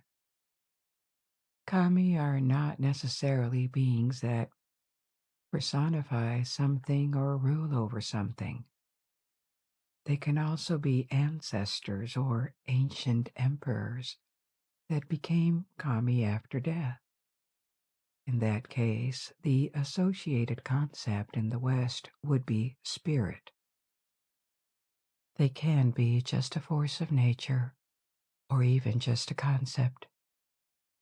And they are not separated from nature. They are of nature, manifestations of the energy of the universe. If there is a concept, an idea, a process, kami exists that embodies and performs the specific functions of it. There is a kami of wind, or the kami of rivers as a concept, and also a kami of every particular river, and a kami of roads, the kami of entryways, the kami of infectious disease, the kami of good health. The list is almost endless, and there is a shrine in Japan when more than 2 million kami are registered. Sometimes it is said that there would be more than 8 million different kami. It is not exactly that. There is a general name given to these countless kami. Yaoyoruzu no kami, which literally means 8 million. But what it expresses is countless, extremely numerous. People don't actually believe that there are precisely 8 million, but that there are many, many of them. Generally, there are considered to be 3 main variations of kami. There are the heavenly gods and goddesses called Amatsukami, the goddess and goddesses of the earthly realm, Kunitsukami, and the rest, the countless kami. These definitions are broad categories, sorts of guidelines for grouping them. The worship of kami through rituals and offerings is at the core of Shinto practice. The kami are worshipped at household or family shrines and at public shrines dedicated to specific kami. The worshipping, the rituals, are done to cultivate harmony between kami and humans and to ask for kami's blessing.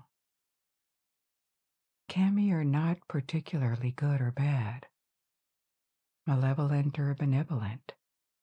They may have both dimensions, and they are never fully reliable. So securing their support is believed to be important for luck and success in all sorts of endeavors. Shinto comes with principles such as the need to respect traditions and regularly perform rituals of purification, but it does not emphasize specific moral codes. There is no equivalent to the commandments of Christianity, and Shinto doesn't have a centralized organization like the Catholic Church or some Protestant denominations. It is historically the most widespread religious practice in Japan, but not the only one. Buddhism also was and still is important. So, how did religions spread in Japan? The basis of Shinto, kami veneration, existed in Japan more than 2,000 years ago. Shinto is native to Japan, but in the 5th and 6th centuries AD, so that is 1500 years ago, Buddhism arrived in the country, especially brought by Korean immigrants. It had traveled across Asia from its birthplace in India over several centuries, but it became widespread in Japan, and it has been around for so long that it has become another national religion or philosophy. Buddhism didn't replace Shinto. Instead, the two influenced each other and were not mutually exclusive.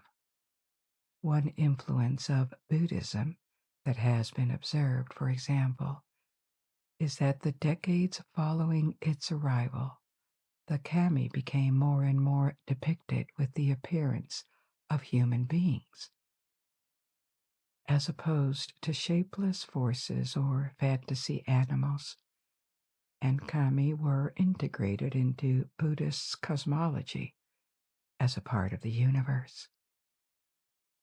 From the 8th century, emperors of Japan had converted to Buddhism, and they performed Buddhist rites and also other rites to honor the kami.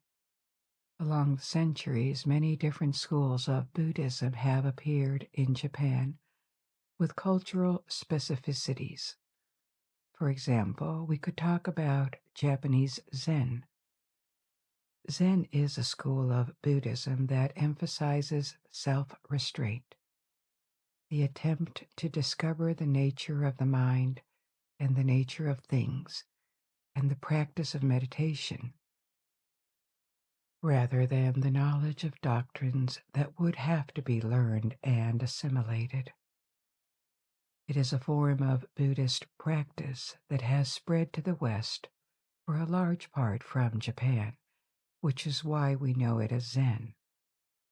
But Zen is a Japanese pronunciation of the Chinese word Chan, and Zen Buddhism actually appeared in China. But along with other schools or traditions of Buddhism, it spread to Japan and took deep roots in this country. So Shinto and Buddhism coexisted, and both were practiced by a large part of the Japanese population, from emperors to common man. But when it comes to myth and folk tales, Shinto had a lot more influence because we know most ancient stories from chronicles that were written in the 8th century AD, and at the time, the focus of these chronicles was to emphasize native cultural elements and defend the divine lineage of emperors supposed to descend from the sun goddess and the sun kami, Amaterasu.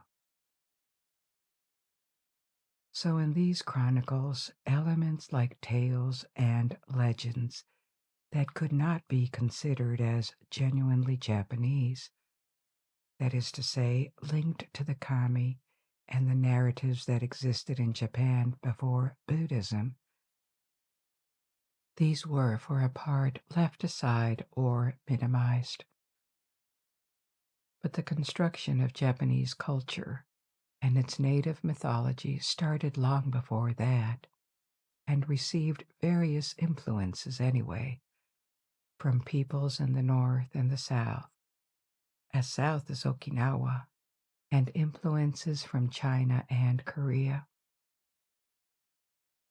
So what was considered genuinely Japanese in the 8th century were elements and aspects of the culture that had been around for a long time and had gone through their own evolution in Japan. But some of them had been heavily inspired by other cultures starting thousands of years prior, especially by China. As you know, prior to its opening to modern Western techniques and a major reform of its society in the 19th century, Japan went through a long period of isolation. For centuries, the country was almost entirely forbidden to foreigners. Other foreign religions were banned too. They became legal only when Japan began this fast modernization. But at the same time, the government had a nationalistic agenda. They were trying to reinforce national unity, to keep tight control of public opinion and galvanize it in favor of economic development and expansion overseas. And this had repercussions on the religion. Shinto had long been completely integrated into Japanese society, but it was a decentralized practice. For the first time, the state tried to take control of it. It selected and approved priests. It took control of the shrines. And this period is called by historians State Shinto. The goal of governments until the end of the Second World War was to make the national religion a tool for unity, for social control, and a justification for the emperor's divine power. Over the past 70 years, since the end of Second World War, religious practice in Japan has decreased markedly, but still, for the majority of Japanese, Shinto and Kami, along with Buddhism, are still very much part of the culture they experience every day, and the majority of Japanese participate in rituals now and then and festivals. But let's return to mythology. I mentioned earlier that the accession of legendary Emperor Jimmu was the end of the age of gods and the beginning of the age of humans, but not the end of mythology. So let's explore the mythical story of the first emperor. You remember the heavenly gods, led by the sun goddess Amaterasu, had established their domination on earth. Amaterasu had a grandson called Ninigi, who resided and married on earth. Ninigi had a grandson who became Emperor Jimmu. At the time when the future emperor was born, his clan fought for control over Japan. The land was fractioned into multiple clans, and his was located in the south of Japan, on the island of Kyushu. Jimmu was the youngest of four brothers, and his older brothers led the family, especially Itsuse, the older brother. It was decided that a migration to the east and the north should happen because it was their destiny to establish their dominance upon the entire country, and they should administer it from a more central location. Back then, like now, an inland sea separated the islands of Kyushu, Shikoku, and Honshu. Led by Itsuse, the clan crossed the inland sea and landed near the city now known as Osaka. But all of Japan had not accepted their authority, and there was a local chieftain known for his ferocity that occupied the area with his men. He was unusually tall, and his name was the long-legged man Nagazune Hiku. Itsuse wanted to take control of this place, and Nagazune Hiko refused to surrender, so battle ensued. Jimmu participated in the battle as the second in command, and soon the two armies faced each other. Itsuse's troops facing eastward and Nagasunehiko's westward. As soon as the battle started, the migrants suffered heavy losses. They were facing the sun and could not see their opponents well. Ironically, the sun itself, which was the manifestation of their ancestor Amaterasu, was against them because of their unfortunate positioning on the battlefield. The battle was lost, and even worse, Itsuse was killed. The survivors, now led by Jimmu, could do nothing but flee. That night, when they finally made camp, shame and sorrow weighed heavily on every man. But Jimmu was not one to give up, and he understood that their defeat had come from fighting while facing east. As he was praying to Amaterasu, she sent him an envoy that would guide his troops to victory. A giant three-legged crow appeared in the sky. Jimmu recognized it for the gift of Amaterasu that it was.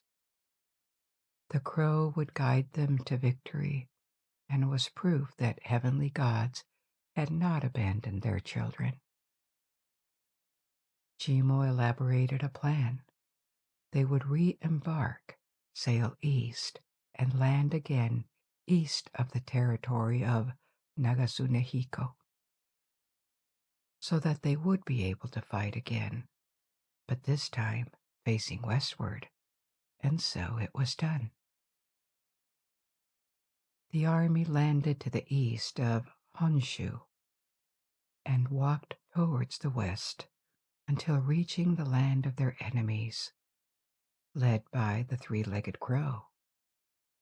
A new battle happened, and this time the light of Amaterasu blinded the other side. Jimmu was victorious. The fight had taken place in the province of Yamato, near the ancient city of Nara. And with that victory, Jimmu was recognized as a legitimate ruler of Japan and ascended to the imperial throne. His reign was blessed by the gods and was extraordinarily long, as he died at the age of 126. It is said that once he climbed a mountain near the Nara to survey the inland sea between three big islands that he now controlled, and he observed that the sea was shaped like a heart, like the ring two dragonflies make when they mate. As he was making this observation, a mosquito tried to sting him and steal some of his royal blood. Immediately, a dragonfly appeared and killed the mosquito. Dragonflies were sacred animals that served the gods, and this was why one had intervened to protect the emperor. Because of the shape of the inland sea, and because it was protected by the gods, Japan thus received its classical name, Akitsushima, the Dragonfly Island.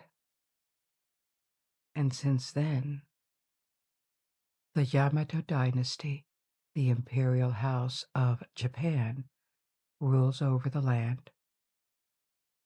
But mythology is not just about gods and emperors. Along many centuries, mythical heroes have appeared or evolved in Japanese folk tales, and even though their stories are sometimes not specifically mythological, like the tale of the 47 Ronin, these are good stories. I selected three of them: the story of Momotaro, Shita Kiri Susume, and the 47 Ronin. So here are more stories. Let's get started with Momotaro. Once upon a time, There was an old couple who lived in the countryside near a river. They had had a long life of work, and they were poor, but they were happy and grateful to be together. Their days passed peacefully, and even though they only had a small house and just enough food, this was enough for them. Their only regret was that they would have liked to have children, to expand their family and have company in their old days, but no children were born.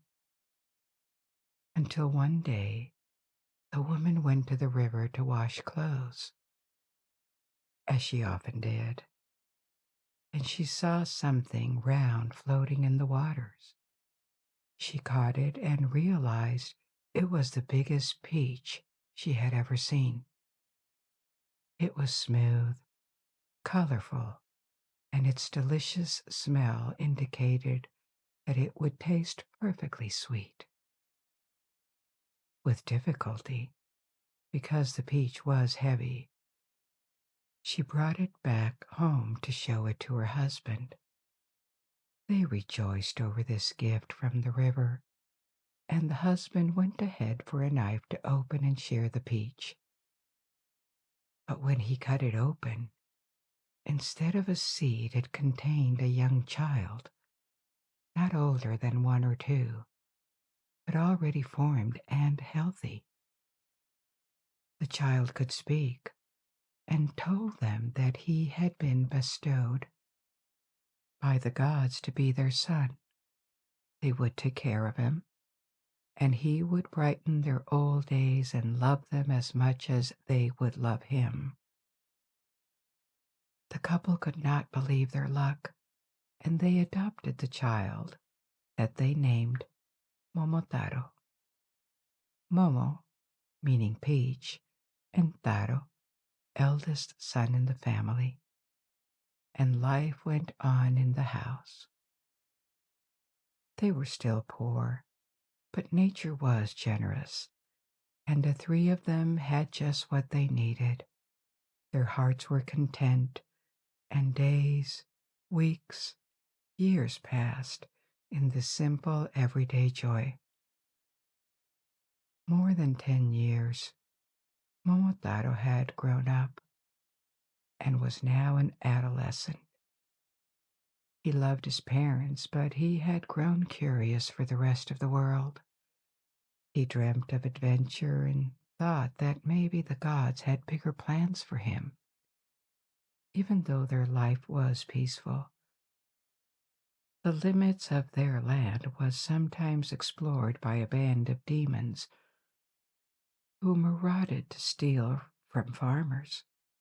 These demons, called Oni, were more and more threatening, and Momotaro decided to do something about it.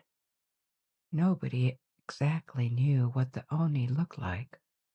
They were always seen from afar. But the few people who had crossed them and managed to escape had said that they were hideous, gigantic creatures, looking like ogres, with one or several horns emerging from their heads. They had sharp claws and wild hair, and their skin was either blue or red or green, so that they had nothing in common with humans. The Oni didn't live nearby. They dwelled in a distant island, a place called Onigashima, Demon Island, and from their base they launched expeditions to ransom and loot. Momotaro wanted to end their reign of terror, and he resolved to travel to the island and attack them. His parents were worried, and they tried to dissuade him. Who would take care of them if he never returned? And how could a single young man defeat an entire band of demons? But Momotaro had made his decision, and they had to let him go. For his long journey, his mother gave him delicious dumplings, and the journey began. At first, Momotaro was alone, but on the way he made friends, a dog, a monkey, and a pheasant. The three could talk, and against a portion of his dumplings, they agreed to accompany and help him. The four of them became best friends, and they learned to trust each other. When they finally reach Onigashima, the demon island, they devised a plan to penetrate discreetly the demon's fort and attack the demons one by one. Helped by his three animal friends, Momotaro defeated each one, and their chief was captured. In the fort, they found the treasure that the demons had accumulated, and with their captive, they traveled back to Momotaro's homeland. He had not only eliminated the threat, he had brought back enough for his parents to finish their days in abundance.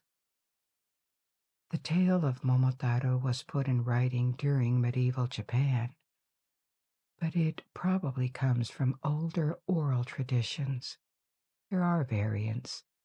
In older versions, he was not found inside the peach, but his mother became pregnant after eating the fruit. But it is a form of tale that has been around for a long time. A young boy or girl with a mysterious origin who accomplishes great exploits, makes friends, discovers himself along the way. It is the initial theme of Dragon Ball, for example, the manga. There is something inherently appealing to this story. Another Japanese folktale that has a form that can be found throughout the world is Shitakiri Suzume, the sparrow with the slit tongue, and it goes like this. Once upon a time, a poor old couple lived near the foot of a mountain, covered in trees and near a river. The man cut wood for a living, and his wife fished in the river. But the two could not be more different in character.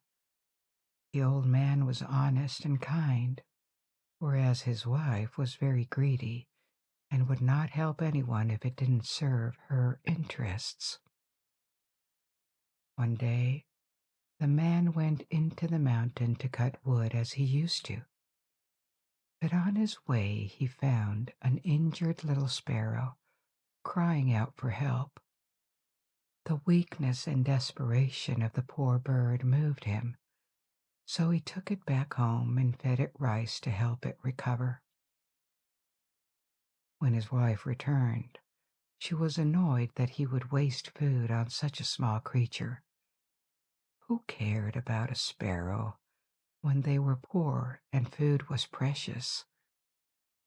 But the old man didn't listen to her and continued caring for the little bird. As days passed, the two became friends, and the sparrow would stay on his shoulder eating rice from him, and the recovery and friendship of the bird made the old woodcutter happy. But one day he had to return to the mountain, and the sparrow was still too weak to leave the house, so he left it in care of the woman. She had no intention of feeding it, so instead of staying home to look after the bird, she went out fishing.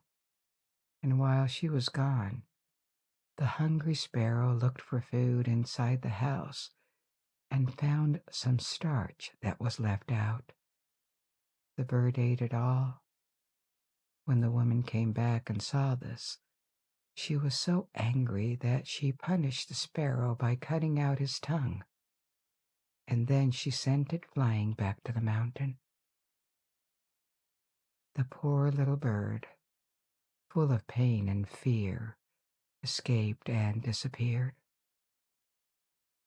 When the old man returned, he was so sad and shocked at what his wife had done that he immediately went searching for the bird. Other sparrows knew him and what he had done for one of their own, so they helped him find his way into a bamboo grove where they lived. He was reunited with his friend, the little sparrow he had saved, and the other birds brought him food and sang for him. As he was reassured that his little friend was alive and well, he told the birds that it was time for him to go back home. They presented him with a choice of presents. There was a large basket and a small basket, and he was told that he could choose one as a present and take it back home. The old man knew that his forces were no longer what they once were, and there was a long way home, so he chose a small basket.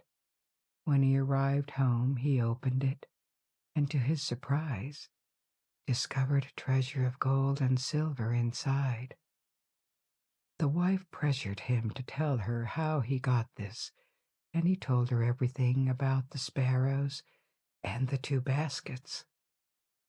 She couldn't help but think he was an idiot for choosing the small one, so she ran to the sparrow's grove in hope of getting more treasure for herself. The sparrows presented her with a small and large basket, and warned her to not open any basket before getting home.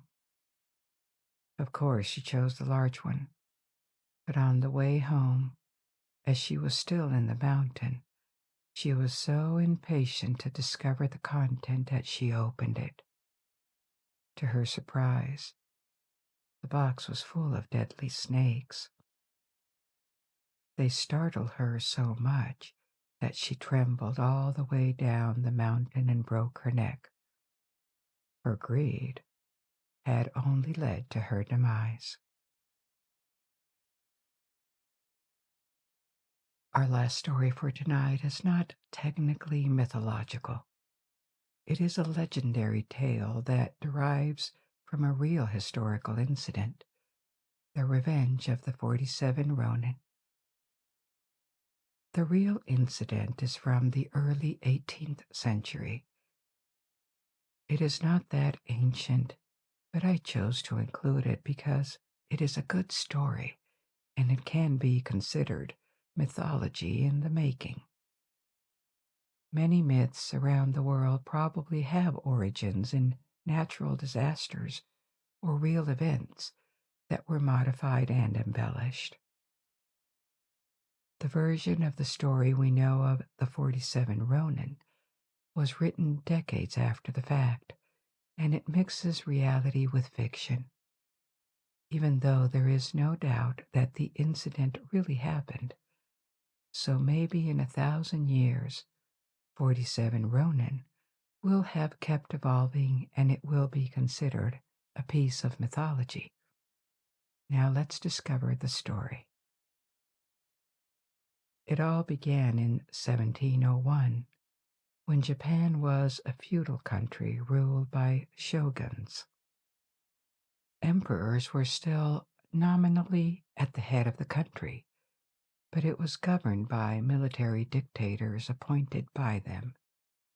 Japan was also governed locally by feudal lords called daimyos, who pledged allegiance to the emperor and served the central power in the capital, Edo, that we know as Tokyo today. To better control the daimyos, they were requested to alternate periods of living in their domain and periods of living in Edo, where they served the shogunate. Each daimyo had a following, a house, composed of the people serving him, including samurai warriors. It happened one day that one of the daimyos, Asano, who had a small fiefdom in the west of Honshu, was tasked to arrange a reception in Edo as part of his service in the capital. He was to be given instructions by a high-ranking official named Kira and execute them following the elaborate etiquette of the shogunate. But Kira was a rude and arrogant man who had no respect for small lords. He was also corrupt and accepted bribes, and early on the cooperation with Asano went very poorly. He would insult the lord, treat him badly, whereas other lords that had bribed him for his cooperation were treated nicely.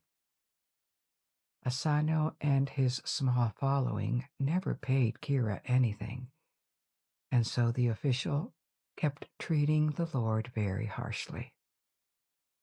This escalated until one day Kira openly insulted Asano, calling him a country boy with no manners. In Edo Castle, any kind of violence was completely forbidden. Even drawing a sword, a katana, was a grave offense. But after weeks of harassment from Kira, Asano lost his temper. He attacked the official with a dagger, wounding him in his face. They were immediately separated by guards, and the wound was just superficial. But Asano had committed an unforgivable offense, and the only fitting sentence for this was death.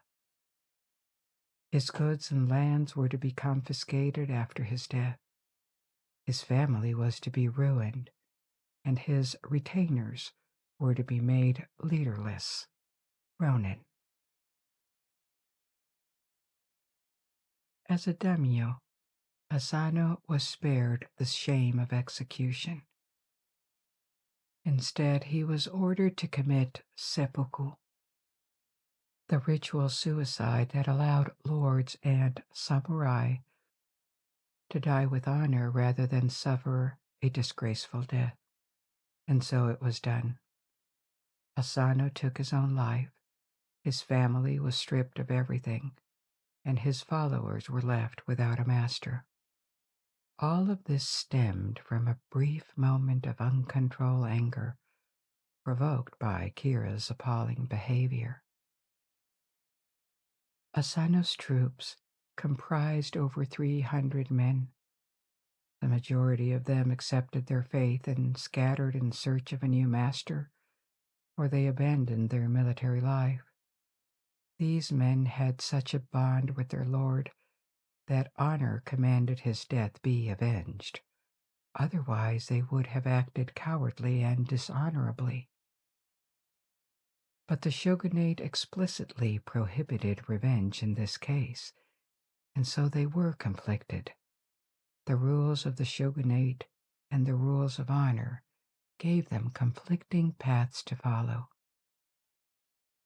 Of all these men, 47 warriors, 47 ronin, because they had lost their master, refused to allow their lord to go unavenged.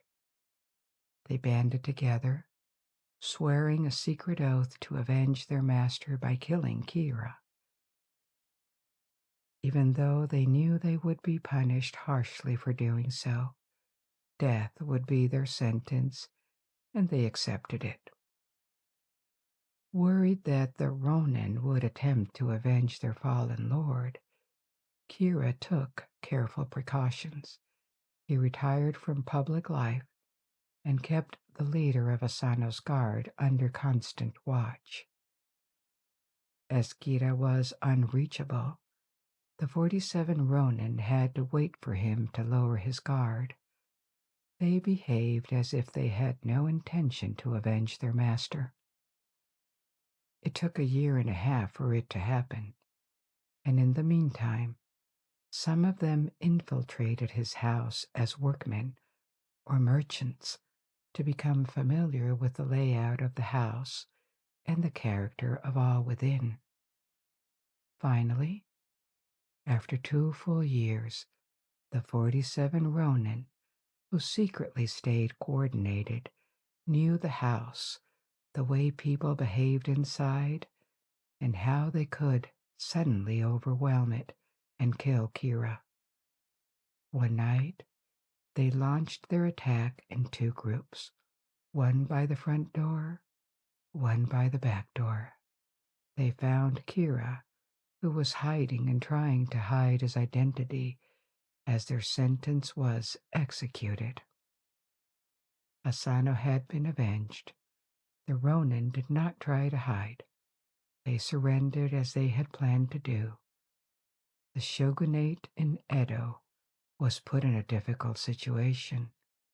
They had bravely accepted the precepts by avenging the death of their lord, but they had also defied the shogunate's authority. The populace admired them for their courage and their loyalty, so petitions were made in their favor. The shogunate agreed to make a concession. They had to die, but they would be allowed to die honorably by committing seppuku, like their lord had done 2 years earlier, and so it was done. Each of them ended their life. The youngest was only 16. They were buried in front of the tomb of their master, and the tombs became a place of great veneration. The sacrifice of the 47 Ronin had not been totally in vain, for the survivors of Asano's house, with the name of Asano being claimed by his revenge, the other Ronin that had remained unemployed because of the disgrace of their former house could find new positions, and the family was given back its lordship. This is the end of tonight's story. I hope you enjoyed this adventure, and I invite you to discover and learn more. Now you can let go and sleep, or if you're not sleepy yet, you may pick another story from my ever-growing library. And until we meet again, good night. Sleep well.